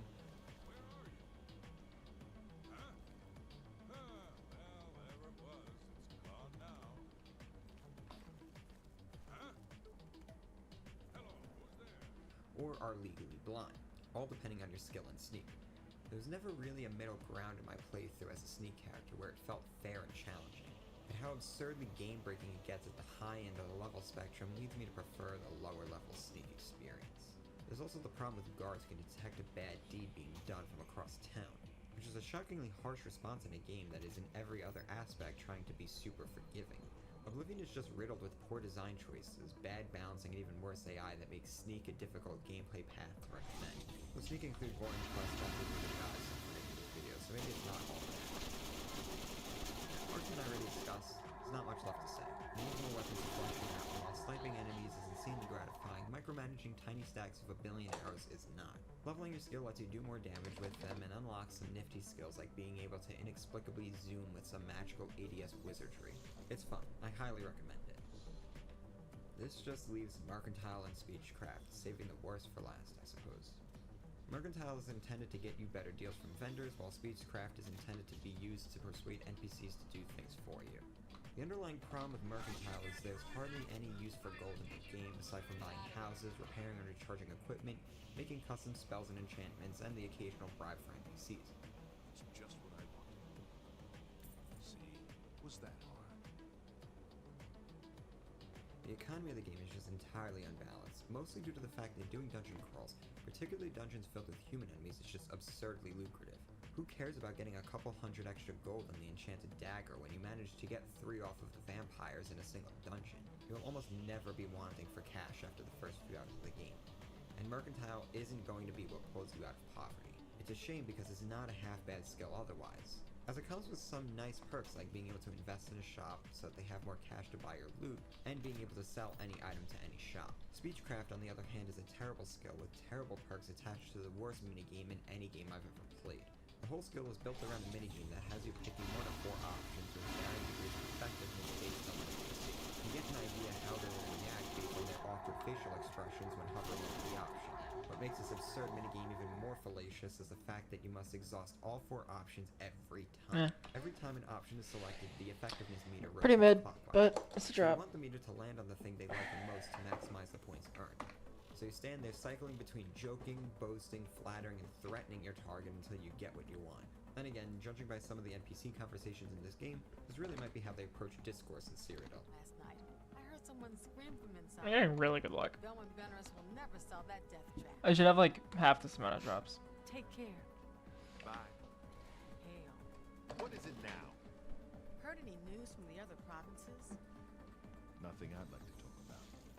Bye. There's more plaguing the speech system in this game than just a laughably uncanny minigame, though. The main problem is that character's disposition towards the player is rarely an obstacle, unless you need a certain threshold to progress in a quest. It's just so arbitrary that it will pop up like a drunk driving checkpoint on the 4th of July weekend just to remind you it exists. That's when you ignore the minigame entirely, and just like in real life, bribe the shit out of the person until they give you what you want. I don't know if Bethesda intended on making some sort of social commentary with this shortcut, but I like to pretend so. And bribing is only a last resort, because the better alternative is to use charm spells that can boost an NPC's disposition temporarily. You can make a custom charm spell that will boost their disposition by a staggering amount, and make it last 1 second because conversations freeze time. And then just never worry about Speechcraft again. And don't worry, you won't be missing anything. We understand each other perfectly. Oh, well, that's just the thing. I appreciate the gesture. Every little bit helps. And that's all I have to say about leveling and skills that can fit comfortably in a coherent video. The systems running under the hood of Oblivion are less deep than I think a number of its fans and critics actually give Bethesda credit for. The problem is not the depth, but the effectiveness and meaning of these systems. The game wants to encourage you to make playstyle choices, but it never actually forces you to commit, and offers a ton of ways to get just about anything done, rendering a lot of your choices sort of meaningless. And even when you do make choices and do commit, the game fails to give satisfying feedback a lot of the time. NPC AI doesn't necessitate or even encourage experimenting with these systems to make dynamic builds, and as such your best course of action in combat is laying on maximum damage, as opposed to coming up with tactics to outsmart and exploit your opponents. Many skills fall prey to the game rendering them redundant, either through making easier alternatives to investing in the skills, or letting you throw money around like a Gilded Age political boss.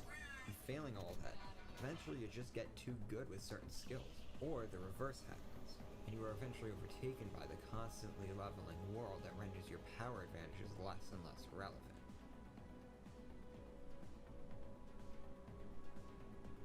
This video is so much longer than I originally had planned. I wanted to insert exploration into this, but then I realized I never discussed the skills and I had to go back and edit it in, and well, now it looks like I'll just have to add another video into the queue. This is a series though, and I plan on covering every aspect of the game. Exploration, presentation, world building, all the guilds, shrines, main story, the DLC, and maybe a few other topics shoehorned in where I can fit them. It's going to be a wild ride, and if you're interested in watching this madness ensue, consider subscribing. I've been working on this project for almost 2 months as of writing this script. This is the 5th script I've written, hitting a total of 40,000 words across all the stories, every script written from scratch. Then it was exhausting as I searched for the right balance of tone and content. I hope I finally found something that actually works. consider dropping a comment or a like or sharing it with people or making a sacrifice to say this. The support would go a long way to helping me come to terms with what my life has been these past 2 months, and give me steam to press on to finish this thing. I expect by the end of this I will write close to another 40,000 words, which would actually mean I would have written enough words to encompass a whole adult fiction novel across all my scripts. Anyway, have a good one, and I'll see you in the next.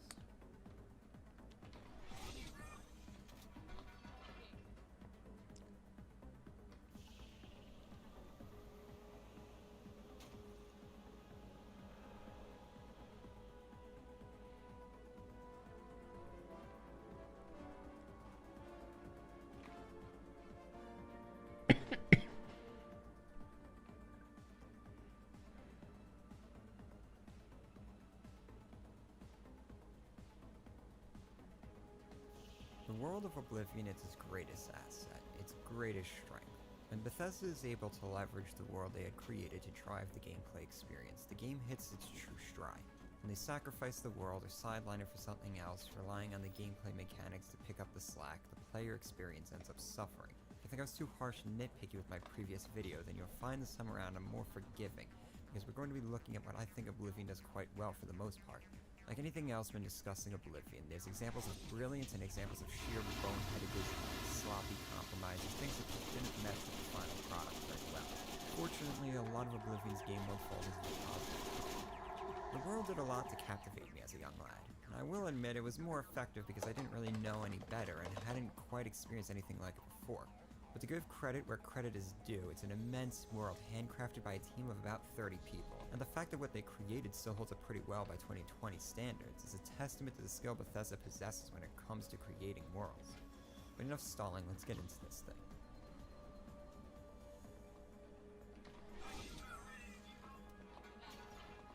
When Oblivion first launched, it was technically considered a launch title for the Xbox 360, and when compared to other games at that time, Oblivion actually looked really good.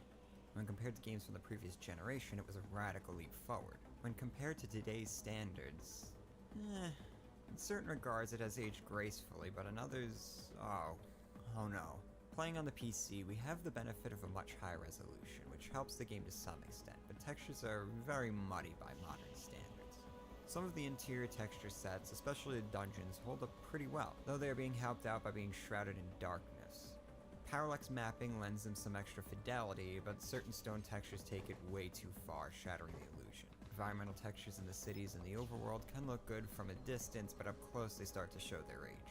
Weapons, armors, and items all range from okay to not good, depending on the items in question, and if you're using a third or first-person perspective.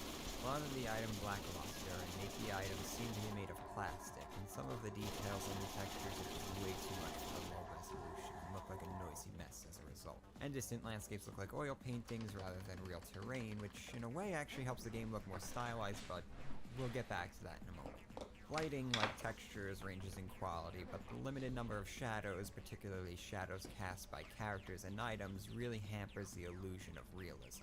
In general, interiors have better lighting because you won't run into the limited number of dynamic sources and shadows as often, but it's still not great, and the omnipresent ambient lighting and fog really ruins the dungeon experience. You'll frequently find inexplicable pools of light from non-existent sources that are just there to keep the place looking bright. And I don't know why this is such a problem for the developers when we have so many ways of seeing in the dark.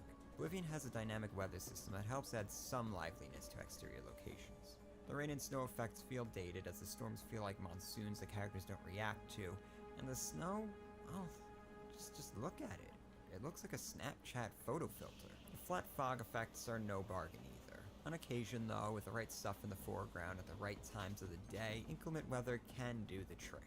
But it's the sunny weather, especially at sunrise and sunset, where the game really sparkles. This has to do with the saturated, more fantasy-like color palette they used, and this is on display when the sun is at more extreme angles in the sky. This is when the game feels picturesque, almost like you're living in a painting. This is where the things like muddy, distant landscapes can almost feel like it adds to that impression. Fortunately, the disappearance of distant trees and rocks and, well, everything else not part of the landscape geometry disrupts that impression to some extent. But the powerful colors and the heavy use of gloom does make this game look more stylized than I actually remembered it being. I'd be remiss, though, if I didn't mention the absolute worst part of Oblivion's graphics. NPCs. Monsters and creatures still look good, aside from maybe ghosts because they look like Scooby-Doo characters as opposed to something more grounded and freaky. But the wraiths make up for that missing horror element, and seeing as they replace ghosts after a certain level, it's almost a non-issue. NPCs that you interact with, though, they all look like they share genetic material with garden variety vegetables. They all look lumpy and disfigured, like their skin is actually a hard plastic shell pressed over another person, but the shell's not the right size. Looks like these people had terrible skin conditions that someone tried airbrushing away. Their facial animations just convey no genuine human emotion despite being so emotive. It's uncanny and more often than not, hilarious and unsettling. The problem can't be ignored either because the camera makes a really uncomfortable locked-in zoom on their face that freezes time, making it seem like there's some alien creature that has you ensnared in some evil spell, and isn't aware that the illusion of normalcy is failing to convince you. I'm probably making a bigger deal about this than I should be, but when a lot of your time is spent staring at these abused canvases of human flesh, it just can't be ignored. I think a lot of the blame lands with the character creator. The parameter of the sliders can be put to way too extreme of variables that no human could possibly exhibit under normal circumstances. I imagine this is the same tool the developers use to make NPCs, so the tools make it easier to produce unnatural looking faces as opposed to natural ones. It explains why so many NPCs look like they just shouldn't exist. It's funny and amusing at times, but completely immersion breaking otherwise. All in all, as long as you aren't talking to an NPC, I say the game looks pretty good still. Looking deep reveals the flaws, but at face value when you're just wandering the land wagging your sword at some baddies, it holds up pretty well.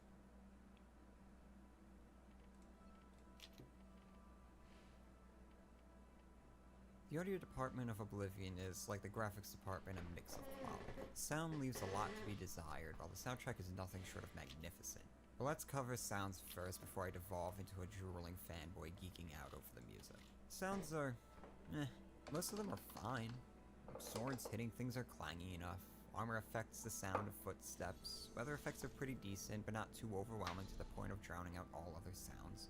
And you'll sometimes hear birds chirping in the forest when you're wandering around.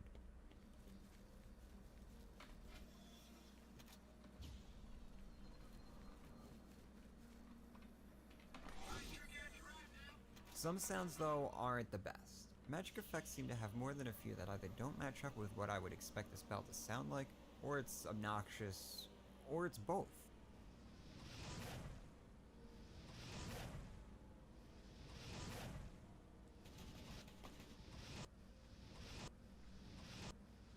Like NPC faces, it wouldn't even be worth mentioning if I didn't hear these sound effects constantly as a spellcaster. But moving on from perhaps my worst nitpick thus far, let's get into something less nitty. Voice acting. Oblivion has got a very bad rap for its voice acting, and some of it's deserved and some of it isn't. I really can't sit here and say there's a bad voice actor in the cast, especially considering the sheer number of characters and lines these people had to voice. I think their work goes largely unappreciated. No, the problem isn't the actors or their performances, it's just the fact that there's only like a couple dozen people voice acting a cast that borders close to 1,000 individual NPCs that all have something to say. I'll get to the content of these conversations later in the video, but for now, I just want to discuss the quality of the acting and recording. It's good. We got a few A-list actors who fill in some of the key characters, including Patrick Stewart, whose voice is like Velvet, Sean Bean, who is Sean fucking Bean, and Terrence Stamp, whose performance of Mankar Cameron is the only saving quality of the main baddie of the main story.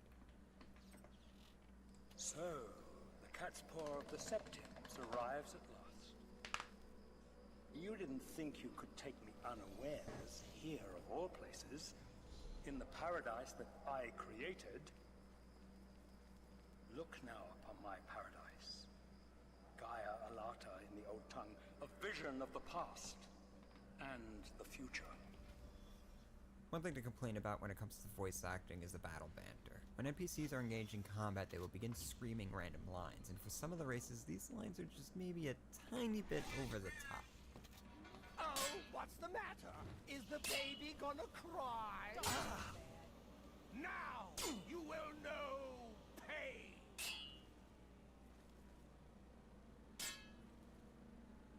The Imperial Guards in particular have some pent-up bloodlust they unleash when they are let off their leashes. Then pay with your blood. Pay the fine. I fought mud crabs more fearsome than you. I'm just warning you. That's the best you can do. Die for the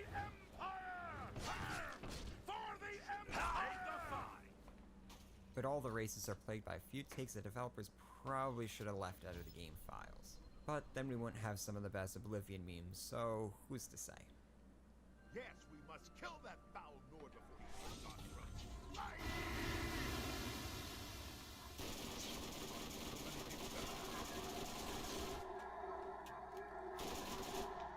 Oblivion's original soundtrack is an hour-long composition by Jeremy Soule, encompassing 25 tracks. These songs are played in 3 distinct sections of gameplay: exploration, dungeon crawling, and combat, with the game's theme only being played at the main menu. By far, my favorite tracks are all the exploration ones. They are a perfect mix of woodwinds, brass strings, and light harmonic hymns that are all carefully balanced to prevent any set becoming too overpowering, fatigue, or boring. It's your usual fanfare when it comes to instruments, but it's how Soule uses these components to create tracks that are at both times emotionally evocative but emotionally neutral that is a really impressive feat. These songs all carry emotional elements that generally make the listener feel something, but it never tries telling the listener what to be feeling. Many of the songs can elicit from me feelings of peace, joy, and happiness, or they can make me feel wistful, forlorn, lonely, and sometimes just downright depressed. It's very difficult to make music that does that consistently, and the fact that every single one of the exploration tracks does this is a credit to Soule's skills as a composer. Of course, the soundtrack now strikes with me a lot of nostalgia, but that does wear off after a few hours in-game, leaving me with nothing but a great appreciation for what the music was intended to do. The dungeon tracks are more ambient in nature and less neutral in tone, provoking feelings of general unease, while combat music is meant to signal you're in danger and provide a break from the peaceful exploration tracks to avoid dissonance from what you're hearing or what you're seeing. There's less to say about them, but they aren't bad, and they don't detract from the really dope track. The only problem I can say the soundtrack has nothing to do with Soule's work, and rather how the game engine handles playing the tracks. You'll be wandering the lands listening to some peaceful song when all of a sudden the horns of war start blaring, signaling you're under attack. So you'll stop in your tracks, spinning in circles, looking for a troll to come barreling through the trees, only to see it's a mud crab inching its way towards you in the least menacing way imaginable. So you just pop it with a fireball and the peaceful music comes back. It's really silly, and it makes it so that you end up gaming the music as a signal for anything that might be keeping you from fast traveling. Another problem will arise in the dungeon tracks, where brief stints of combat will cause the background ambient music to reset rapidly enough to show the seams of the tracks. It would have been better if the ambient tracks eased back in after like 30 seconds of silence following combat, just so it wouldn't be so obvious. But these are both only tiny complaints that Bethesda actually addresses in later games. I just needed something to complain about to restore the balance of this video's humors.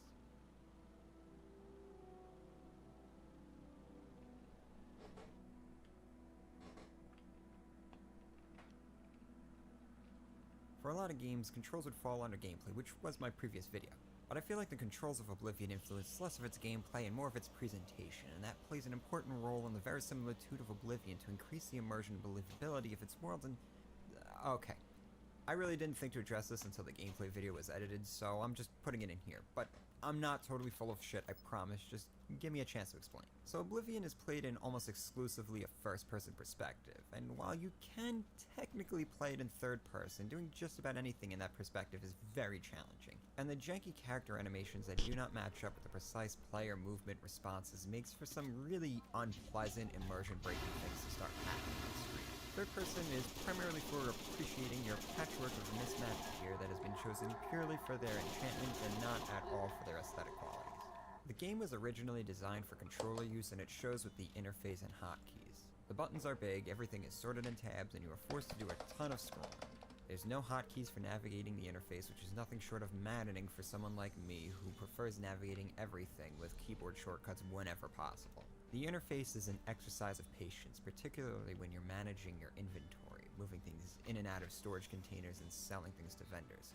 Navigating the map has me accidentally clicking map markers when I'm trying to pan the map because of course I can't use keys to pan the map. Certain actions, like dropping items or putting custom map markers, aren't even described in the keyboard shortcuts menu, and you either have to go looking them up online and hope you didn't rebind a key that makes those shortcuts wrong, or sit there testing key combinations until it works. Fortunately, when playing in the intended first-person perspective, wandering the world and engaging in combat with the mouse and keyboard is probably superior to using a controller. It's one of the most responsive ports I've ever played on PC, the movement being incredibly precise, unless you tried jumping, in in which case you run the risk of either breaking gravity and ending up in orbit, or being locked in place as you pathetically hop up and down. Sometimes you can strafe in midair, and sometimes you can't. I don't really know what determines when you strafe and when you can't. I know it's not random, but after thousands of hours in this game, I've yet to really deduce it. I think it has something to do with your third-person animations, but that's just a guess based on other games with this engine. But aside from jumping, snapping your camera with the mouse is very satisfying, especially gratifying for mages using targeted spells like marksman using bows. Exactly what I want from my mouse input. And being someone who plays with stupid high DPI settings, the game doesn't break or stutter. Although menus can feel slightly sluggish compared to player camera movement, it's not bad. But I want to focus on talking about that first-person perspective. There were quite a few subtle design choices Bethesda made with Oblivion, or rather with all their games in general. And the emphasis on first-person gameplay is an example of one of those choices. Bethesda has, on occasion, described their games as fantasy simulators rather than actual role-playing games. And while I was completely unaware of it at the time when I first played Oblivion in 2007, I can see where this line of reasoning comes from. Now, this could just be an argument of semantics. Maybe it's just an excuse Bethesda likes to pull to justify their weaker RPG mechanics while they build systems like Radiant AI and applying Havoc physics to all the items in their games. But I'd like to investigate this idea anyhow. The first-person camera gives you as grounded of a perspective as possible in Oblivion, allowing you to experience the world as just another person in that world. This is where that immersion factor so many players start chasing begins. Everything feels more visceral, from conversations and combat to strolling through town and being caught in a storm. Bethesda's level designers make a dedicated effort to populating the world with tons of clutter items like plates, food, bowls, weights, and scales. Everything is handcrafted to maintain that illusion of you being a part of this world. And aside from furniture and fixtures, these items can all be interacted with using a dedicated grab button, explosive magic, weapons, other objects, or running into them. The payoff is worth the effort in my opinion. If I played an Elder Scrolls game where I couldn't grief shopkeepers, it just wouldn't feel the same. It would feel a lot different. And that immersion I need in order to buy into the world would take a hit. Now, there are plenty of things in Oblivion that shatter immersion, but I'm going to make an audacious claim here. Bethesda games are some of the most immersive games ever made. There, I said it.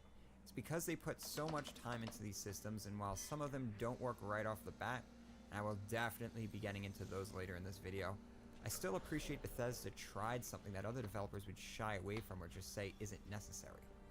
Maybe they are, maybe they aren't. Maybe there's cheaper and or more effective ways to fudge the realism and immersion, but I like Bethesda's approach. And I think it's a lot of these unique, sometimes quirky systems that give Bethesda games such a distinct identity.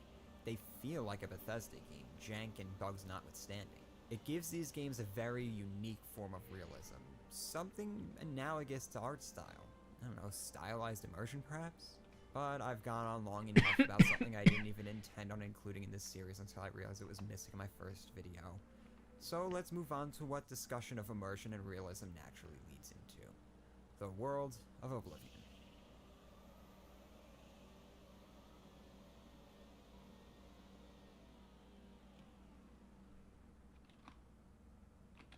Before man came to rule Tamriel, and before the chronicles of the historians recorded the affairs of the rulers of Tamriel, the events of our world are known only through myths and legends, and through the divinely inspired teachings of the Nine Divines.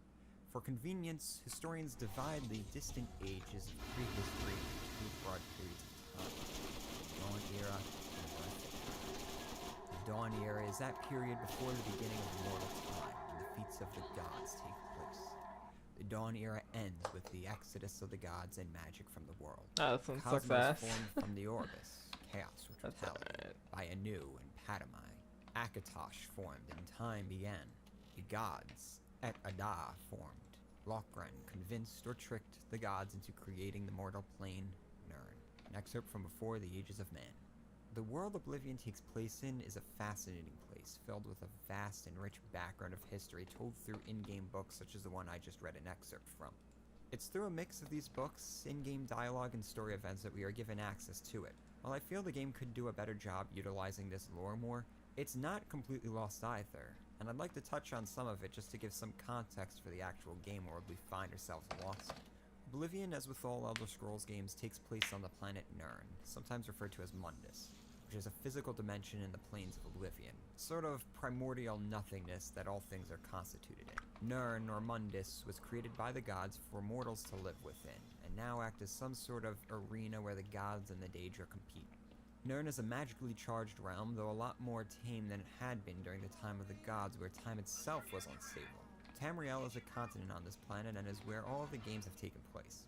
Oblivion specifically takes place in the province of Cyrodiil, the metropolitan heartland of the Empire that governs the entire continent. Cyrodiil is a temperate province with miles of coastline, lush forests deeper in its interior, snowy mountains in the north, and marshlands to the south. Not only is the province the governing center of the Empire, it's also the physical center of it, and as such, it's a major crossroads for travelers and traders. Once home to the now extinct elven race known as the Ayleids, the province is now the home of a human race known as Imperials. The province is well developed with 9 distinct cities dotting its landscape, connected by a series of roads with a smattering of smaller towns, settlements, and farms throughout the countryside. Along with these civilized areas are numerous ruins of Ayleid cities, old imperial forts, caves, and mines that are usually inhabited by dangerous creatures or criminals. There's also many structures and shrines belonging to the gods, Daedric princes, Ayleid magical wells, and various nondescript ruins and abandoned structures. The history of the province is rich and varied, marked by a lot of violence and tension. I won't go too deep into it, but the general premise is that the Ayleids once claimed ownership of the province and had a very distinct and advanced society that eclipsed all other cultures on the continent, especially the newly arrived humans in the northern regions. Wars between men and elves, also known as Mer, resulted in a lot of hostility and the Ayleids enslaving men in their empire. A slave uprising led to the toppling of the Elven Empire and the establishment of the human-led empire we see in the game itself. The Imperial City is taken as the capital for this new empire, with the Ayleid White Gold Tower being converted to the Imperial Palace for the Empress and her descendants. The worship of the 8 divines is established, and the worship of the Daedra, the dominant religion of the hated Ayleids, is outlawed. Over the centuries, the Ayleids disappear from Tamriel, and the rule of the Emperors, while turbulent and violent, endures and eventually takes hold of the entire continent. The chronicling of history itself is dated in regards to the different dynasties that have ruled the Empire since its founding. This ends up creating 3 distinct eras, dubbed the First, Second, and Third Era, with which the events of the Elder Scrolls IV Oblivion mark the end of. The Emperors are partially divine and exclusively wield certain powers that protect the realms of men and Mer from subversive elements such as the Daedra. Basically, the Emperors are a really big deal, and the deaths of them can provoke serious crises if successors are not named. Which is exactly what happens 40 minutes into the opening of Oblivion, and kicks off the Oblivion invasion of Tamriel, which we'll get into later. Cyrodiil is only one of 9 provinces of the Empire. Each province is home to physiologically and culturally distinct races that are classified as either men, elves, or beast folk. These provinces range from the swamps of Black Marsh in the southeast, to the forests of Valenwood in the west, to the snowy mountains of Skyrim in the north, and the rugged temperate region of High Rock to the northwest. All of these provinces, their denizens, and their unique cultures all have an influence in Cyrodiil and is reflected in its architecture, culture, laws, customs, religion, and social norms. With that winded detour, I think it's safe to say I've given enough background to take a deeper dive into the components that Bethesda used to create the game world of Oblivion. I didn't pay much attention to any of this when I first started playing Oblivion, and the game plays well enough without any of that content. But it's there to be exploited, and I think it breathes some more life into this world if the player understands the foundations it's built.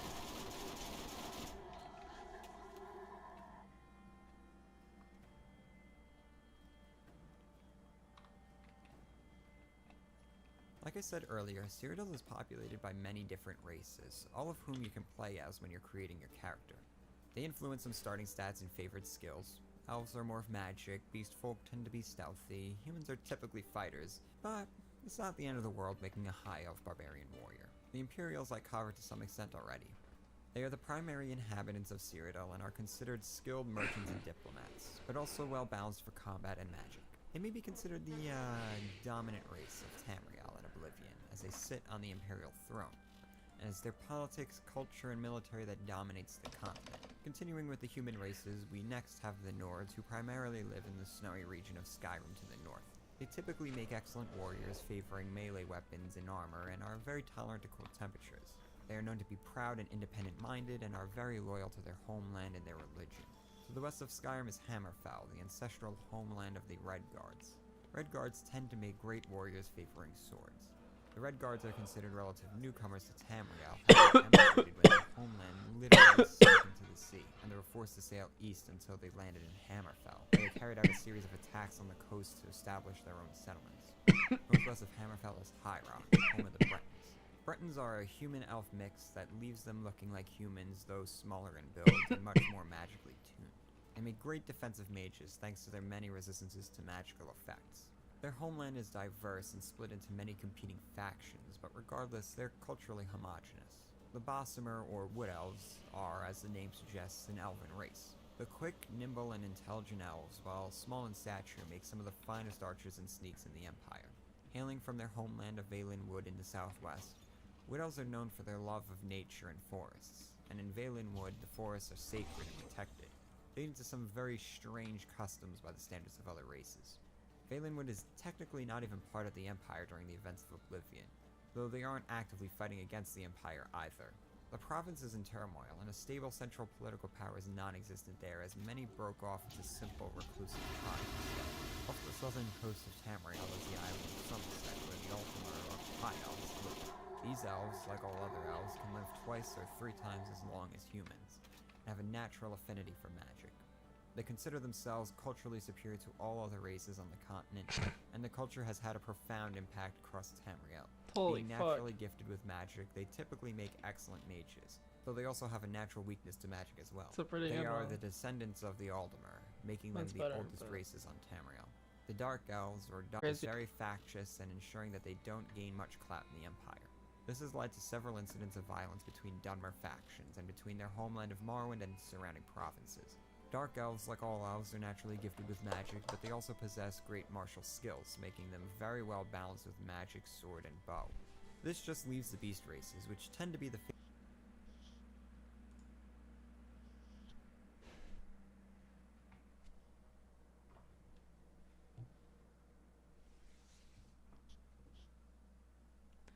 Alright.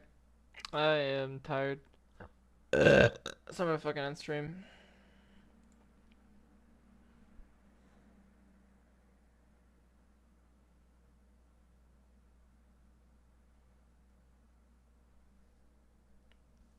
Probably stream tomorrow.